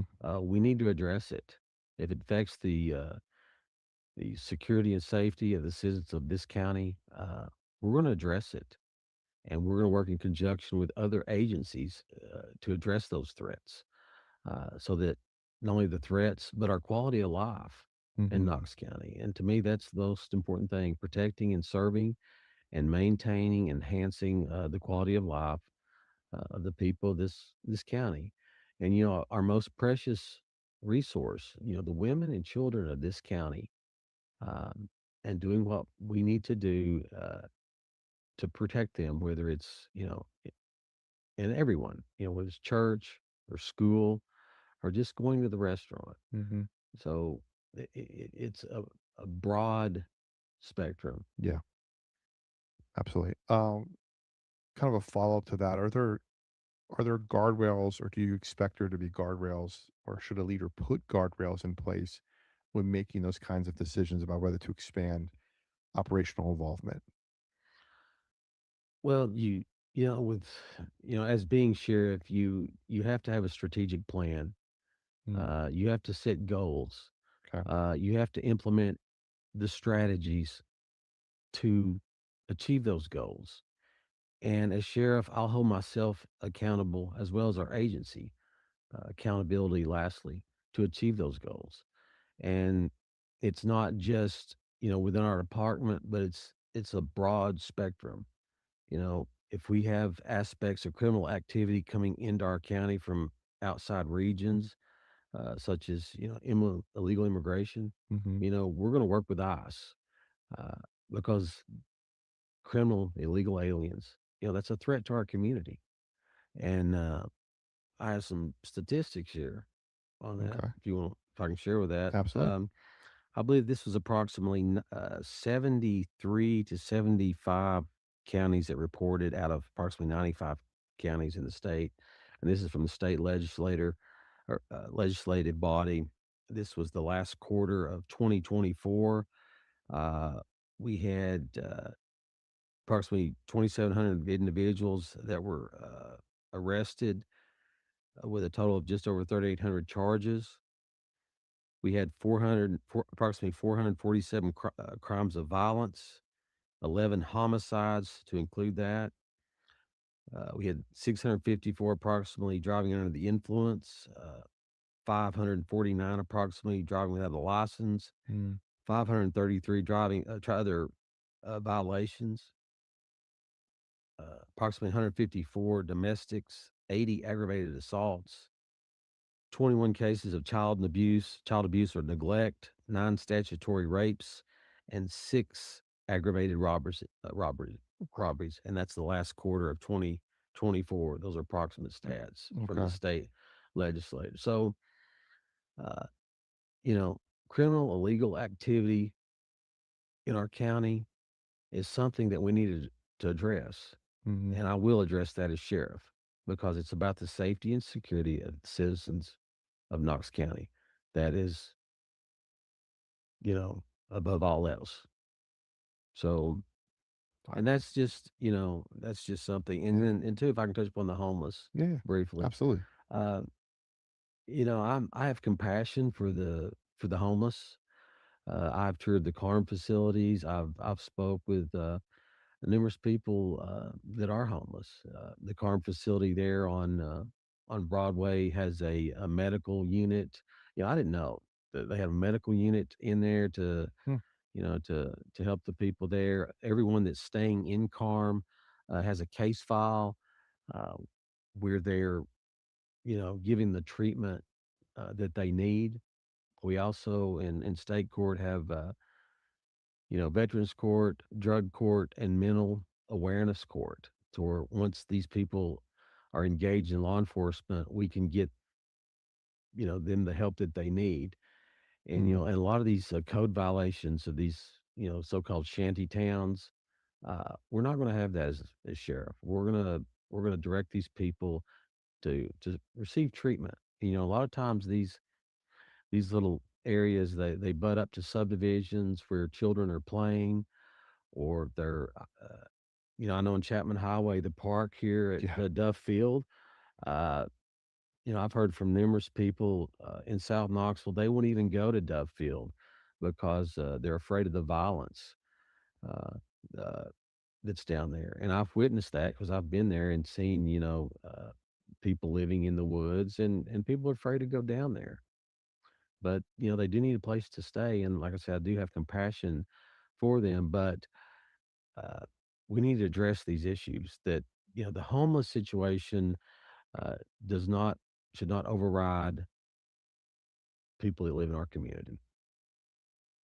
Yeah, I have it on here that on your website, which I have up on the screen right now for everybody. You have locate permanent locations for the homeless and eliminate squatters is one of your priorities, as well as working with the ICE and sheriff's accountability. We talked a lot about that Right. as well. So Right. But this, yeah, you want to have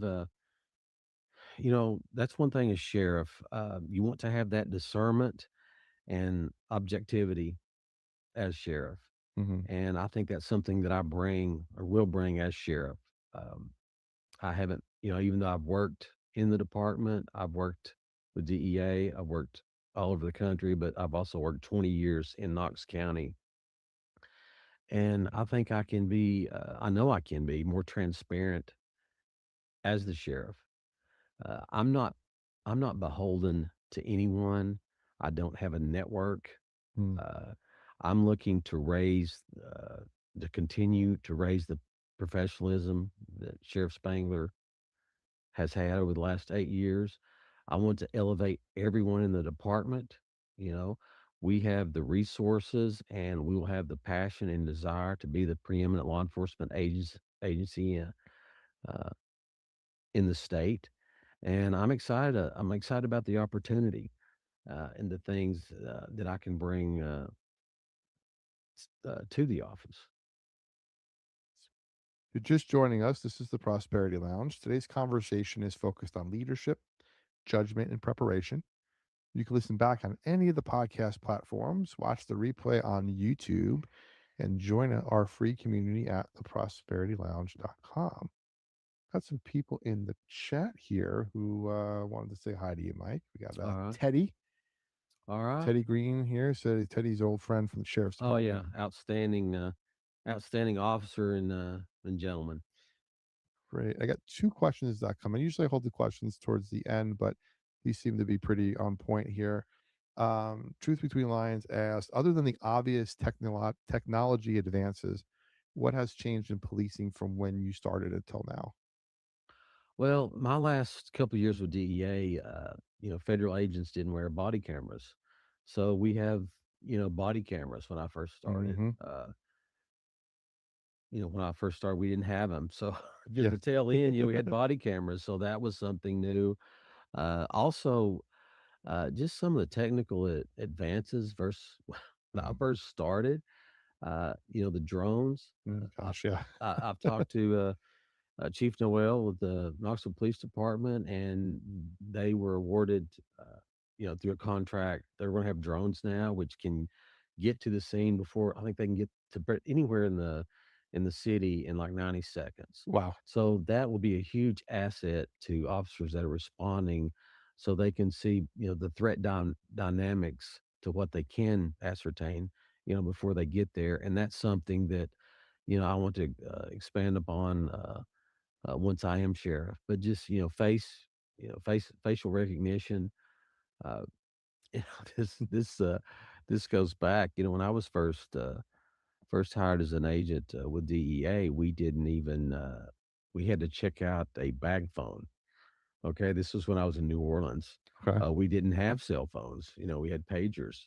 Oh, wow. So Yeah, yeah. I've seen the full progression, and you say that to I say something like that to my children, and they're like, "What are you talking?"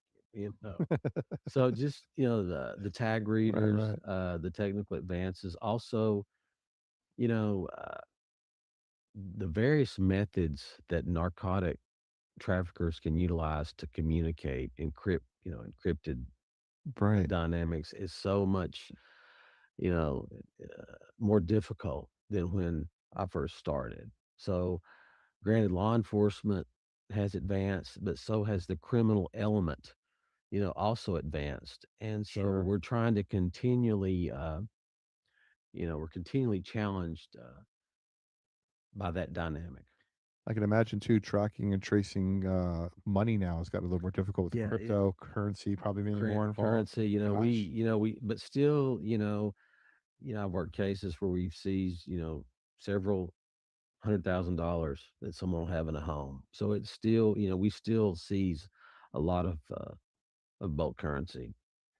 And one other question here from Team Huddle asks, for us viewers at home, how does your DEA experience translate for being able to oversee and operate in Knox County versus another, say, traditional cop like the other candidates? And we don't have to get into specifics about the other candidates, but just mostly your experience in this.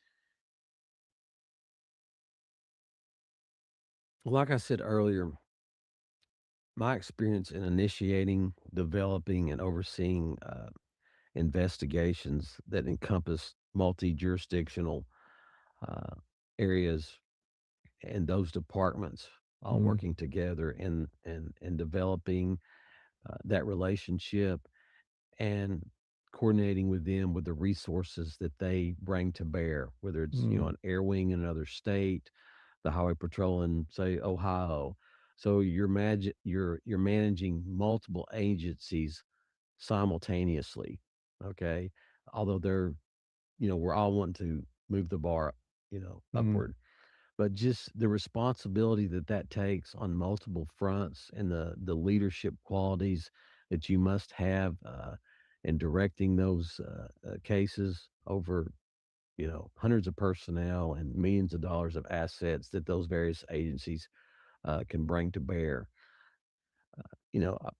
Like I said, I've done several hundred, probably you know 800 to approximately 1,000 operational plans that I've developed and were responsible for.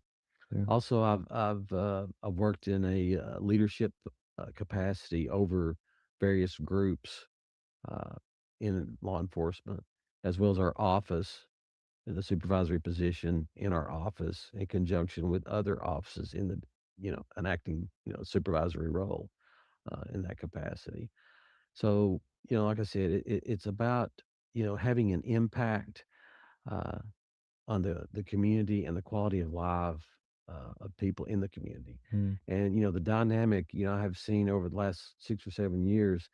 Uh, uh, there was a 313 initiative initiated by the TBI, but also worked in conjunction. We would assist the city police department, Knox County.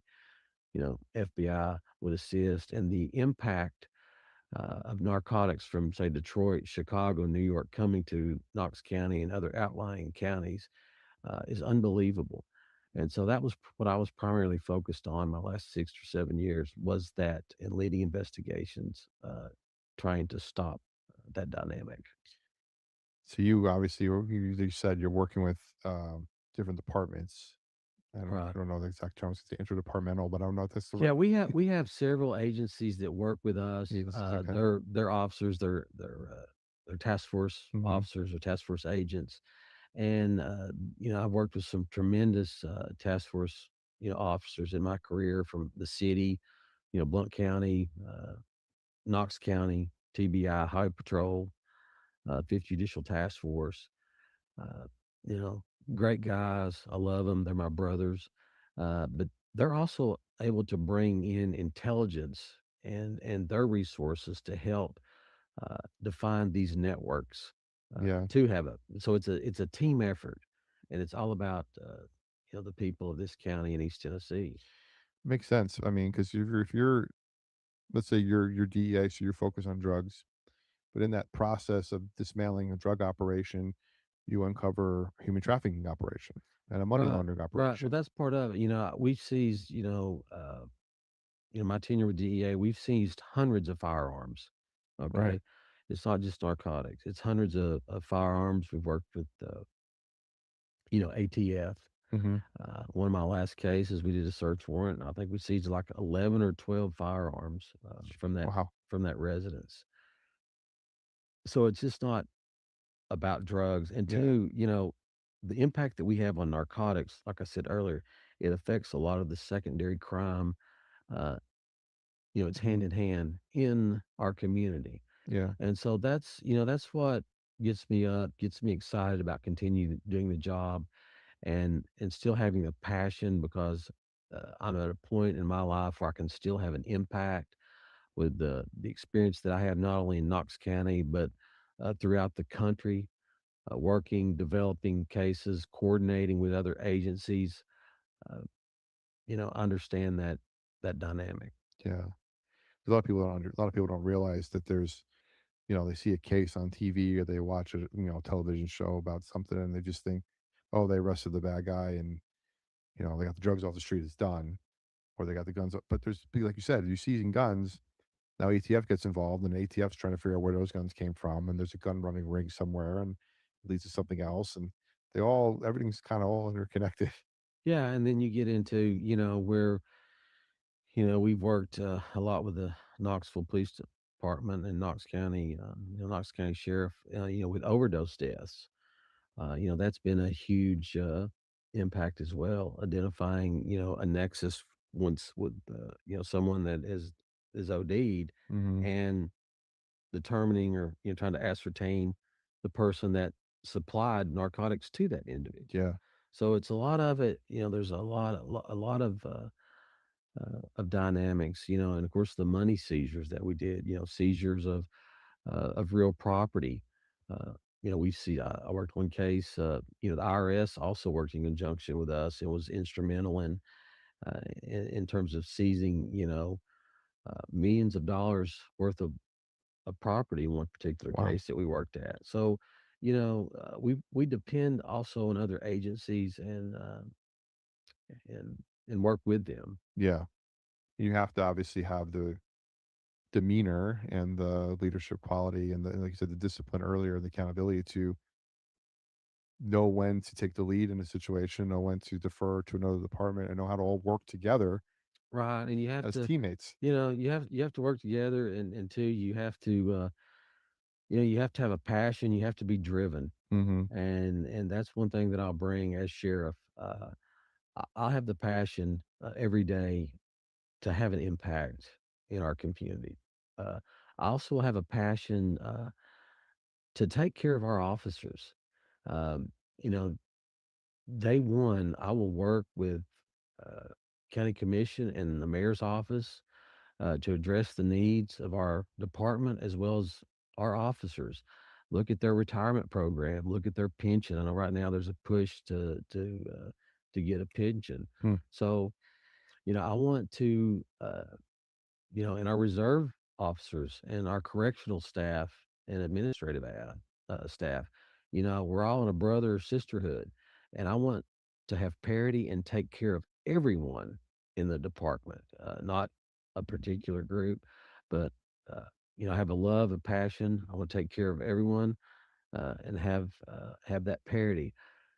Like I said, also, like I know it's coming 60 or first 60 or 90 days, address the concerns of the officers. I want to systematically go to the various departments, uh, receive their input as to what they think can, improve whatever department Sure. we're in. So I want that feedback. I want the feedback uh, from everyone. So it's about our officers. It's about building that relationship with the mayor and county commission and receiving feedback from the various departments. Everyone's got thoughts and a comment, and everyone can add to the dynamic uh, of, of enhancing the department.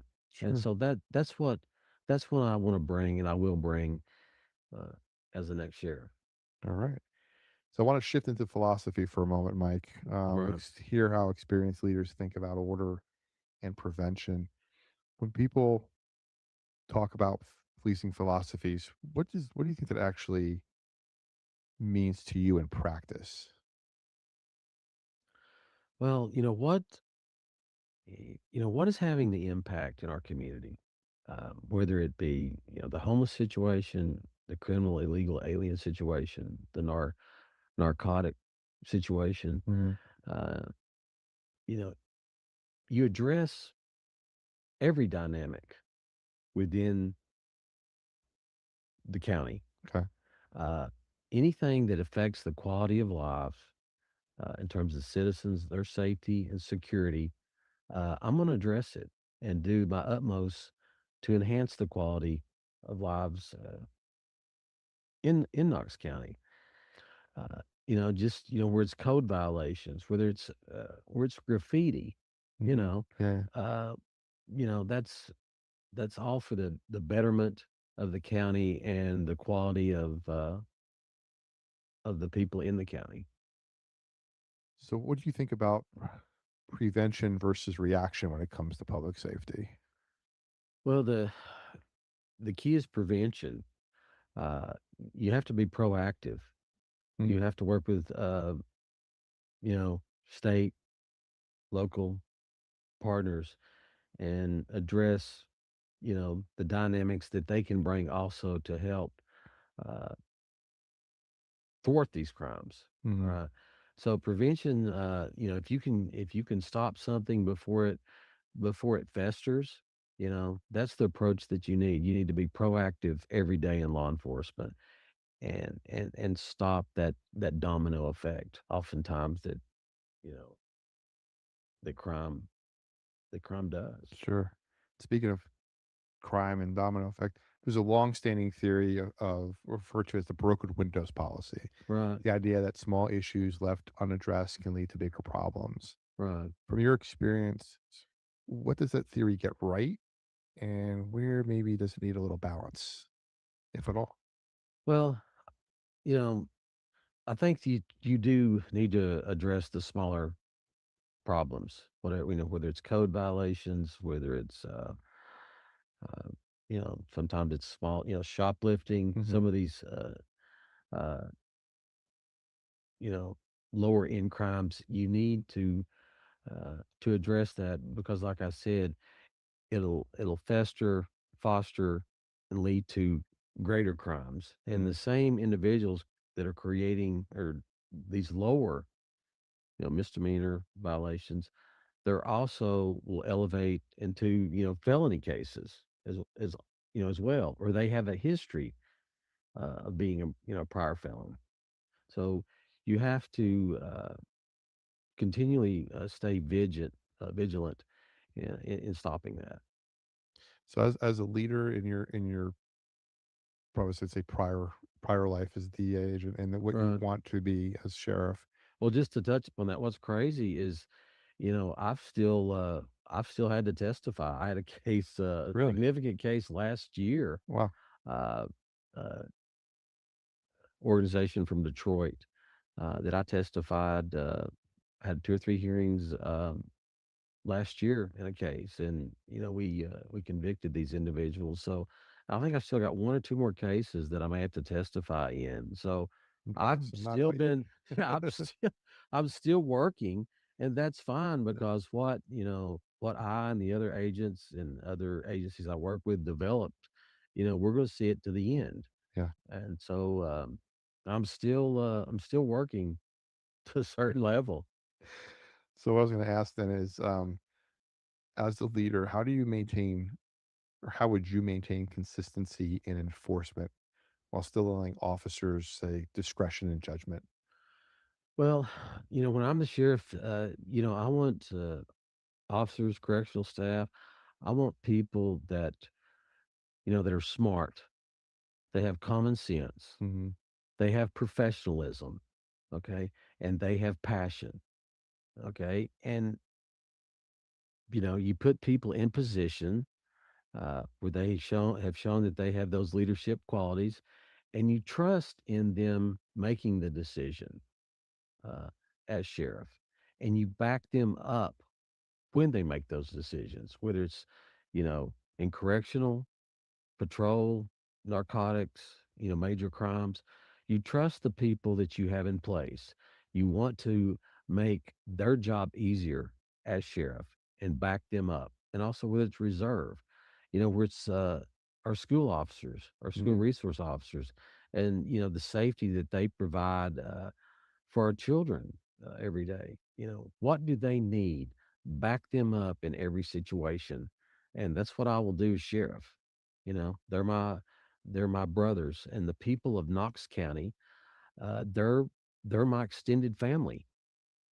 I love the people of Knox County. This is where I was raised, and so that's another dynamic as to why I'm running and why I'll be the next sheriff of this county.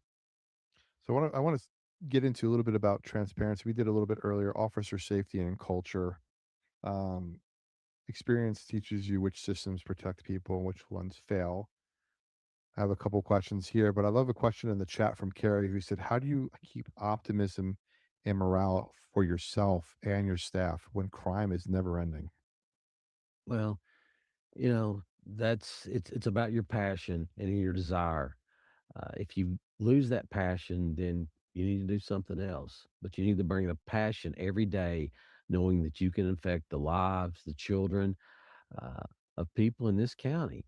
You know, I get it's so upsetting when you see these young ladies that jog on these trails in the evening or early morning in some of these other outlying states that have been attacked or raped or Mhm. killed, and it's so upsetting, and I think about that continually about how we can address um, uh, those safety concerns. But like I said, you have to have the passion, you have to back your fellow officers, and you have to do it with professionalism and foremost to uh, integrity. Mhm. And that's what I have done, and that's what I will continue to do uh, as sheriff. And I'm excited for the opportunity. And I know there's a lot of people in the office, excuse me, that are just as excited. So So that excitement and optimism and that accountability and talking about bringing morale, increasing morale to the department, it also trickles down into the culture.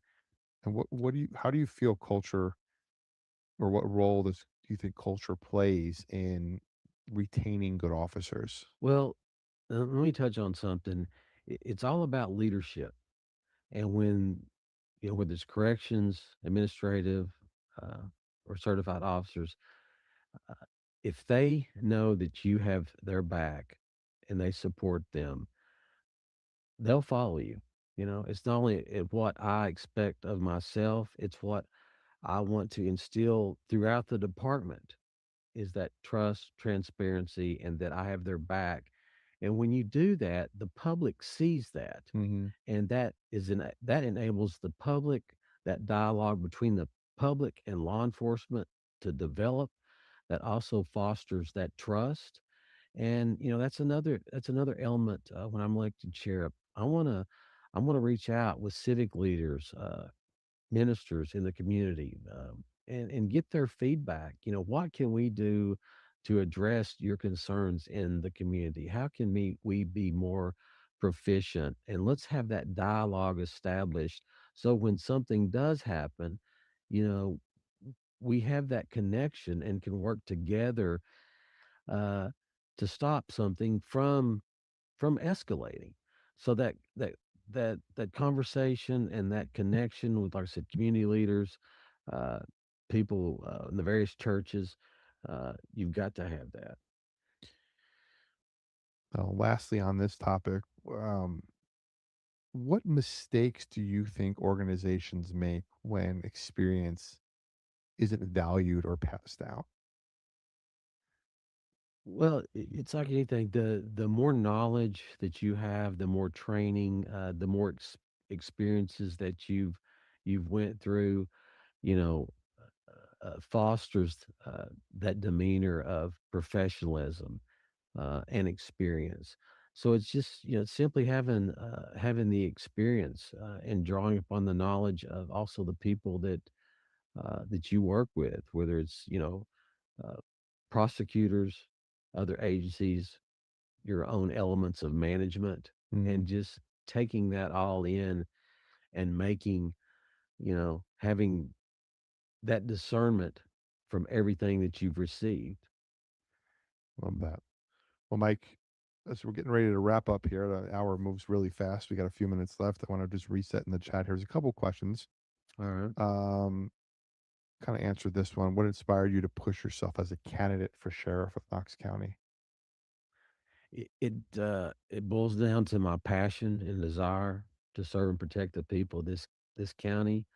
I have the experience with Knox County, with DEA, in terms of the cases, the managerial and administrative elements that I've worked in to bring that to the job. And I'm at a point in my life where I can still, have a huge impact, you know, on the people of this county. Absolutely. And then here's another one here. What type of training, you may or might not know this, what type of training do deputies receive to deal with domestic violence calls? Domestic. Well, there's, Yeah. I know one thing when we were with DEA, we'd have, because we would deal with that Hmm. also in calls that we would have. But they have in-service training.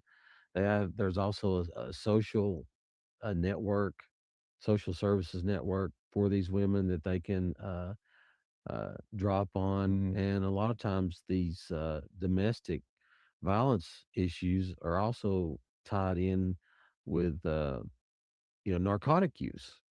Okay, so it's kind of a double-edged sword. A lot of the uh, there's carryover narcotics with domestic issues.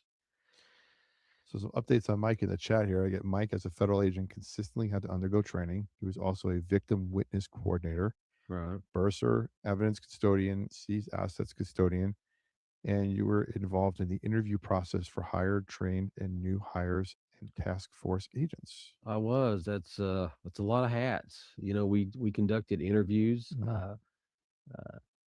for prospective agents. Question and answer. I've also trained agents, not just here, but in New Orleans. Also, as a part of the hiring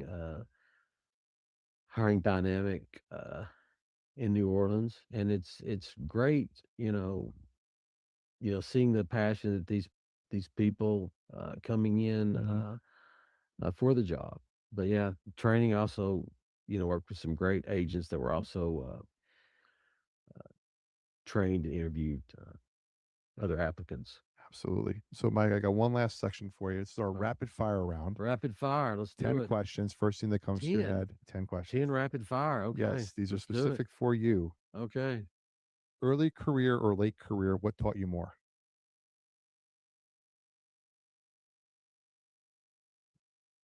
I would say later in my career, Okay. because I was, I was able to learn from senior agents as I progressed, uh, how to really have an impact with these drug trafficking in time and dismantling these drug trafficking organizations and the violence that is attributed to them. So I would say, as I developed in my career, I understood the nuances and the investigative measures to have the greatest impact. Leadership or management, what matters more? You have to be a leader. A Okay. leader is the key to any organization. And the integrity and professionalism, transparency that you have Mhm. that flows through your department. Leadership is the key. What was the most important lesson learned the hard way? The hard way, Sorry.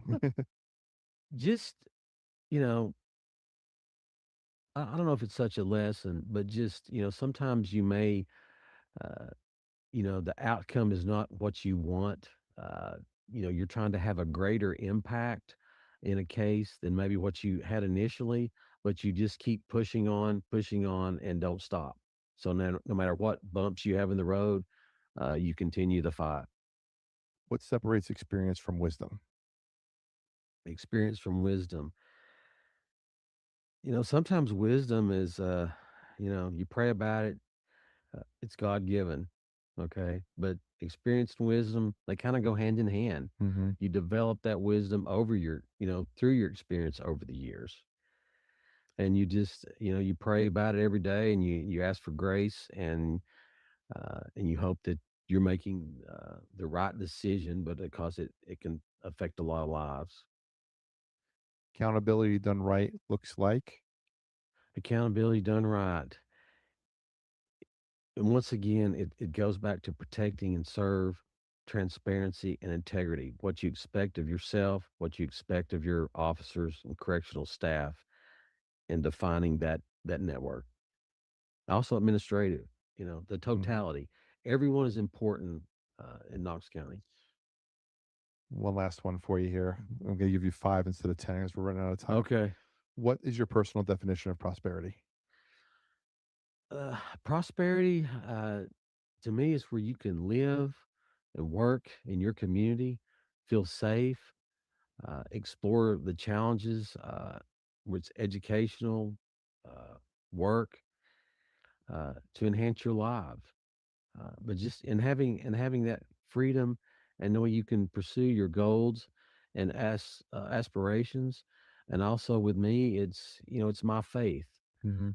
It's my faith in directing me in my actions and governing how I treat other people, and the challenges that this job brings. Mike, thank you so much for being here tonight. Thank you for pulling up a chair inside the Prosperity Lounge. People want to find you. What's the best place to find you? Read more about you. Yeah, MikeDavisForSheriff.com. MikeDavisForSheriff.com. Pretty easy. Oh yes, God bless you. Really enjoyed it, and I'm asking for the support of the people at Knox County, because I will be a difference maker. And God bless you. Thank you so much. So today wasn't about cases or campaigns, everybody. It's about leadership, judgment, philosophy, and preparation earned over time. My thanks to Mike Davis for sharing insight from a lifetime of service. As always, you can find the Prosperity Lounge on YouTube, Spotify, podcast at theprosperitylounge.com. Just type it in. You'll find us everywhere. Until next time, everybody, stay faithful, stay fearless, and remember, freedom lives where faith and action meet. The lounge is always open, and so is your next breakthrough. This is the Prosperity Lounge. This is where momentum meets the sun. The Prosperity Lounge, yeah, we don't just talk, we grow.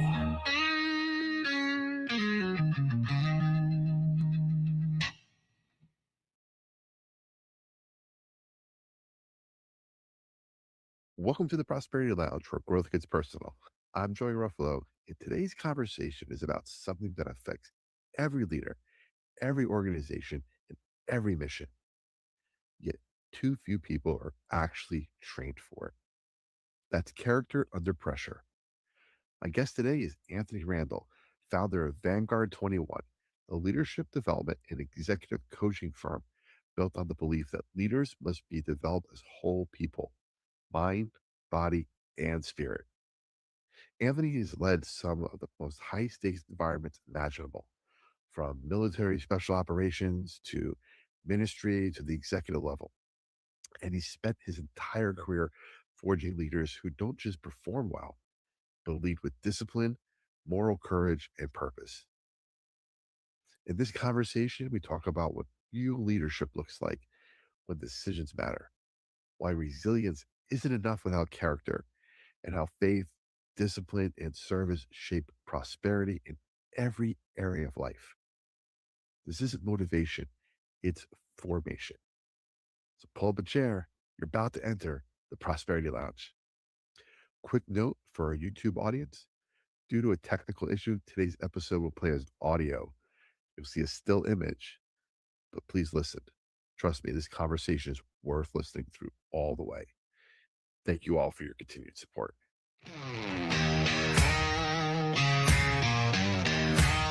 Grab a seat, sip some wisdom, and stay a while. This is the Prosperity Lounge, where growth gets personal.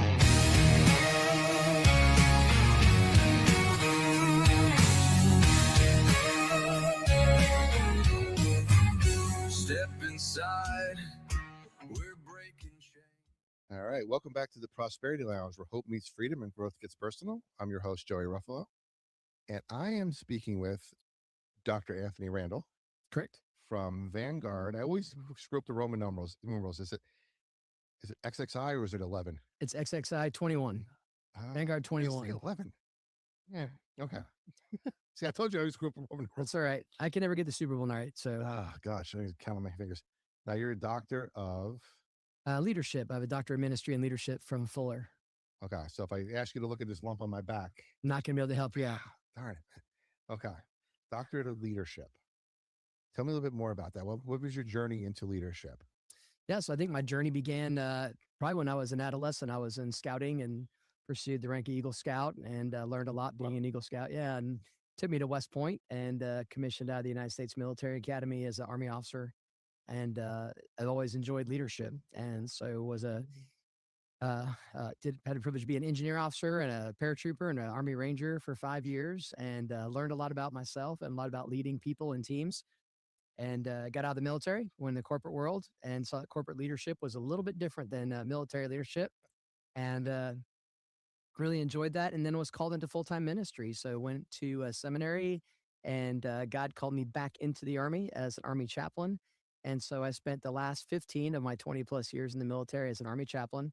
And that's where I really had an opportunity to implement a holistic human performance leadership model of spiritual, mental, emotional, psychological, and physical, capacity building the whole person. Well, first of all, thank you for your service. Oh, you're welcome. Thank your family as well for their service. Thank you very much.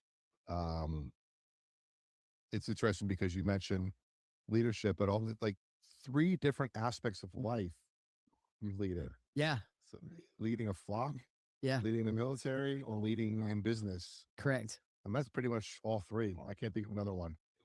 I you think got it that covered. that culminates it pretty well. Yeah. Yeah. And that's what my demon, you asked about my demon in leadership. After doing this for 20 years, I kind of culminated leadership and ethics and professional executive coaching and all these things together into a doctorate of ministry and leadership. And that's how I wrote this book, Practicing Excellence. And then there you go. That's I mean, there you go. That's but very privileged to win the International Impact Book Award for social change. The book's all about how to restore civility through faith and trusted leadership in the public square, which I think is such a powerful message today. And so this is how we built our leadership development and executive coaching company through character development, moral, ethical decision making, and emotional intelligence. how did the name Vanguard 21 come up? Yeah, so in the military, Vanguard is a lead element into combat. And so as that lead element into battle, you're the first one to hit the enemy, and then 21st century leadership. So not too complicated. All right. I love that. So getting back to this thing where you've talked about, you mentioned leadership in 3 aspects. So all these different ideas. What would you say is the thread that ties all of that together for you? Well, as a Christian, I think what ties it all together, as a good mentor always reminds me is, Anthony, when you remember who you are because of whose you are, it all kind of comes together. And I think that's just a powerful reminder of that our identity is in the Imago Dei. And so when we look at character development, which I think character development is rooted in our faith, it's rooted in virtue, it's rooted in our experience and education and our culture and environment. All these things shape this understanding of who I am. So when I understand who I am, then that helps me understand how to think. And that's, I think, one of the greatest problems in our society today is we're being told today what to think. We need to teach people how to think morally, how to think ethically, how to think critically, and then how to lead, right? How you lead is demonstrates how you think and who you are. So how do you lead with emotional intelligence? How do you lead by drawing potential out of people and lead transformationally? I'm just going to say hitting it right on the head. We had a great conversation. We're at the luncheon earlier with some of the students. And Yeah. I was fortunate enough to be at a table, leading a table with some of the future leaders. And there was a quote there that said something about children are. Oh, I wrote it down, and I'm not going to do it justice if I don't read it correctly. But Sure. and I'm going to pull it up here. Children are messengers we send to a time we will not see. Yeah, I thought that was a very powerful statement as well. And I'm sitting there with the kids, and I'm like, "How old are you guys?" They're like, "Well, 19, 20." And I'm like, "I remember what it was like to be 19 and 20." And the question somebody asked me was about faith and do I bring faith into my coaching? Hmm. I do financial coaching and business. Do I bring faith into that aspect? And I said to them, "I'll be honest with you. Like I'm still finding and I can't quote verses Yeah. to kind of make a point. Mm-hmm. But I'm rooted in morality, and I'm rooted in virtue, and I'm rooted in what's right and wrong. And I think that from a baseline is a great place to start spiritually, I would imagine. And bringing that into the marketplace, bringing that when you're trying to find a job, bringing that when you're out there in the world, just trying to do good, just trying to be a good person. Yeah. There's nothing wrong with that. Mhm. I'm sure in leadership too is probably the same thing. Mhm. Just, be good. Yeah, I mean, the greatest commandment that God gave us was to love God and then to love people, right? That's right. In a society that says love yourself first, God's commandment is actually love God first, love people second, love yourself third. And I think when we get into professional executive coaching, I'm an ICF coach. Our company is an International Coaching Federation coaching academy. So we teach executive coaches. We have a level 1, level 2, and level 3 ICF coaching course. And, the greatest thing about coaching that I think most people don't realize is that the powerful transformational aspect of coaching is coaching the person, not the problem. Right. And drawing potential out of people is truly coaching. Most people think that they're coaching, they're really consulting. They're really telling people how they should do things. And that's truly not the pure sense of coaching. That's true. And so I think when it comes to coaching, who you are as a coach, I think adds to how you pursue curiosity over judgment, how you help people explore what they're working through rather than explain it, and to work through those things. So my faith obviously probably shapes who I am as a coach. But when you embody a coaching mindset, as we teach our coaches, what I want to see people do is embrace their spirituality, embrace those foundational beliefs and how that helps and shapes them. Yeah, we had continue on the conversation we had. They were asking about certain problem. Have you ever, what kind of problem you face? What's the worst problem you face with somebody you're coaching? And Yeah. I was talking about some money situation with them, but I said it wasn't about the money. It was about the reaction to something else in the world that caused them to feel comfortable around purchases they made that they didn't need. Mhm. And that element bled into their personal life, it bled into their relationships with significant others, it bled into their work life. And so people come to me to fix their money problem. I'm fixing your life in a sense. We barely talk about your money Yeah. because we got to find out what's causing other aspects. It's coaching the whole person Yeah. in a sense, the kind of what you're talking about. And when you can find things that work, I had a client one time that would job hop every few months. Something got tough at work, they find another job. Sure. And well, their budget was a mess. Their relationships were a mess. Their job was a mess. And having them just focus on one aspect of, hey, something gets tough at work, you're not leaving. I'm going to stick this one out. Obviously, if it's really bad, you're going to leave. But if a coworker looks at you sideways, don't quit your job. Mhm. Stay with that. And for them to understand what was causing them to abandon work or abandon a skill set or whatever it was, allow them to then see what they were doing in other aspects of their life and just mirror that. And then that whole mindset starts to shift. Yeah. And again, that whole person's up. Or tell me a little bit about leadership in your philosophy. I've talked to a lot of different people who have various types of philosophy of leadership. Yeah. Lead from the front, lead from the side, lead from behind, 360 leadership, hands off, hands on. Yeah. What works for them, doesn't work for somebody else. It works for whoever they're with at that time. Sure. Tell me a little bit about Anthony's leadership style and Yeah. you guys kind of cultivate over there. No, I think it's in one word. Leadership is influence. Leadership is influence. And you either have influence, you don't have influence, or you're just neutral on the matter, right? So I think the greatest leaders that I've ever worked for have been able to lead up, lead across, and lead down into organizations. And the leadership philosophy that I grew up with in the Army, is about to inspire people to accomplish the mission with purpose and direction and motivation, right? And so that, my leadership has always been about how do you complete the mission and also take care of people. And today, my leadership philosophy today with our transformational leadership process is that transformational leaders engage, they elevate, they expand, they refine, and they forge leaders of excellence through moral courage, through moral ethical decision making, and through emotional intelligence. So no more of this lead, follow, get out of the way kind of philosophy. Yeah, you know, I think there's that old adage that if you want to go fast, you're going to go alone, but Right. if you want to go slow, then you can go together. And there's an EQ leadership style of pace setting leadership. Pace setting leadership's a very effective leadership style during catalytic change or paradigm shifts, but people that use pace setting leadership have to know when to slow it back down, catch everybody up, regather the flock, and then start moving out again. Talking about leadership starting with character and service. Mhm. How do those early influences like Scouting, West Point, martial arts, going to talk about martial arts for Yeah. shape the kind of leader you are today? Well, I think through I've studied martial arts for over 30 years. I still get on the, today I study Brazilian Jiu Jitsu, but I have a black belt in Japanese Jiu Jitsu, Judo, Taekwondo. And I think the martial arts or the martial way is all about virtue. You know, this code of honor and respect and integrity and discipline and self-control and humility. And, you know, those align with our cardinal virtues that we're taught at West Point, you know, courage and wisdom and justice and temperance, which are Platonic and Aristotle and Socrates, you know, the Greek virtues, and then Thomas Aquinas and the virtues of faith, hope, and love that we find in scripture in the New Testament. So I think my leadership style has always been rooted in character, and that character is in virtue and who you are. And again, who you are is how you think, and how you think is how you lead. And so I think it's kind of been rooted for me at West Point and through martial arts.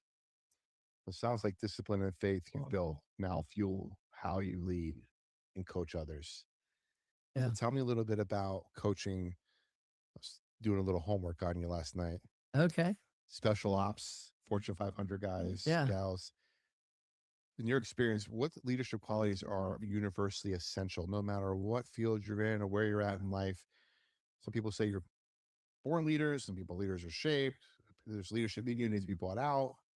There's qualities that Mhm. no matter where that is, there's qualities that are universal. Yeah. What are something you've seen?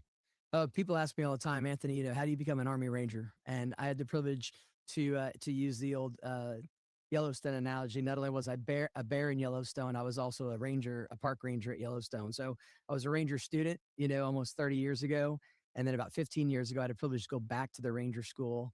And I was the chaplain for the ranger school and got to observe it from the cadre perspective. Oh, yeah. And, you know, I think out of all the intense things you have to go through the Army Ranger School or other special operations schools, what I always tell people, and I think this works in the corporate world or whatever marketplace you're in, there's three principles. Can you lead yourself, which requires discipline, requires obedience, it requires practice. Practice makes permanent. Practice doesn't make perfect. Oh, yeah. So, so can you lead yourself? The second thing is, can you lead your peers, which peer leadership is some of the hardest leadership. And then can you lead your teams? So that's what I would boil it down to. You have to lead yourself, you have to lead your peers, and you have to be able to lead teams. If you can do those three things in any environment, you'll be successful. Now, is there, in my head, I'm thinking of one, but is there an order to that? Is there an order to that? Sure. Which one do you think it is? I think you got to lead yourself first. Absolutely. Yeah, absolutely. Where you can lead others, you got to lead yourself. Yeah, you've got to set that example. You've got to set that standard, right? And you've got to identify what are your negotiable and what are your non-negotiable rules, you know? Makes sense. Makes Yeah. sense. Okay. Now, I also said here that you're not a big fan of just being resilient, rather anti-fragile. Love that. How do you teach leaders to not just bounce back, but actually get stronger through adversity? Yeah, I think the word resilience has been watered down and overused today.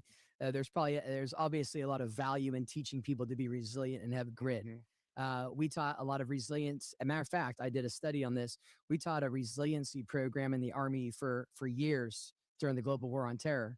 And when I was doing a master's program at Emory and writing on transformational leadership, went back and looked at all of that. And the resiliency program that we taught was a lot of positive psychology. And the resiliency program that we taught, this were the results. Over 50% of the soldiers that went through that program had greater catastrophic thinking after that course than they did beforehand. And so the word resilience has been tossed around quite a bit. So I am a fan of Nassim Taleb. And I'm a fan of this concept of anti-fragility and this concept of it being anti-fragile. There's a great meme that people that are fragile as like the classic sword of Damocles. You've arrived, and then you just kind of lay there, expect to be fed grapes, and that sword is hanging by that horsehair, about to once the horsehair snaps, it's going to devour you. Being resilient is like being a phoenix. You know, it's burning up and then reconstituting back to that original state. But being anti-fragile is like being the Hydra. And when a Hydra has one head cut off in Greek mythology, two grow back. And so teaching people to be anti-fragile, I think, teaches us how to resist evil in this world and how to respond to evil, how to resist adversity and how to respond to adversity. And where we work a lot, you know, today with veterans, as I'm a veteran, I'm a combat veteran, and work with a lot of friends that have been to combat or folks that have experienced trauma in life. Anti-fragility is about what I would call post-traumatic growth. How do you get stronger through it? How do you not just bounce back, but you get better? And again, that'll go back to my Christian faith and my spiritual foundation, knowing that I'm a new creature in Christ. And the more I continue to pursue that principle I shared at the beginning, you know, when you know whose you are, you know who you are. That post-traumatic growth, I think, is more powerful than resilience. So, so speaking of faith, and we talked a little bit about that ethics a bit. How do you see that in shaping great leaders today, especially when moral courage is tested? Yeah, well, I mean, we've seen this in the world around us, right, Joey? There's such a loss of civility in our public square today. Absolutely. And that loss of civility, I think, is because we've lost what I call, Os Guinness talks about this, the golden triangle of liberty. And the golden triangle of liberty holds in tension three things: freedom, but freedom requires faith, and faith requires virtue, and virtue requires freedom, right? Those three things kind of play together.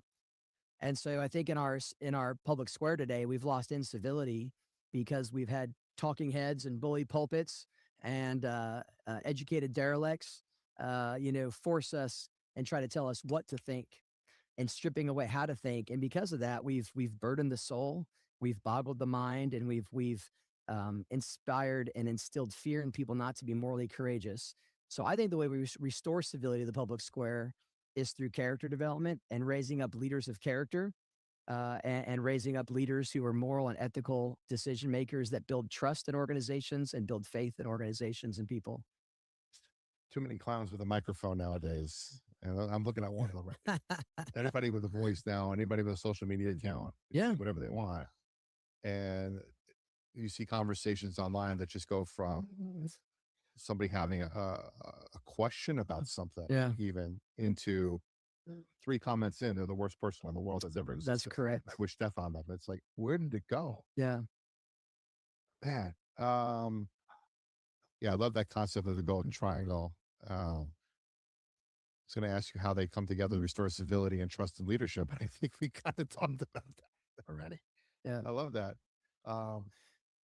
It requires us to be curious. Yeah. It requires us to be more curious than judgmental, and to be able to create a space that I can disagree with your idea. I can disagree with your perspective and not make it personal. I can identify that there's probably some like values and virtues that we have, some like worldviews that we have, and we can disagree on issues and topics and still walk away and say, you know what, let's come back again tomorrow and discuss some more. And I think that's the thing in the current political climate. And I tend not to talk politics whenever I can, but I always say where we want or what our end goals are for whatever party you're on. It's just one of the same end goals. It's how we're getting there, and the delivery methods are different, but we're not having that conversation anymore. Yeah. You know, there's things we talk about, and you know, I talk a lot in the money space, but when I talk to clients, I tell them there's 4 things. I call them the 4 horsemen of conversation. It's money, sex, politics, and religion that we don't talk about anymore that we should talk about. Sure. Absolutely. Because we can see what our differences are. If you talk about some of those things before you get married, greater chance you're not going to get a divorce, or because you're not going to get married to that person if your values don't align. Right? Yeah, exactly. Same thing in the public square or with comrades, hanging out at a bar and figuring out what's going on or whatever you want. Those conversations just aren't happening. And I think there's whether it's from morality standpoint, people want to talk about certain things. They're scared to talk about certain things. They're facades nowadays that we have, especially around money. Like, gosh, somebody could pull into the house next to you in a nice new house in a brand new car, and there's no furniture inside, and you don't know. Yep. You just think they're doing well. A lot of house poor people out there today. Go over to the neighbor and go, hey, I'm really struggling today. Yeah. Can you help me out? I don't know how to budget. We're not having that conversation. Mhm. People suffer in silence. Mhm. And when you're in isolation, I've told people, especially around debt thrives in isolation. So that's when the devil comes out, when you're isolated. Mhm. And you got to surround yourself with people that are going to pick you up, pull you up, and get you moving forward, even if you fail. I heard today, failing forward. I haven't heard that one in a long Yeah, time. it's a John Maxwell principle. He wrote a whole book on I it. haven't heard that one in a long time. Yeah. It's like, okay, I get that. I fail a lot. I don't know if I'm falling forward yet, but I need to. And it's been transformational to hear some of the stories and your story as well. And Yeah. I appreciate you sitting down and Absolutely. Thank you for having me I today. wanna talk a little bit real quick about your coaching. Sure. You've earned 7 coaching certifications. Yeah. And now you offer courses through the ICF accredited programs. Correct. What separates what separates an exceptional coach from an average one? So I think an exceptional coach has a growth mindset. And I think an exceptional coach, one of the 8 ICF coaching competencies is they embody a coaching mindset. So not only do they show up for the coaching session with a growth mindset, but they create, we call it cultivating trust and safety in the ICF. That's another coaching competency where the client shows up with a growth mindset and a coaching mindset.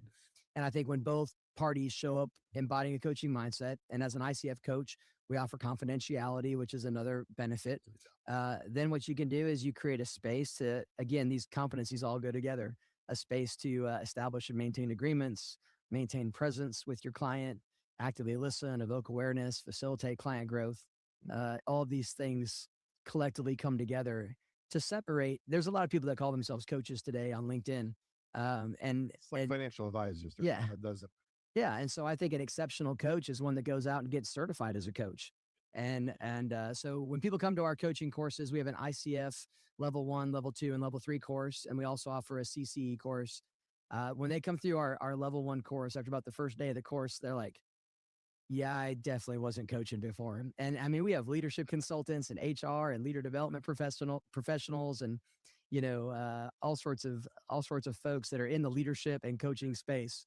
And again, by the end of day 1, they're like, wow, I definitely wasn't coaching. This is awesome stuff. Like, I can't wait to learn more. So I think that's what separates what we do. Talk to me a little bit about the white belt mentality. Yeah. So the white belt mentality is a principle that many of us martial artists practice. Hopefully, everybody practices that when they get on the mat. Jigoro Kano, Sensei Kano, was the father of modern day martial arts. He is one of the last samurai that kind of pulled judo out of the original samurai, studied Bushido and Japanese jiu-jitsu.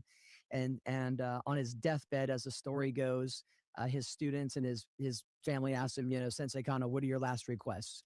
And his last request was, I want you to bury me in my white belt. And I can imagine the shock in the scene as his students and his family were like, you're Sensei Kano. Are you sure that's your last request? Right. Yeah. And he said, and this, as the story goes, it said, I came into this world as a learner and I want to leave this world as a learner. Mm-hmm. And so that's what we call in the martial arts, the martial way, a white belt mentality, or what we call in sports psychology, a growth mindset. Right. So I work a lot of, quote, black belts in their industries. I work with a lot of top C-suites and executives and leaders who are black belts in what they do. But the ones that are best at what they do as a black belt is because they put on that proverbial white belt every day with a growth mindset. So even though I've practiced martial arts for 30 years, I put on a proverbial white belt every time I get on the mat, ready to learn something greater, as we pursue the higher levels of the martial way. So you're actively involved in community service as well. Yes, sir. I mean, you're the board of Skull Games. Yep. Tell me a little bit more about that. Yeah, Skull Games is a phenomenal organization. So it was founded by a friend of mine, Jeff Teagues. Jeff and I served in the military together. I served as his chaplain. And Jeff has a phenomenal career in special operations. How childhood neglect creates romantic obsession in women. When you grow up without enough love, you become an expert at seeing love where there isn't any. You build stories in your mind. If I say the right thing, if I'm patient enough, they'll see I'm the one. It's like Uh, and he took the training that he had as a leader in combat and in special operations hunting terrorists, and he converted that to basically hunting counter human trafficking. And so Skull Games is a nonprofit.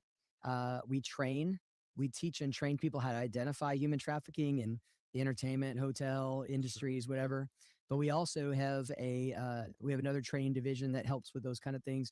And then we have a thing called Skull Games, which we have all volunteers, and all of them are professionals. They come from some of the federal and state intelligence agencies, or they've got a background in intelligence, whatever it is. We use all open source information, and we hunt down sex traffickers. Oh, wow. And we build packages that law enforcement can use in a court of law that will uphold the rigors of the court of law, so that those traffickers can actually be prosecuted, and the children, women, the men that are trafficked are able to come out of that life. So it's a pretty amazing thing. And I simply serve on his board and serve as a chaplain and provide kind of that moral compass. They do all the hard work. Yeah. Yeah, I recently got involved. I'm in the state of Tennessee. Yeah. I recently got involved with their Tennessee Businesses Against Trafficking program. Yeah. Of the Secretary of State put on, and just recently, about a couple of weeks ago, was at their first seminar they did in Nashville. They're going to be doing it around the state. I helped my town. For our town, our little town called Farragut is the first municipality to be a municipal partner in this program. We got all our public works department go through the training, all our parks and rec people, town employees go through the Great. training to identify, because they're out and about all the time. They're in the parks. Absolutely. Walking around the roads, they're seeing I think they said it's the second fastest growing crime, I think, in the nation. Yeah. I mean, there's more Crazy. there's more human slavery today than there was a few hundred years ago globally, and it's mostly human trafficking for sex, unfortunately. Yeah. You kind of get involved a little bit, and you see, peel back the layer, and you're like, I just dip my toes in getting involved, and then it's like you're involved. Yeah. And then sometimes I appreciate what you're doing. What Games is doing. Yeah. If you want to support Skull Games, you can go to skullgames.io, and they are a nonprofit, so people can donate to what we do. Oh, that you were Scouts, you were Eagle Scout. I'm an Eagle Scout. My dad was an Eagle Scout. And then I have 3 kids. I have a daughter and 2 boys. My oldest son's an Eagle Scout. And then this Sunday, we're celebrating my youngest son's Eagle Scout ceremony. So, Awesome. so again, it starts with character development, right? It starts with raising up young men and women of character. And I believe scouting has provided that foundation. And my boys have really enjoyed scouting. It was a great way as father and son to connect together for so many years. I did scouting for a while. I'm not an Eagle Scout. I think whatever the second or third level up Boy Scouts. Tenderfoot, second class. Second class. There you My go. brother's an Eagle Scout. Okay, cool. And Rotary Club, man. Yeah, I saw that on your sheet. Fellow Rotarian, service above self, right? That's right. Yeah. Boy test. Let's do it. That's right. And so if I'm with a Rotarian today and I missed my Rotary meeting on Wednesdays, do I get a makeup? Is this a Rotary makeup for me? Actually, my meeting is today on Wednesday, so So is mine. All right, so Rotary makeup. We're having a Rotary meeting here. We'll do the 4-way test at the end. Yeah, that's awesome. So I've been Rotary about 5 years, and where I serve in Rotary, I'm very involved in what's called GRSP. So in Georgia, we have what's called the Georgia Rotary Scholarship Program. Started about 50, 60 years ago from a Rotarian that was in World War II, came back and realized again, we promote, eradicating polio and peace across countries, and, trying to raise up leaders to, unify our nations and peace and conversation, those things. So this program, what we do is we scholarship typically 50 to 75 international college students every year. And Georgia Rotary pays for all of it, and they can go to whatever college they want to in Georgia.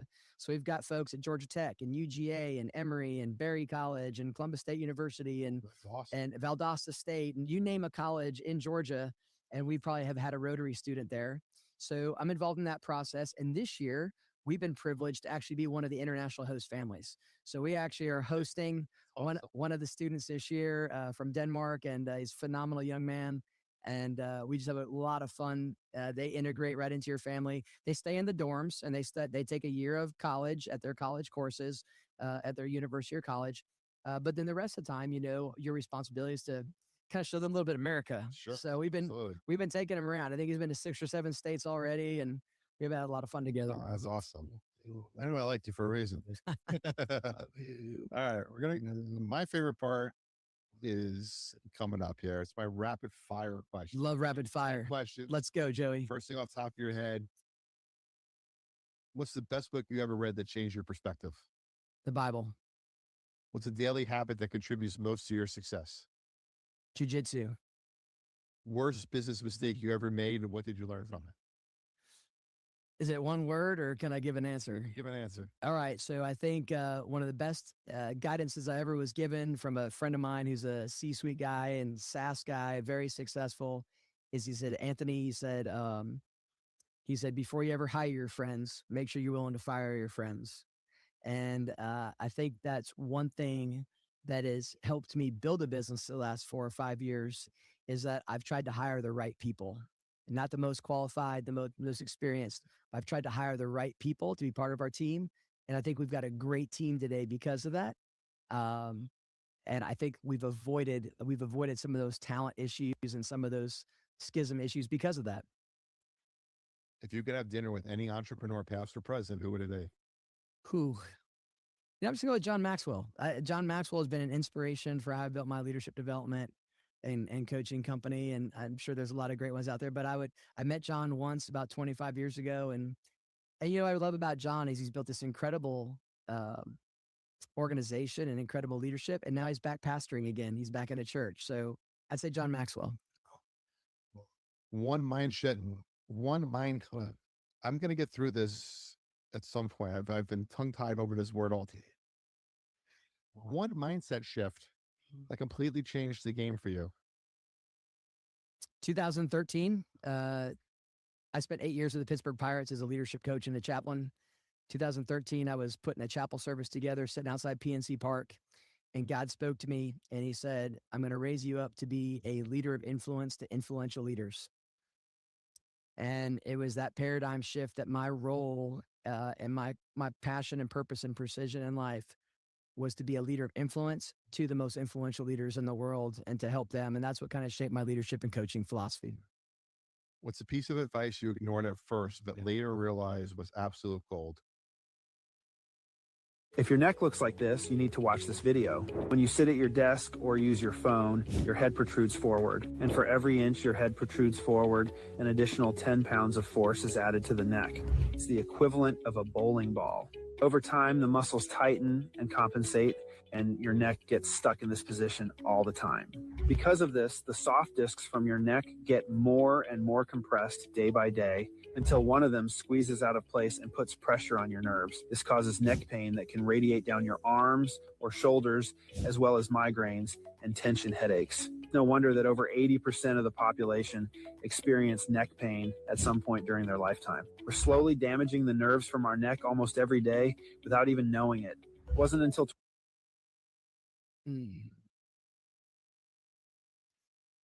I think it's probably better to tap than to get choked out. So I'm 51 now. I'll give you the armbar, man. Tap right away. What's one word you'd use to describe your journey so far? Transformational. If you had to start over tomorrow with nothing but what's in your head, what's the first thing you do? Pray for wisdom. What's one thing people misunderstand about you or your work? My nickname growing up was Action Ants. I'm a pretty high drive, high energy, ton kind of guy. When you get me offline on the side, I'm really a pretty chill dude. I just love to just sit down and relax and enjoy people. Choke somebody out. You know it. That's right. That's right. If I tap you out, I'll pray for you. You know what I'm saying? Please. Pray for you to tap out. What's your personal definition of prosperity? My children and my marriage. My marriage first, but what my wife and I do in our marriage, our prosperity will be what who our children are, and how our children live life. That's awesome. Anthony, thank you so much. The book again is Practicing Excellence. There we go. Thanks, Where Joey. can I find it? You can find it on Amazon and I think Barnes and Noble. Yeah. I think everybody goes to Amazon today, right? So, yeah, there's pictures in it. There you go. There's some photos. Just find a picture. That will be okay, guys. Yeah, there's homework to do. There is homework. Yeah, you got to give it growth mindset, Joey. I know. I got to the point. What belt am I wearing? I immediately thought, wait, There you go. Then you're going to do great with that book. all right, book is done. I finished. Oh, yeah. Thanks, Joey. Thank you so much. Appreciate you. Where can people find you? Yeah, you can find us at 2 websites. You can find me on LinkedIn, Anthony Randall, or you can go to our leader development and coaching website, vanguardxxi.com, www.vanguardxxi.com. And then I also do professional keynote speaking. And if you want to bring me out for a keynote, I have 3 major keynotes that I do. And one is Practicing Excellence. And my keynote website is just my name, anthonyrandall.org. Anthony Randall, that's RANDALL.org. Would love to come speak and transform your audience someday. You've been listening to the Prosperity Lounge with Joey Ruffalo. Until next time, stay faithful, stay fearless, and remember, freedom lives where faith and action meet. The lounge is always open, and so is your next breakthrough. Great. This is the Prosperity Lounge. That was Anthony Randall, founder of Vanguard 21. If there's one takeaway from today's conversation, it's this: leadership doesn't happen by accident. It's forged through intentional choices. The discipline we practice, the character we develop, the values we refuse to compromise when the pressure is on. Real prosperity isn't just measured in performance or outcomes. It's revealed in who we become as leaders, how we serve others, and the courage we bring to every decision. You can learn more about Anthony's work in Vanguard 21 and explore leadership development rooted in character, discipline, and faith at vanguardxxi.com.